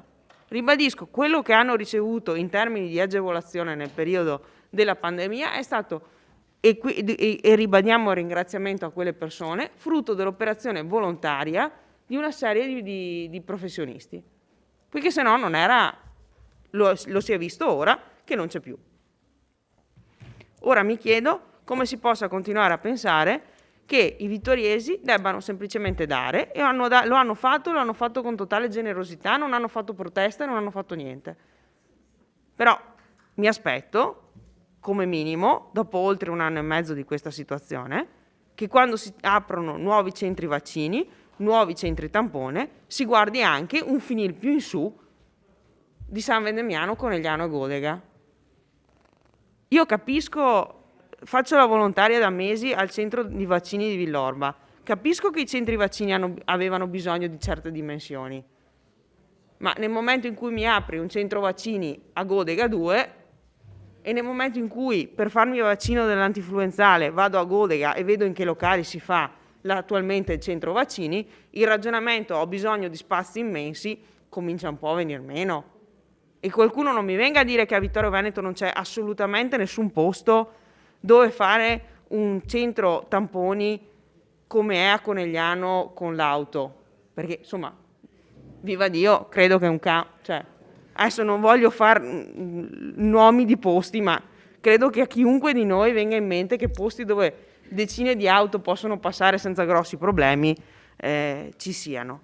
Allora, richiamo tutti quanti a uno sforzo in questo senso, perché veramente vi dico, andare a fare, adesso fortunatamente a Conegliano chi va a fare i tamponi per le classi che finiscono in quarantena ha un altro percorso, ma andare a vedere i bambini 4-5 ore in macchina, bambini piccoli anche, vi assicuro, stringe il cuore a chi lo fa, magari non solo una volta, ma anche una volta ogni 15 giorni.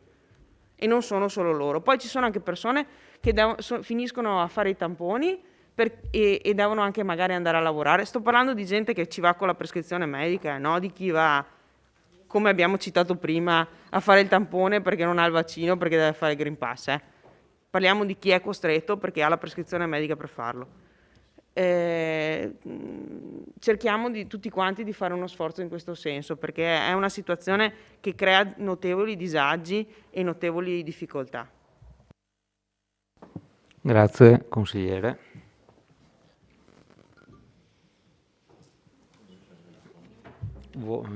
Prego, sindaco. Beh, proverò a rispondere un po' di considerazioni fatte dai consiglieri.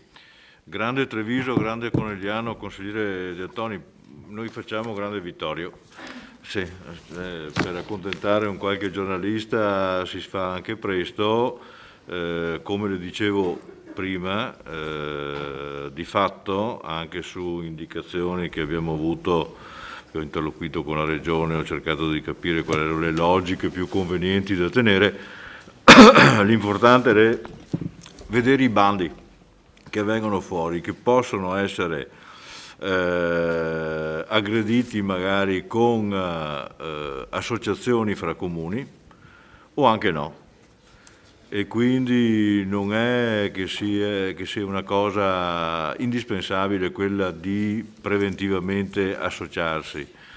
Addirittura noi abbiamo un'unione montana dove abbiamo avuto delle indicazioni che in caso ci sia bisogno di un plafond di popolazione sufficiente per poter accedere al bando, già senza perdere tempo a creare sovrastrutture, anche questa potrebbe andare bene. Quindi è soltanto vedendo i bandi che usciranno se come fare. Quindi non mi perdo a fare dichiarazioni grande Vittorio, cose che non hanno granché di senso. Senso sarà importante badare bene i bandi che escono e cogliere opportunità, anche se i primi che sono usciti sono di gestione non comunale e quelli che sono stati anche dati un pochettino ai comuni hanno visto andare dall'80 al 93% dei finanziamenti al sud. Così è. Al momento speriamo migliori. Poi lei diceva anche il discorso biblioteca al TAN, pensando al nostro documento di mandato. Il nostro documento di mandato, se ben ricorda, quando fu stilato noi non sapevamo ancora quali sarebbero stati i beni militari sui quali avremmo potuto far conto. Quindi erano delle ipotesi che avevamo fatto nel caso fosse stato un immobile o l'altro a venirci dato. Al TAN era stato ipotizzato una biblioteca. La biblioteca poi invece l'abbiamo affrontata, consigliere De Bastiani, non è che dall'idea si passi allo sfoglio di un libro nella biblioteca nuova, possono passare anche 10 anni alle volte prima di riuscire. Stiamo progettando, abbiamo pensato alla gamma delle possibilità che c'erano, siamo arrivati a una possibilità e stiamo lavorando per fare un progetto. Dopo il percorso lo sa anche lei, dal progetto si va in cerca dei soldi, poi si cerca di eseguire il lavoro e il percorso è quello, non esistono altri. Poi il consigliere Bagliana parlava di spopolamento in Italia, sì, anche a Vittorio e anche in Italia. Io non saprei come darmi da fare per aumentare la popolazione. Stiamo provando a carpirla dagli altri comuni, non è un granché di operazione quello di carpire cittadini nuovi da altri comuni. Ci proviamo un pochettino. Vittorio Veneto, per le strutturazioni che ha anche nella redazione del PAT, ci si rende conto, meriterebbe, non so, di avere un 80.000 abitanti per il patrimonio che ha di tutti i tipi. Di fatto la tendenza della popolazione è quella di calare ulteriormente rispetto a, quindi è da quello anche che si possono decidere certe linee piuttosto che altre. Le procedure di partecipazione sono state eseguite tutte quelle minime di legge. Per ogni tipologia di interesse sono stati predisposti gli incontri. L'ex Carnielli poi mi diceva, sì, ho sentito anche in questi giorni qua la proprietà, la quale dice che sono stati tanto impegnati su altri fronti loro, credo che fra non molto si muovano anche fattivamente oltre che con le dichiarazioni, però più di tanto non è che si possa determinare. Ha ragione il consigliere Denardi quando parla di fabbisogno di posti tampone, eccetera. Io interloquisco con la direzione del nostro ospedale, naturalmente non mi sento di fare delle manifestazioni per oppormi all'utilizzo Covid di un ospedale per pretendere cose che lo faccia un altro, non ho cuore di fare queste cose qua. Però da tutte le interlocuzioni avute con l'ASL e con i comuni contermini nostri che vanno da Valdobbiadene a qua, ravvisiamo che c'è questa carenza nella parte nord dell'ULSS. A me sono stati chiesti 500 metri quadrati per mettersi in moto. Io 500 metri quadrati non li ho. Magari qualche palestra grande, però devo escludere la scuola dalla palestra, allora non ho alternative e quindi al momento non ho avuto soddisfazioni da questa ricerca. Ma i tamponi sì, ma abbiamo che le farmacie che ne fanno. No, ma lei ha perfettamente ragione, non le dico di no. Di fatto le richieste che mi sono state fatte per mettersi in moto probabilmente sono anche scarsi di medici per aver forme di resistenza di questo tipo qua. Insisterò, le garantisco che proverò a insistere perché è vero. Poi cos'altro? Circa, manca il consigliere Darè. Circa il traforo. Vabbè, risponderò dopo. Eccolo. No, non è Darè. Eccolo qua. Al consigliere Darè, circa Serravalle, abbiamo parlato assieme tante volte di cominciare a utilizzare Serravalle, utilizzare il traforo per rivitalizzare Serravalle anche con le chiusure festive. È vero, però è altrettanto vero che nel periodo buono, quello estivo e autunnale che abbiamo appena passato, abbiamo avuto tutto il problema delle autostrade che ci hanno complicato la vita. Il Covid aveva lasciato anche speranze per poter rivitalizzare, sta di fatto che tra una cosa e l'altra l'anno è passato. Se il Covid molla un pochettino, l'anno prossimo abbiamo intenzione, con la stagione buona, di partire, naturalmente evitando il venerdì, perché i commercianti si sono rivoltati quando è stato chiuso il venerdì, in parte possono avere anche ragione. Cominceremo magari col sabato o domenica e riavvieremo tutto in una stagione buona. Mi sembra uno sforzo un po' eccessivo farlo adesso con il freddo, forse non produttivo. Certamente che sta nelle cose l'andare nella direzione che lei dice. Non so, Ok. Ah sì, il consigliere Bagliana dice anche che il nido sarebbe è interessante consigliere, pensare anche alle coperture sulle cose, perché sì, d'accordo, si tira via dalle telecamere, si mette nel nido, poi c'è anche una maledizione sulla nostra città e sulle città delle nostre dimensioni, che abbiamo tanti oneri in più, perché noi manteniamo una piscina che va bene per 10 comuni che ci sono attorno, manteniamo le scuole, gli yacht stessi li manteniamo noi per tutti, cioè è pesante per un comune che non è grande dover sopportare tutti questi capitoli, la coperta è quella che è, insomma è bello anche pensare di fare cose grandi, importanti, non soltanto il tirare i 10.000 da una parte e i 10.000 dall'altra. Se si vuole pensare a decrescere bisogna anche buttare in alto la palla, no? In qualche caso. Circa, poi cosa c'era? Basta, non so. Grazie Sindaco. Prego, Vice Sindaco. Allora, grazie. Per il personale risponde la dottoressa Elvassore. Alla consigliera Denardi, il 15 dicembre c'è stata l'udienza delle precisazioni delle conclusioni. Per le precisazioni delle conclusioni la sentenza è prevista entro i primi 6 mesi, la sentenza di primo grado entro i primi 6 mesi del 2022. Tariffe sport. Nel 2021 avevamo utilizzato il fondone Covid e se la pandemia veniva prolungata come poi è stato,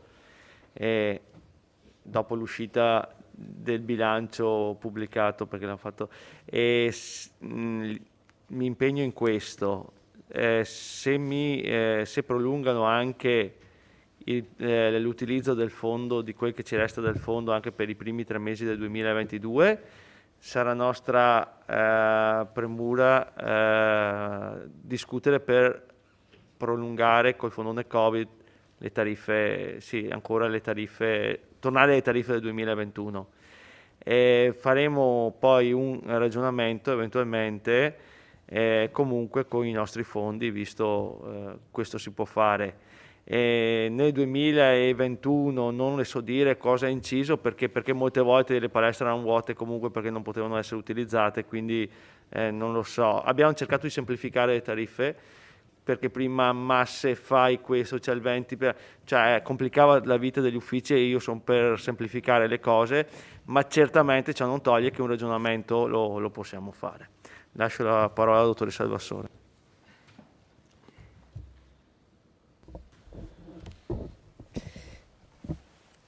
Allora rispondo sia al consigliere Tonon che al consigliere De Antoni. Per quanto riguarda la spesa per il personale rilevata a pagina 171, le annualità 2022, 23, 24 sono il frutto di diversi macroaggregati, quindi quello dei redditi di lavoro dipendente più l'IRAP, quindi come imposte e tasse, e una parte di prestazioni di servizi dove confluiscono le spese per buoni pasto e per le emissioni del personale dipendente. Questa specifica è spiegata a pagina 22 della relazione dell'organo di revisione perché è uno dei limiti di un comma di una legge finanziaria del 2006, comma 557, che ogni anno deve essere rispettato rispetto alla media della spesa 2011-2013. Quello che diceva invece il consigliere De Antoni è che in effetti ogni anno c'è questa discrepanza fra lo stanziamento assestato e lo stanziamento iniziale delle annualità che si vanno a confrontare. Abbiamo cercato di spiegarlo a pagina 172 del DUP.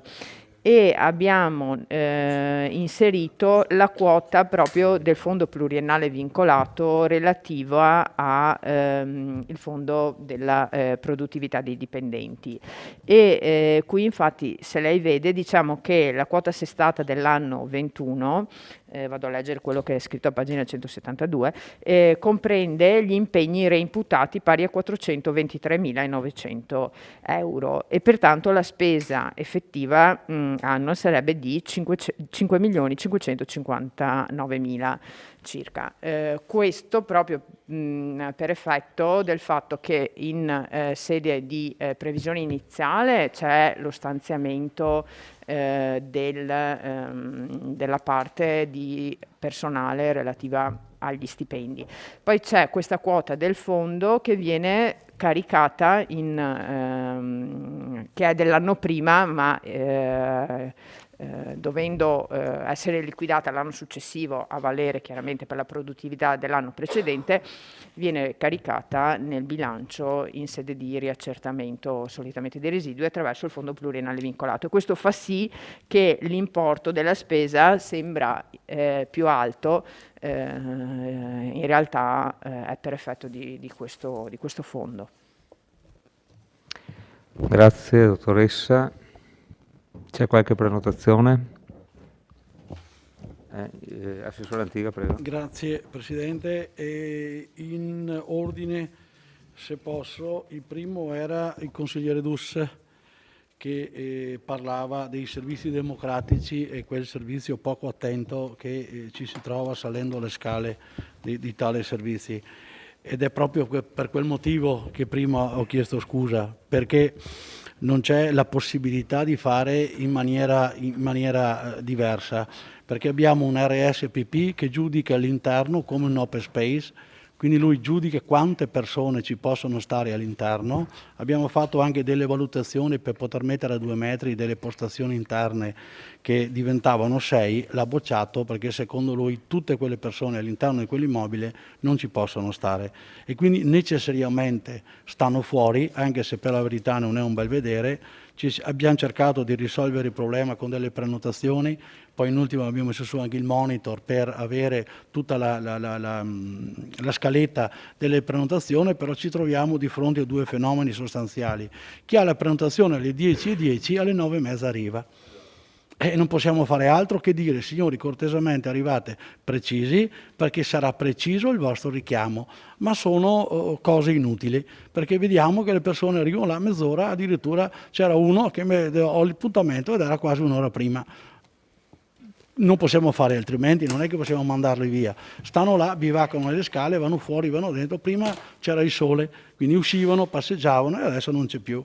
Abbiamo cercato di inserire anche dei non prenotati per la possibilità che gli uffici, scadenziando ogni quarto d'ora, avessero la possibilità di inserire qualcuno. Abbiamo visto che era peggio, nel senso che arrivavano tutti quanti con la prenotazione pensando di entrare e quindi non è facile assolutamente. Mi auguro che adesso con la possibilità di fare dei servizi online, per esempio usando per esempio anche tutta la serie di tabaccai che hanno la possibilità già in altre realtà di fare delle certificazioni loro, di poter sopperire a questa cosa e cercare di sgravare quelle che sono poi le presenze, perché ho chiesto scusa, è antipatico vedere. Però ci sono delle persone, come ripeto, che non si attengono alle prenotazioni, ma vanno su per la paura di perdere il posto. Un'altra cosa poi, sempre del consigliere Dus, riferimento ai pannelli solari, perché adesso siamo in tema di PAT, quindi magari c'è questa necessità di dire dove non vanno, però sarebbe bene magari anche dire dove va gran parte della nostra energia che tutti quanti predichiamo e vogliamo. Ci siamo presi l'impegno con l'Europa per il 2030 di fare il 32% della nostra produzione green. Dalle nostre parti non abbiamo le maree, quindi possiamo usare pannelli solari, centraline idroelettriche e palle eoliche. Se andiamo a scandagliare i 3 scenari, pannelli solari meglio di no. Centralina idroelettrica non parlarne, pale eoliche per l'amor di Dio. dovremmo arrivare al 32%. Io per la verità non conosco altre possibilità di produrre energia in maniera green, quindi bisognerebbe che tutti insieme collaborassimo per questo 32%, che nel 50% si dovrebbe trasformare col 100%. Quindi ci vuole l'impegno di tutti, perché uno no, l'altro no, l'altro no, vediamo qual è la soluzione, se c'è. In riferimento a Tonon, se posso rispondo dopo, in riferimento all'intermodale, visto che sarà il punto. Grazie, consigliere. Invece per quel che riguarda i De Bastiani, ex Mafil, è vero, sono 1.650 euro, 1.650.000 euro sono là appesi. È un immobile comunque che ha un valore, perché lo usiamo magari male, però le assicuro che se per sbaglio dobbiamo sgombrare tutto quello che abbiamo dentro non sapremo dove portarlo. Però ci sono delle visioni o delle trattative in merito con l'Agenzia del Demanio regionale, che ogni tanto fa richiesta di immobile. Tra l'altro ho trovato una brochure, credo fatta dalla loro sindaco Tonon, ed è stata una bella sorpresa perché era già pronta. Avevano delle richieste, gliel'abbiamo ridata con la speranza che ci sia poi la chiamata per utilizzare questo immobile. Villa Papadopoli perché non è nelle alienazioni, volutamente non è nelle alienazioni, e perché non avendo il PAT l'unico modo per fare una variante nella vendita di un immobile è nel trasformarlo da indisponibile a disponibile con la variante di valorizzazione. Quindi prima sarebbe bene trovare l'interlocutore per capire cosa vuol fare, dopodiché nella trasformazione gli facciamo un abitino a misura. Quindi la giacca è giusta, tutto è giusto, è perfetto, altrimenti corriamo il rischio di fare delle previsioni in quell'immobile che poi non hanno attendibilità, perché magari compra e dice no, a me non interessa quel tipo di soluzione. Quindi è perché in questa maniera rimane aperta quel che è il discorso della variante. Progetto sicurezza tanto contestato, magari quando funzionerà chissà che risolva qualche problema, magari anche.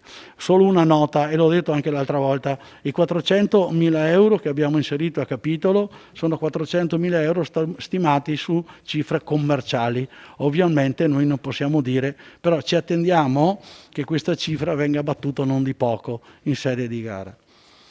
E altre cose credo di non avere. Grazie. Grazie Assessore. Prego Assessore Fasan. Grazie Presidente. Cominciamo a rispondere alle domande. Sono 3 ore di 3 ore fa, pertanto sicuramente salterò qualche domanda e me la farete secondo giro. Cominciamo con il consigliere De Antoni. Le piscine sì, sono state messe nel 2023, perché quando le spiego come funziona, ma lei forse lo saprà.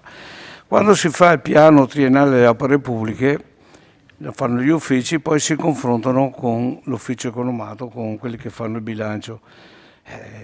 I soldi sono quelli e da qualche parte bisogna spostare. Spostare non vuol dire eliminare, creare un'opportunità il prossimo anno. Avanzo di amministrazione oppure troveremo la formula per finanziare.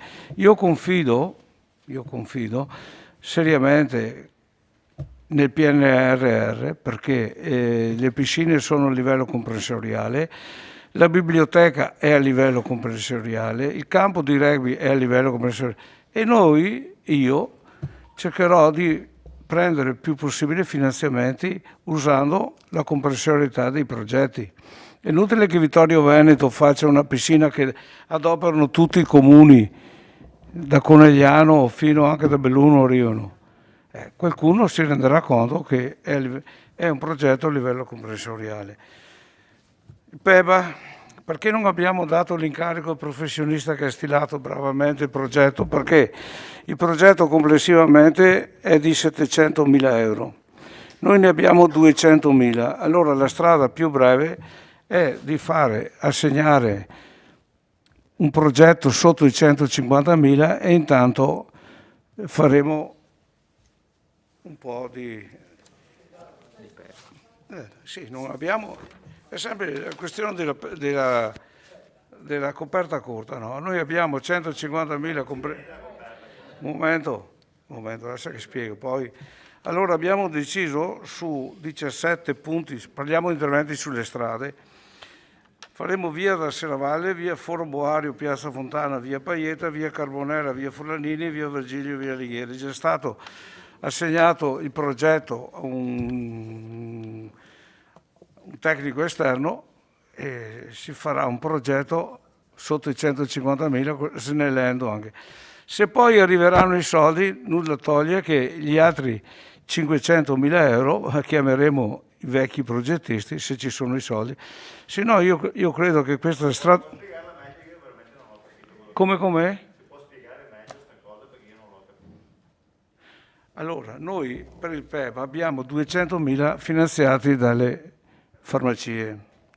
Quelli sono i soldi, giusto? C'è la possibilità di fare affidamenti diretti sotto i 150.000. Io ho sfruttato questa possibilità per velocizzare, mi rimangono ancora 50.000, il prossimo anno metteremo altri 100.000, faremo un altro progetto da 150.000, sempre adoperando il PEBA, è una strategia questa, non possiamo fare botte e risposta. Continui con fammi le... la domanda dopo. Dai, avanti. Va bene, è chiaro che non mi lasci. Allora io credo che sia ben chiaro questa cosa, perché? Non si possono fare botte e risposte, se no finiamo alle 3 di mattina. Avanti con le risposte. Fammi la domanda e riservo. No, con le risposte. Bon, allora facciamo così, rispondo subito all'arguto. Silenzio per cortesia. Silenzio per cortesia. Dus, che punzecchia, va bene. Dus dice assenza di personale all'ufficio tecnico. L'ufficio tecnico, al di là del piano triennale di opere pubbliche, gestisce l'ordinarietà. Sai cos'è l'ordinarietà? Quello che tutti i giorni i cittadini di Vittorio vedono e ecco. Abbiamo qui 83. Quest'anno l'ufficio manutenzioni ha fatto 83 interventi, l'ufficio strade più di 100 interventi, sono state fatte più di 1000 determine. Vorrà dire qualcosa questo, no? Poi le piscine, scusami Dus, quei 500.000 che ti ha dato Lotti potevi sistemarle tu, no? Se ti stanno tanto a cuore. Poi la fibra ottica, sì è vero, le strade di Vittorio stanno diventando un colabrodo, ma non per colpa dell'amministrazione che spende buona parte dei geometri che ha a disposizione per visionare i lavori che fanno. Però ci sono anche, quest'anno, visto che tu parlavi di coordinamento, no?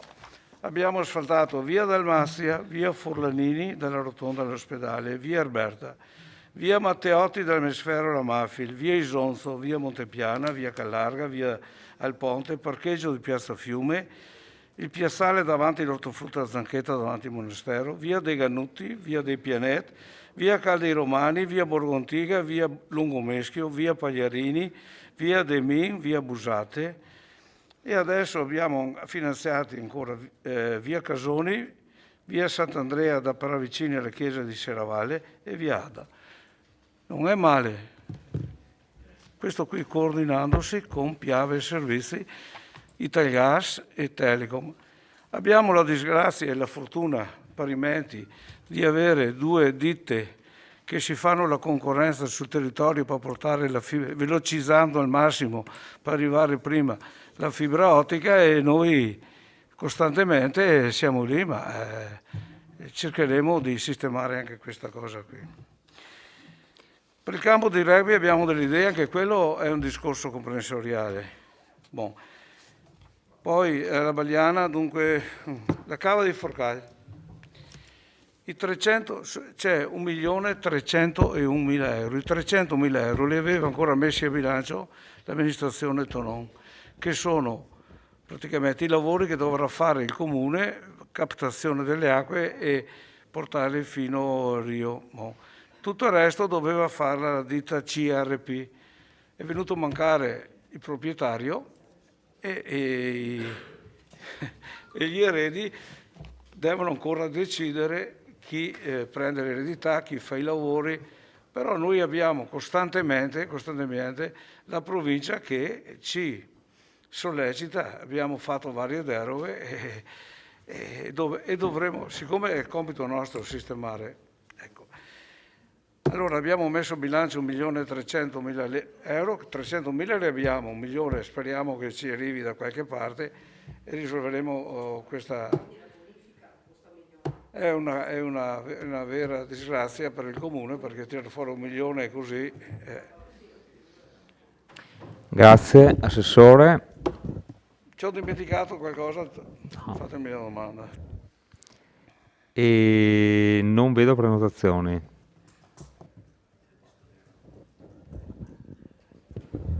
Andiamo avanti?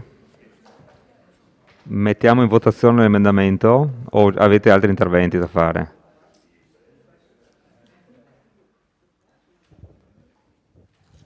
Vabbè, io proseguirei a questo punto se non ci sono... Consigliere Bagliana, No, prego. vorrei sfruttare anche la possibilità del secondo intervento in modo un po' più ridotto rispetto a prima. Però dicendo essenzialmente questo. Beh, intanto ringrazio l'assessore allo sport, vice sindaco, per l'eventuale impegno in previsione della questione della riduzione delle tariffe, insomma, rispetto alle palestre. Quindi magari appunto provando a ragionarci potrebbe anche vedere appunto se c'è questa disponibilità, ma questo non lo diciamo perché magari la questione delle palestre, delle tariffe è l'ultimo dei problemi dei vittoriesi, Sì, non sto dicendo che sia una priorità assoluta naturalmente, però lo sappiamo insomma che poi a ricaduta ogni piccola variazione va a ricaduta su tutto il settore, quindi naturalmente siamo ben consci che i problemi purtroppo dei vittoriesi sono ben altri. E qui mi ricollego alla questione che ho detto anche prima, cioè noi facciamo un po' fatica a vedere come stanno i nostri cittadini sotto tanti punti di vista, perché non abbiamo degli indicatori, o meglio, ci sarebbero, però anche qui stasera non sono emersi dei parametri che ci danno le condizioni poi di vita, di lavorativa, oppure in generale dei nostri concittadini. Quindi anche questo magari ragionando in un'ottica un po' diversa per il futuro potrebbe essere un'idea quella di andare anche a vedere i dati, le stime rispetto a questo. Abbiamo visto sì che erano inserite le stime per quanto riguarda la Camera del Commercio di Treviso, però sotto l'aspetto economico, però poi sotto l'aspetto occupazionale, degli impegni, di quanti disoccupati ci sono in città, insomma questi aspetti vengono sempre un po' tralasciati. Per quanto riguarda invece, volevo solo fare un punto sulla questione sindaco, che lei dice prima di aggregarsi tra comuni aspettiamo i bandi e questa cosa qua, che potrebbe essere una strada, però anch'io sto guardando un po' quello che succede anche nelle realtà di Treviso e dintorni, sto vedendo che città di Treviso però già da un pezzo ha messo in piedi degli uffici preposti. Va bene che stiamo ragionando di una realtà diversa da un punto di vista di peso, però mi sembra che in alcune città del Veneto, insomma, lo slancio verso non solo il PNRR, ma anche quello che era il discorso dei fondi europei, no? Mi sembra che anche l'ufficio, hanno proposto proprio un ufficio europeo per quanto riguarda la partecipazione ai bandi, insomma c'è un'attività che si sente e si vede. Ecco, sul discorso che fa lei potrebbe essere anche vero la questione, però non è vera nell'altro senso. Quando noi ci lamentiamo che abbiamo i servizi che vengono usufruiti anche dagli altri abitanti degli altri comuni, ecco che in quest'ottica secondo me dobbiamo lavorare e a cercare un'aggregazione, proprio anche nella fruizione dei servizi. Vero quello che diciamo, paghiamo, è il comune che paga tutto, il comune di Vittorio Veneto, e gli altri comuni non partecipano quasi di nulla della spesa. Però allora come ne veniamo fuori? O iniziamo un percorso di aggregazione, tra virgolette, dei servizi, cioè voglio dire, proviamoci a iniziare un percorso. Adesso qui stasera non ho neanche gli elementi per dire come, però proviamo a porci in un'ottica diversa, questa è la questione. Io mi ricordo gli anni 70 che Città di Vittorio Veneto aveva il baricentro rispetto al mandamento, cioè era proprio il centro, erano anni diversi, però con l'andare dei tempi sembra che questi comuni si siano disgregati tra di loro e invece il futuro ci dirà che bisogna formare delle macro aree, dei macro comuni, dei macro agglomerati e quindi proviamo anche noi a essere i soggetti attivatori rispetto a questo. Mi fermo. Grazie. Consigliere Bagliana, consigliere De Antoni, prego. Sì, dunque all'assessore Fasan, solo per dire che io prima ho richiesto come mai sull'intervento previsto per il PEBA, il primo stralcio finanziato come è stato finanziato, come mai non abbiate dato l'incarico allo stesso professionista che ha fatto il lavoro generale. Ho chiesto solo questo e lei non mi ha risposto. Questa era una prima indicazione. Una seconda cosa che volevo dire è che mi fa piacere che il consigliere Re abbia ripreso 2 argomenti che avevo trattato io del passato. Quando li ho proposti io nessuno mi ha risposto, adesso che li ha proposti il consigliere Re, che è più forte, ha la voce più grossa della mia, riesce ad avere una risposta. Alla prossima volta che mi verrà in mente di fare una nuova proposta, andrò prima dal consigliere e gli passo il foglio, chiedo che mi faccia lui la proposta, perché sul discorso di Serravalle, esatto, ma sul discorso di Serravalle, sul discorso dell'ospedale, addirittura sull'ospedale avevo presentato una mozione, mi è stato risposto dal direttore generale e il sindaco ha letto la risposta del direttore generale, ma le preoccupazioni che stasera sono venute fuori le avevo già fatte quella volta e devo dire che le preoccupazioni che avevo esposto nella mozione sono state poi nei mesi successivi riprese dai giornali e di fronte al fatto che i giornali dicessero che le attività di prevenzione delle aziende sanitarie, le attività di ricovero, i ritardi negli interventi chirurgici erano davvero, sono stati dimostrati dal giornale e la direzione dell'azienda sanitaria ha riconosciuto la validità di quelle osservazioni. Quindi a volte bisogna trovare la soluzione, il passaggio giusto per arrivare ad avere comunque una risposta.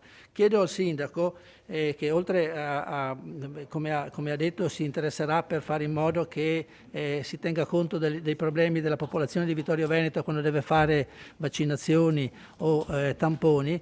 Chiedo al sindaco se può parlare con l'azienda sanitaria anche per l'aspetto legato alla tempestività delle segnalazioni di necessità di fare quarantena e anche sorveglianza attiva. Cioè io ho avuto l'esperienza con i nipoti che sono a scuola e che una volta in uno, una volta all'altro sono stati interessati da queste quarantene. Ci sono dei tempi di attesa tra il momento in cui arriva la segnalazione, devi andare a fare il tampone perché c'hai un compagno che è positivo.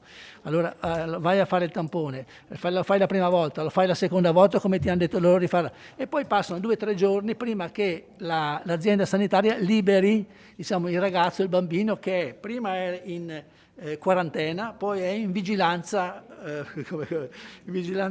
attiva, non so come si chiama, sorveglianza attiva, si chiama sorveglianza attiva. Cioè, capisco il momento di grande confusione che c'è nell'azienda sanitaria, le difficoltà che hanno anche a fare tutte queste comunicazioni, però davvero poi incide molto sull'attività delle famiglie che devono fare, come diceva la consigliere Denardi prima, lunghe attese al tampone, eccetera, eccetera, eccetera. Un'ultima cosa, la grande Vittorio Veneto, no? Quella battuta che abbiamo fatto, ma io credo che se non possiamo aspettare il bando per coinvolgere poi gli altri comuni a fare la richiesta, cioè un discorso, seppure senza costruire un organismo particolare, ma insomma sentirsi con i comuni vicini per dire c'è questa opportunità, non sappiamo ancora che tipo di opportunità ci saranno, però forse ci saranno, mettiamoci assieme per fare un'attività, penso che sia una cosa utile, ecco, questo al di là degli articoli sul giornale, ma parliamone su queste carte qui, non se ne parla e questa è una cosa che mi dispiace, insomma, cioè io ritengo che un minimo di programmazione, lo stesso discorso vale per Serravalle, no? Perché ha detto non abbiamo fatto niente capisco, però ragioniamo con gli esercenti di Serravalle, proviamo a fare abbiamo fatto un'esperienza sportiva, d'accordo con l'assessore, quando abbiamo fatto il Trail dei Cimbri, abbiamo fatto assieme, preparato quelle uscite per i bambini, eccetera, e c'era una grossa risposta da parte della gente, c'erano tante presenze, cioè dobbiamo far capire pian piano che si può fare questa cosa, cioè non aspettiamo che arrivi la primavera e avere la possibilità di chiudere e far venire, cioè pensiamo subito, coinvolgiamo la Serravalle, che non sarà solo chiusura, sarà anche proposte di iniziative, cioè far andare lì la gente, farla fermare, e quindi gli esercenti che forse oggi sono un po', come dire, preoccupati, vedendo queste presenze sicuramente cambieranno idee e collaboreranno, perché quello è il futuro, cioè abbiamo fatto il traforo portando a casa questo risultato per Serravalle, e adesso se non riusciamo a concretizzarlo davvero sarebbe un grosso fallimento. Basta. Vabbè, sì, ha parlato della scelta sulla biblioteca, ho capito che la scelta è stata fatta, volevo capire qual è.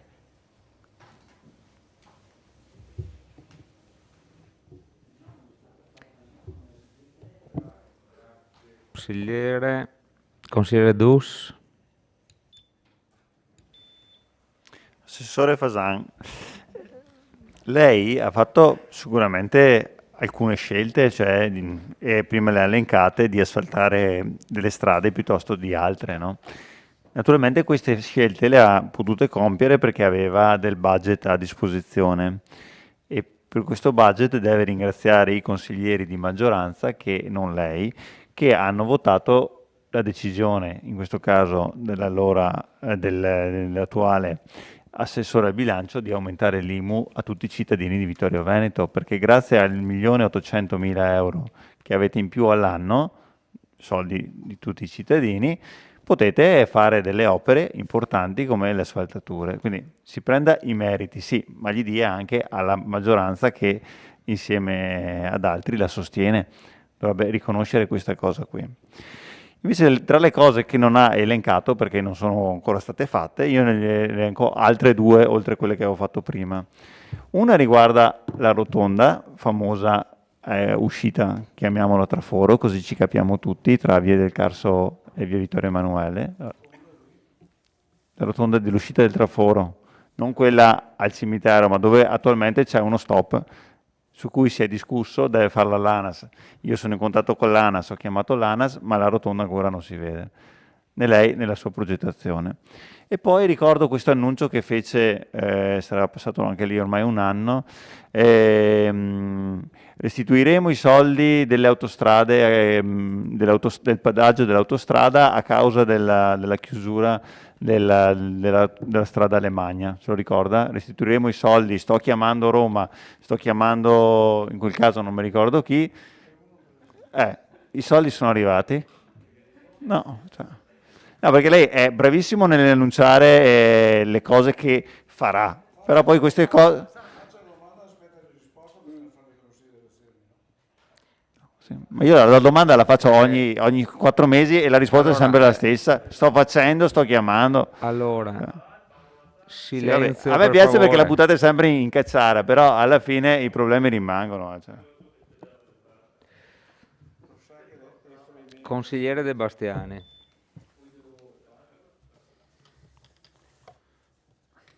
Utilizzo questo secondo intervento per ritornare sul tema del giornalino, che solo apparentemente può non c'entrare con quanto stiamo dicendo. È stata ed è una vicenda incresciosa. Voi vi siete aggiudicati il primato di essere la prima amministrazione che pubblica un giornalino comunale senza gli interventi delle minoranze. Io lo trovo gravissimo, io lo trovo molto, molto grave, no, e neanche, non c'è neanche il caso di scherzarci sopra. Siamo stati avvertiti 2 giorni prima della scadenza dei termini. Avevate 2 giorni, voi avete 60 giorni per rispondere e neanche con 2500 battute, bastano 300 battute a un consigliere che fa un'interpellanza e in 60 giorni non siete riusciti a rispondere.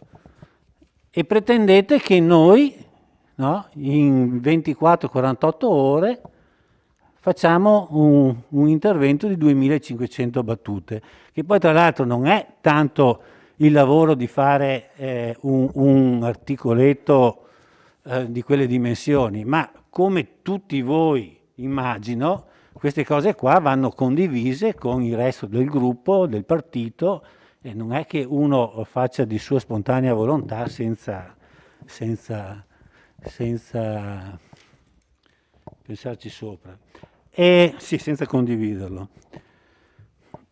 Per me si tratta di uno sgarbo istituzionale, e probabilmente voluto, perché è dal marzo 2020 che questa amministrazione ha deciso di fare 3 numeri del giornalino.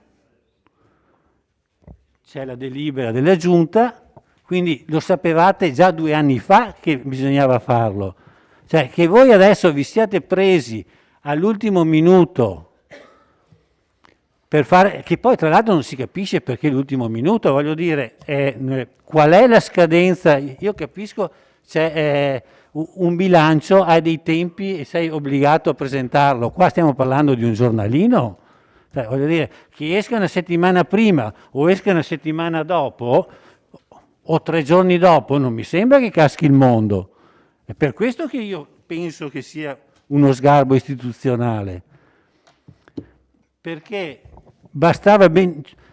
Io ho comunicato con quello che presumo sia il direttore del giornalino, il dottor Gambarotto, penso sia lui, al quale ho comunicato la mia impossibilità di consegnare il pezzo nel giorno richiesto. Ho detto posso fartelo per lunedì, la risposta è stata grazie mille, arrivederci, grazie per la sua cosa. E io il lunedì puntualmente l'ho spedito. Il collega De Antoni addirittura l'ho spedito il venerdì, quindi magari io sono andato un po' lungo, ma De Antoni non è andato lungo. De Antoni, hai avuto qualche comunicazione? Qualcuno ti ha detto è troppo tardi e cosa?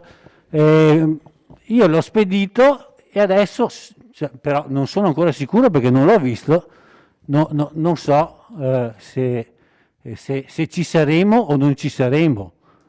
Io sinceramente vi consiglierei di non divulgare una cosa con una così eclatante mancanza. Dico che solo apparentemente può non c'entrare con quello che stiamo dicendo, perché, e dico che secondo me è uno sgarbo istituzionale, e anzi dico che mi auguro che sia uno sgarbo. Sì, perché se non però... ho finito, se non è uno sgarbo vuol dire che è l'incapacità e la mancanza di capacità di realizzare una cosa così banale e così semplice. Quindi voglio dire, se non riuscite neanche a fare un giornalino, cioè tutte le altre cose che abbiamo detto questa sera, auguri. Grazie, consigliere.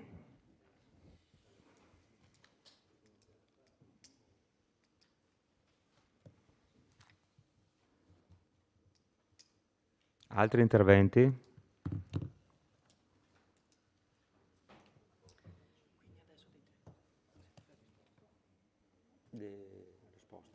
Prego, Sindaco.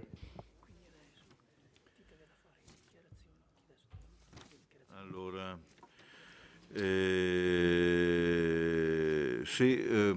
Serravalle, torniamo su Serravalle.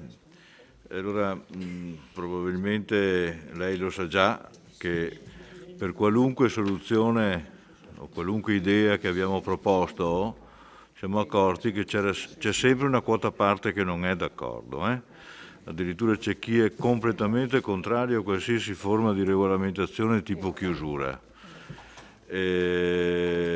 Sarebbe consolante, dico io, per un amministratore vedere una certa vitalità fra i commercianti, fra il corpo produttivo presente, il quale si desse da fare per fare le cose, e dove trovasse delle difficoltà andasse dal sindaco o dall'amministrazione a dire: mi mancherebbe questi particolari da curare per raggiungere il mio obiettivo. Invece quando non vedi questo tipo di approccio, è l'assessore del turismo che deve accompagnare per mano il turista dentro in albergo? Sarebbe bene invertire un pochettino, credo che sarebbe più produttivo. Circa il discorso, condivido quello che prepararsi prima è meglio. Ne sto parlando della Grande Vittorio. Infatti in questo senso qua io ho già interloquito con Alpago e Conegliano per quel che riguarda il capitolo ciclabile che ci coinvolge. Un po' di difficoltà a uscire di provincia con queste logiche qua, ma ho già interloquito con ambedue per essere pronti eventualmente qualora si presentasse.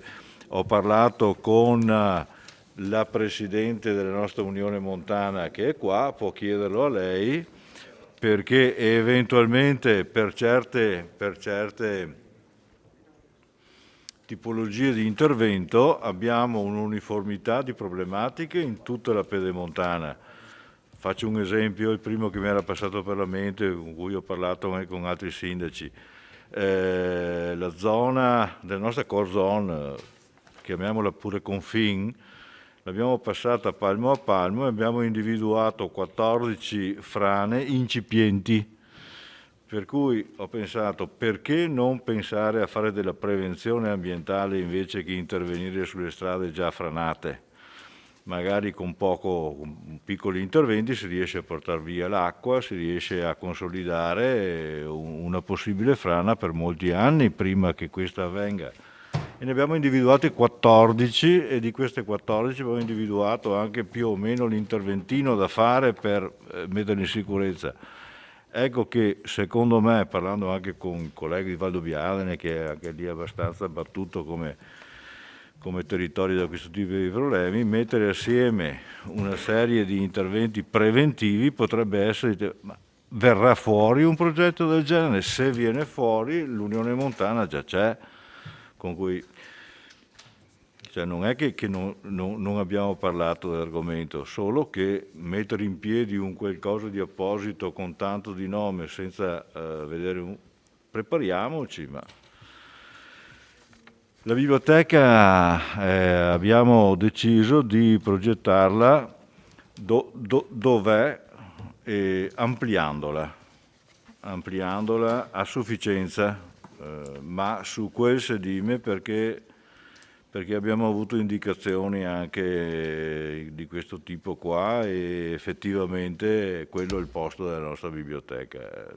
L'ambiente in cui sta la biblioteca stessa, com'è, eccetera, ci induce a fare questo tipo di scelta. Giornalino.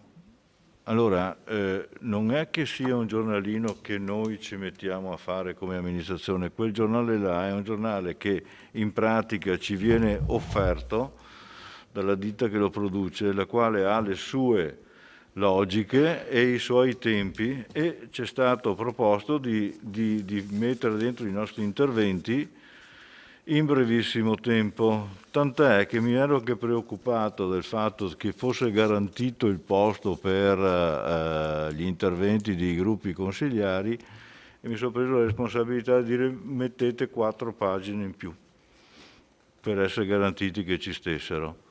Non sono arrivati, mi dispiace, ripeto, ma non è una cosa che progettiamo noi, che scegliamo noi il momento dell'uscita, che è una ditta la quale si è offerta di fare quella...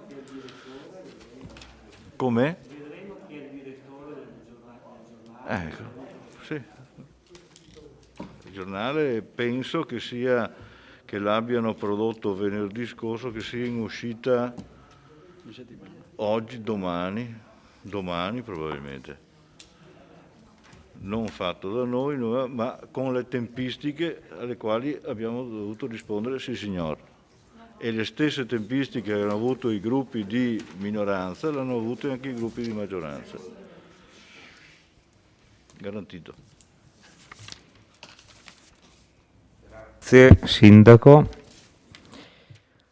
Allora, nessun'altra prenotazione vedo.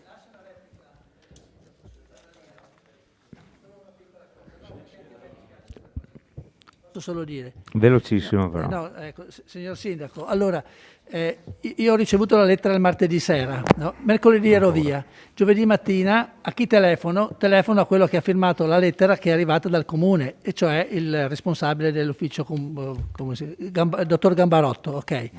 Gli dico, guarda, non ce la faccio per oggi, ma domani glielo mando. Ho detto, bene, grazie, avvertirò la società.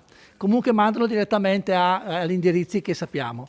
Venerdì a mezzogiorno lo mando e lo mando per conoscenza anche al responsabile commerciale della Scarpis, che mi risponde che mi dispiace perché siamo impegnati a a preparare la base per venerdì, e lunedì dobbiamo mandare venerdì al sindaco e lunedì la mandiamo in stampa. Questo è quello che mi è stato detto, l'ho anche scritto, io gli ho tornato a scrivere a questo Titon, che si chiama così, Sì. però guardi che gli accordi che ho avuto con i responsabili del comune, quello che pensavo essere responsabile del comune, Che non era mi ha detto che posso responsabile del farlo. comune, era Non una era, persona forse però ho informata, capito, ma è un forse no. funzionario del comune che ha risposto così. Lunedì torno a telefonare dicendo guarda che mi ha scritto questo Titon dicendo che non me lo mette l'articolo, proverò a chiederlo, tra l'altro non era in ufficio, mi ha risposto dal telefonino, ha detto parlerò con il sindaco perché questa cosa non l'ho seguita io, però alla fine non ho capito chi l'ha seguita, nessuno probabilmente, nessuno però il l'ha risultato, seguita. signor sindaco, è Abbiamo quello avuto lì. quei tempi Ho capito, là. ma quando noi le chiediamo aspetta un attimo, no? Buono Sebastiano, un momento in cui noi le chiediamo di avere la pazienza, ritardava di 2 giorni la pubblicazione, è possibile con i mezzi che ci sono oggi per la stampa, in 2 Scusate, giorni li fanno. adesso io devo chiudere perché non è l'argomento di stasera, ci sono tutti gli strumenti per poter fare interrogazioni, interpellanze, mozioni. Mi sembra... No,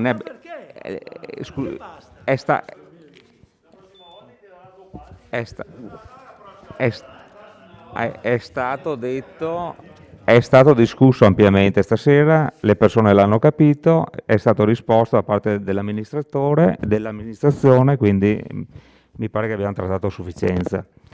Andiamo avanti con, a questo punto, la votazione dell'emendamento per la delibera, proposta di delibera numero 4. L'emendamento, vado a leggere l'emendamento proposto dal consigliere, proposto e depositato 5 giorni prima, come da regolamento, del consigliere De Antoni. Allora, il sottoscritto consigliere, vista la proposta 117/2001 di deliberazione dell'ufficio bilancio economato, relativa al punto 4 dell'ordine del giorno del Consiglio Comunale del 21/12, avente oggetto approvazione della nota di aggiornamento al documento unico di programmazione DUP 2022-2024, visto l'articolo 53 del regolamento delle sedute del Consiglio Comunale, visto l'articolo 8 del regolamento di contabilità del Comune di Vittorio Veneto, presenta il seguente emendamento, volto a integrare gli indirizzi strategici 2022-2024 da assegnare alla società partecipata Vittorio Veneto Servizi SRL previsti nella nota di aggiornamento del DUP 2022-2024, ovvero, aperte virgolette, predisporre in accordo con i servizi sociali del Comune e l'azienda sanitaria un progetto per rendere operativo e continuativo il servizio di consegna a domicilio dei farmaci e dei presidi sanitari alle persone anziane e in difficoltà del nostro Comune, chiuse virgolette. Tale obiettivo dovrebbe essere inserito a pagina 51 della nota di aggiornamento del DUP al capoverso, tra virgolette, obiettivi strategici 2022-2024, chiuse virgolette, dopo l'11° punto. Ecco, questo è l'emendamento proposto dai... Sì, prego, Sindaco.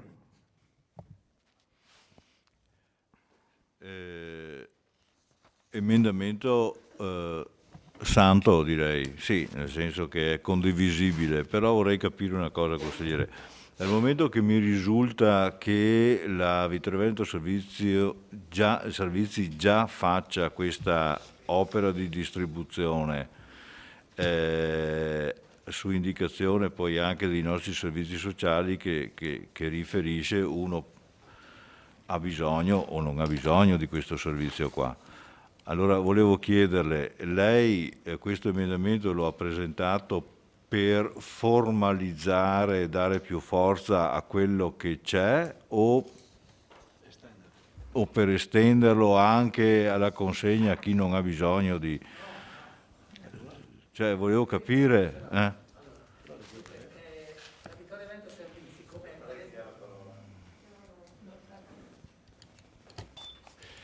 La Vittorio Veneto Servizi, come l'amministratore unico ha detto più volte, ha messo a disposizione del comune una macchina con una persona che fa servizi vari. Sì. Tra questi servizi, se qualcuno chiede di fornire i farmaci a domicilio, glieli forniscono. Questo è quello che è. Questo non vuol dire che il servizio è istituzionalizzato, cioè se io non vado ai servizi sociali e chiedo per favore puoi portarmi a casa i farmaci, abito vicino, quindi cioè devo fare così, non è che ci sia scritto da nessuna parte, non ho trovato, né nell'albo del comune né nelle farmacie, non c'è scritto da nessuna parte che c'è la possibilità di utilizzare un servizio di fornitura dei farmaci a domicilio. L'amministratore, ancora un anno e mezzo fa, ha detto che la preoccupazione che lui aveva era di una critica, sì, di una sorta di accaparramento. Questo era. Allora io dico, non chiedo che lo facciano a tutti i costi, che verificare se è possibile fare questa cosa, capire con i servizi sociali se è una cosa utile, io sento dire che è una cosa utile. Tra l'altro adesso c'è la possibilità, una volta che uno ha il farmaco, soprattutto per quelli ripetitivi, che va direttamente in farmacia la ricetta, per cui avrebbe una cosa, la persona da casa potrebbe avere il farmaco senza muoversi, quelle bisognose, anziane, in difficoltà, che sono più lontane rispetto al centro. Io dico, proviamo a chiedergli, chi può essere contro questa cosa? Quindi lei sta chiedendo con questo emendamento un approfondimento nelle metodiche sì, che l'amministratore unico sia chiamato a fare ed eventualmente consolidarlo come... Sì, infatti il mio è la richiesta di inserire un obiettivo strategico. Non è detto, come c'è scritto, di trovare una nuova sede per la farmacia a San Giacomo, che provi a vedere se si può fare questa cosa. Okay. Basta, se non si può fare, dirà che non si può fare che si e possa... daremo un punto negativo o un voto favorevole all'amministratore. No, va bene. È un obiettivo assegnato. Ma allora, scusi, la nuova sede... Ma cosa c'entra?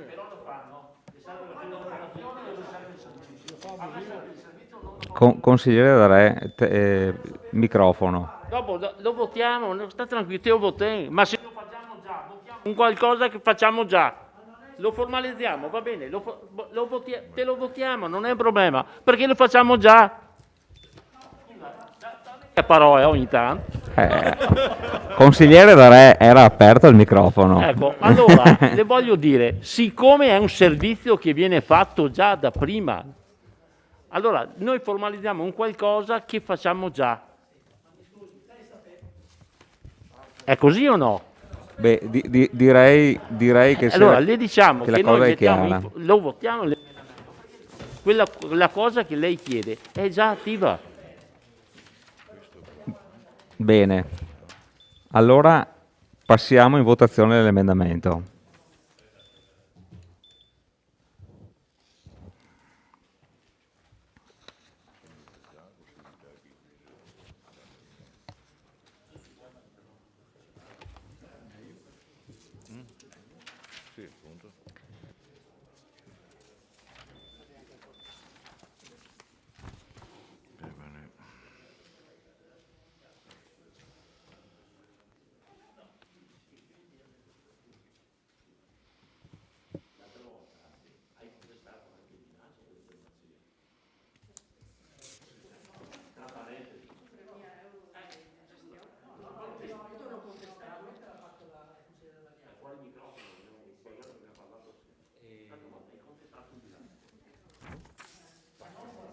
Sì, passa la votazione, per me va bene. Allora, mettiamo in votazione l'emendamento. Allora, favorevoli all'emendamento del consigliere De Antoni? Sono 15, no, meno 1. Contrari? 0. Astenuti? 1. Sì, sì.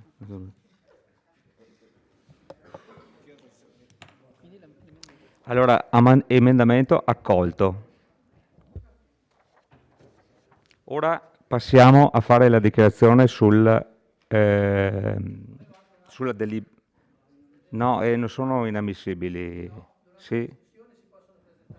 No.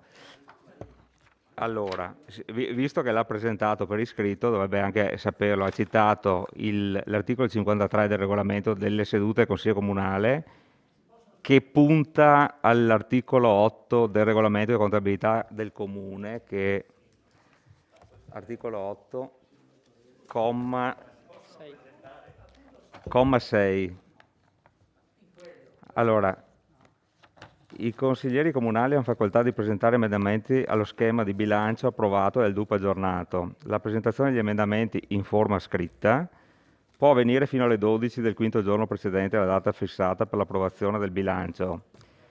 Gli emendamenti sono accolti e numerati in ordine di arrivo. Se un soggetto presenta più emendamenti, dovrà indicare al ricevente l'ordine progressivo di accoglimento.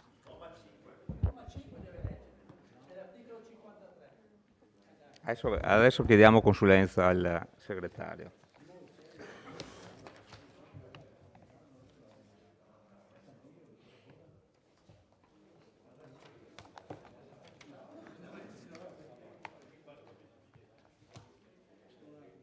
Articolo 53. Prego, segretario. No, personalmente non condivido la posizione, nel senso che il comma 5 riguarda gli emendamenti, quelli diciamo ordinari a tutte le sedute. Invece il comma 6 dell'articolo 53 disciplina specificatamente la proposizione di emendamenti inerenti agli strumenti di programmazione finanziaria e le variazioni di bilancio, rinviando per tutte le tipologie di emendamenti che riguardano la programmazione finanziaria al regolamento comunale di contabilità. Il regolamento comunale di contabilità prevede due tipologie di emendamenti. Uno all'articolo 7,6 che però riguarda l'approvazione, nel caso specifico del DUP, l'approvazione del DUP, quello della 31 luglio per capirci. L'altro invece, che è quello che si applica alla fattispecie per la nota di aggiornamento, all'articolo 8,6. Provo ad andare a leggerlo. I consiglieri comunali hanno facoltà di presentare emendamenti allo schema di bilancio e al DUP aggiornato, si parla appunto di nota di aggiornamento. La presentazione degli emendamenti in forma scritta può avvenire fino alle ore 12 del quinto giorno precedente alla data fissata per l'approvazione del bilancio. Lasciamo stare il resto. Questo perché per dar modo nei 5 giorni di adempiere a quello che è previsto dal successivo comma 9 del medesimo articolo 8, dove per gli emendamenti presentati ai documenti di programmazione finanziaria non è necessario solo il parere di regolarità tecnica e contabile, ma è necessario acquisire anche il parere del collegio dei revisori del conto, esattamente come è avvenuto con l'emendamento da lei presentato. Bene, ma andiamo avanti a botte e risposte, più di così abbiamo avuto la risposta del segretario, direi che a questo punto passiamo in dichiarazione di voto della delibera numero 4. Allora, le dichiarazioni di voto per la delibera dell'approvazione della nota di aggiornamento del documento unico di programmazione. Se avete dichiarazioni di voto da fare, altrimenti passiamo in votazione. Bene, non vedo prenotazioni. Allora, per la delibera 4, favorevoli? 1, 2, 3, 4, 5, 6, 7, 8, 9. 9 favorevoli. Sì, 9 favorevoli. Contrari? 2. Astenuti? 4. Allora, la delibera è approvata con favorevoli 9, contrari 2, astenuti 4. Immediata eseguibilità. Votiamo l'immediata eseguibilità. Favorevoli? Contrari? Astenuti? La delibera è immediatamente eseguibile. Bene, passiamo alla dichiarazione di voto per la delibera numero 5, determinazione delle aliquote dell'imposta municipale propria, IMU, di cui è la legge 160 per l'anno 2022-2023 e seguenti. Dichiarazione di voto, consigliere Tonon, prego. No, ero in attesa della risposta che l'assessore aveva detto che avrebbe dato a questo punto, o ricordo male? No, l'assessore Antiga, alle partecipate. È il punto 7. È il punto 7, le partecipate. Scusa, pensavo fosse... Scusi, punto Presidente. 5, IMU. Dichiarazione di voto? Nessuno. Allora, votiamo per la delibera. Favorevoli?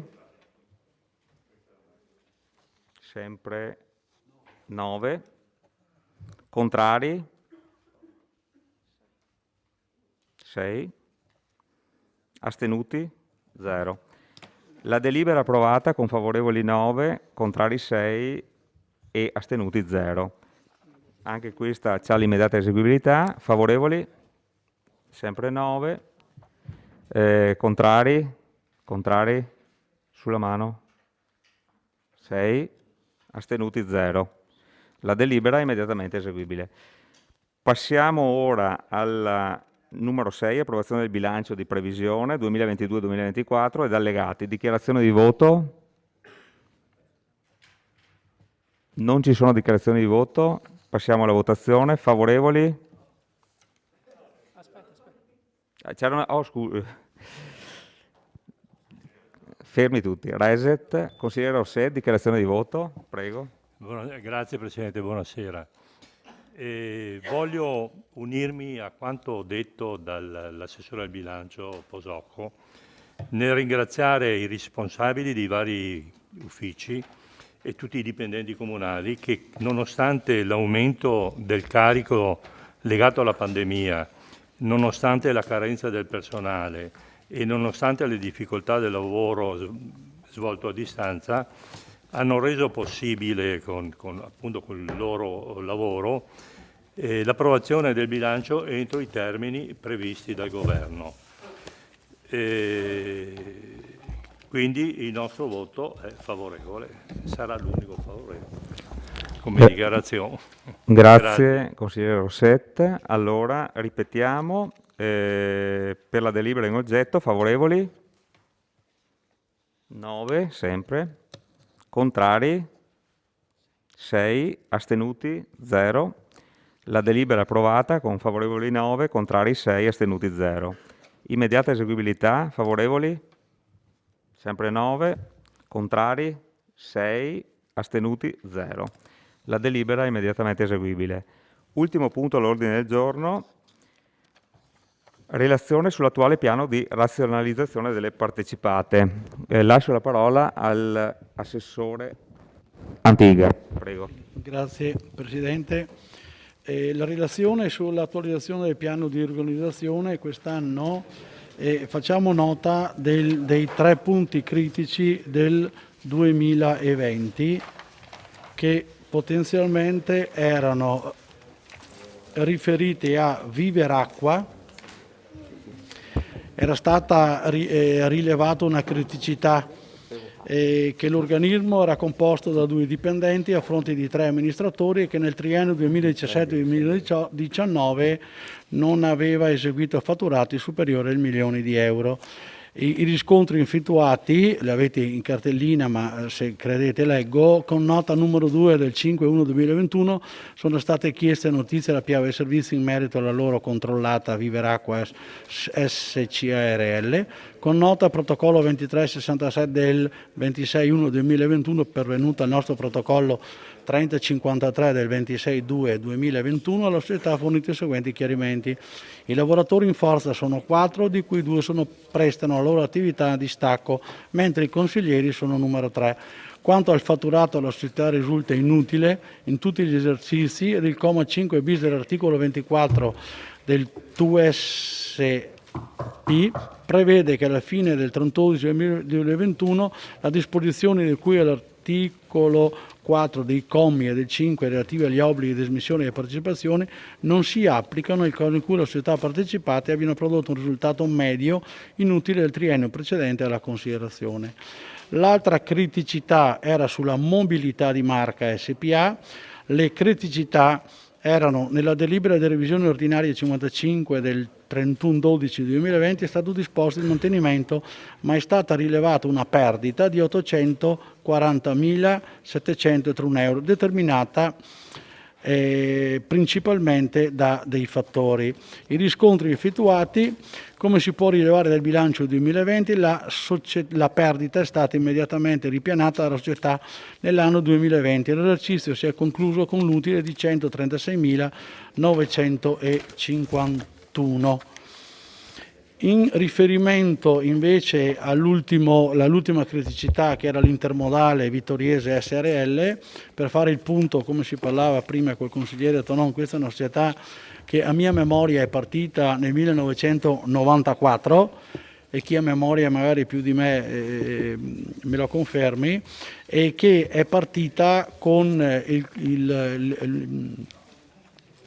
l'oggetto di intermodale per la raccolta e lo smistamento delle merci comprensivo di un raccordo ferroviario, e all'interno di quell'area che è del comune sono stati fatti degli investimenti per poter poi far sì che l'oggetto societario si potesse realizzare. La Madia per questa società ci chiedeva di uscire. La criticità era il non mantenimento della società in quanto la società inattiva, priva dei requisiti previsti dall'articolo 420 in base al dettato normativo. Sono state rispettate le seguenti motivazioni: per la cessione e alienazione delle partecipate alla società stessa.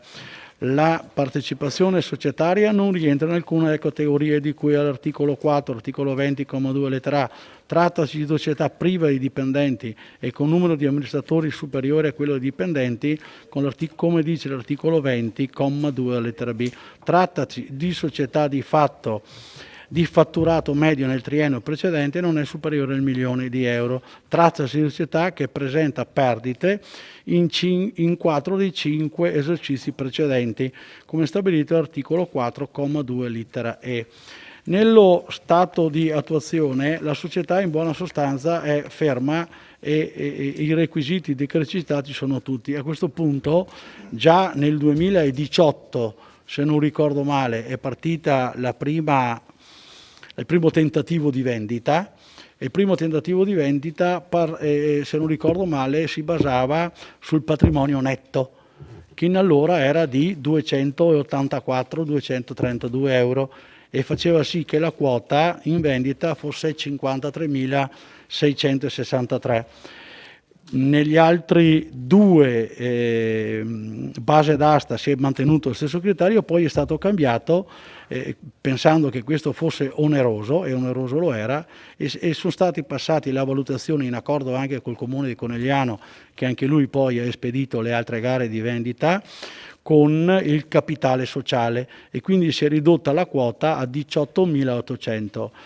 Il quarto esperimento è stato espedito, non è stata riscontrata nessun interesse per la vendita, e quindi adesso noi resta solo che procedere al recesso, credo, e alla messa a liquidazione della società, ma magari per i dettagli passiamo la parola al segretario, che sicuramente è più preciso di me, e null'altro possiamo fare.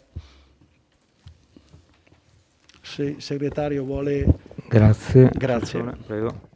Sì, a tal proposito devo anche rivelare che siamo stati anche contattati da un dirigente del MEF, del Ministero dell'Economia e delle Finanze, per sapere se avevamo attivato la procedura del recesso. Abbiamo avevamo comunicato alla dirigente che avremmo fatto un ulteriore tentativo di alienazione presso terzi, che è andato deserto. Adesso, anche su quelle che sono state le indicazioni del Ministero, dovremmo applicare precisamente l'articolo 24,5 del testo unico delle società partecipate, che prevede la liquidazione in denaro della quota societaria, prevedendo proprio l'applicazione di quelli che sono gli articoli 2437 ter per quanto riguarda la determinazione del valore delle quote, e il procedimento del 24.037 quater per quanto riguarda il procedimento della liquidazione, sempre del codice civile. Se volete posso darvi una illustrazione del procedimento, che è piuttosto complesso. Sostanzialmente prevede, dopo aver determinato il valore della quota, la messa in opzione ai soci, che possono effettivamente esercitare l'opzione ed acquisirla. Qualora nessuno dei soci fosse interessato, verrebbe messa in collocamento a terzi, anche laddove anche questo non venisse fatto.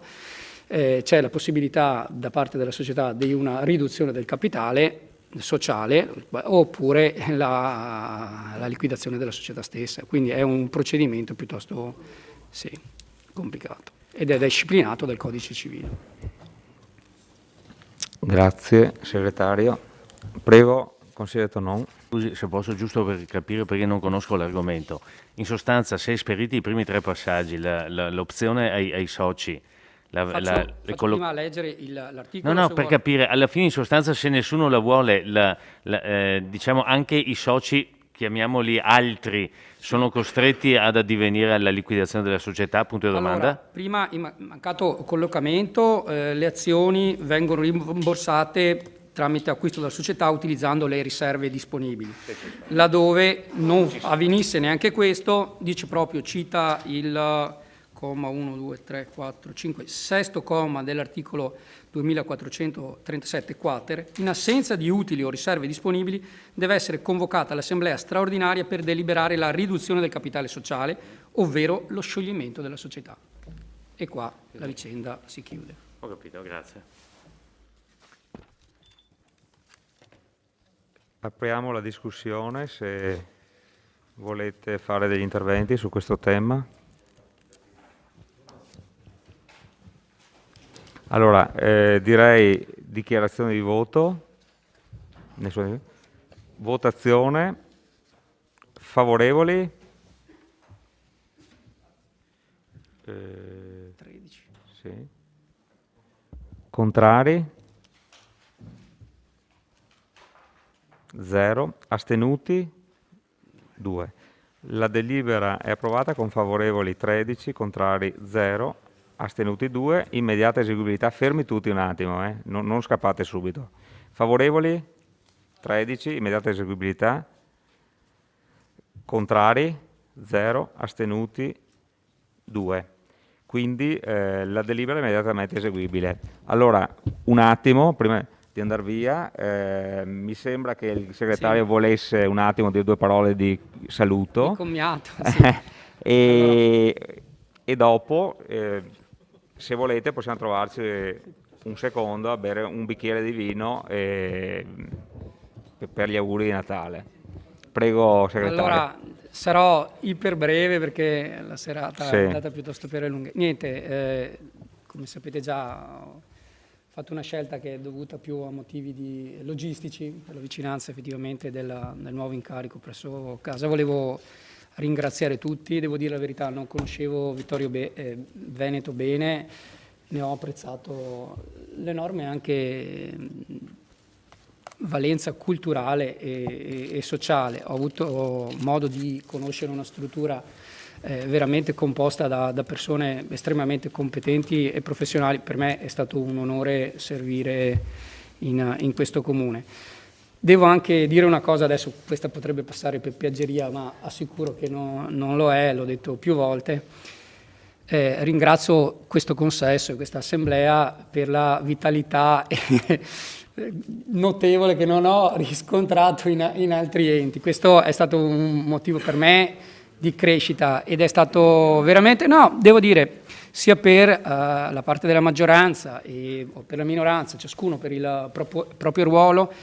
ho visto veramente delle persone tutte orientate al bene comune. Credo veramente che Vittorio Veneto abbia dei degni rappresentanti locali, lo dico convintamente. Detto questo, vi ringrazio di tutto, di avermi sopportato e supportato. Avremo magari modo di vederci in altre sedi, in altre occasioni. Ringrazio tutti. Grazie segretario. Auguro a tutti buone feste, buon Natale e buon fine anno.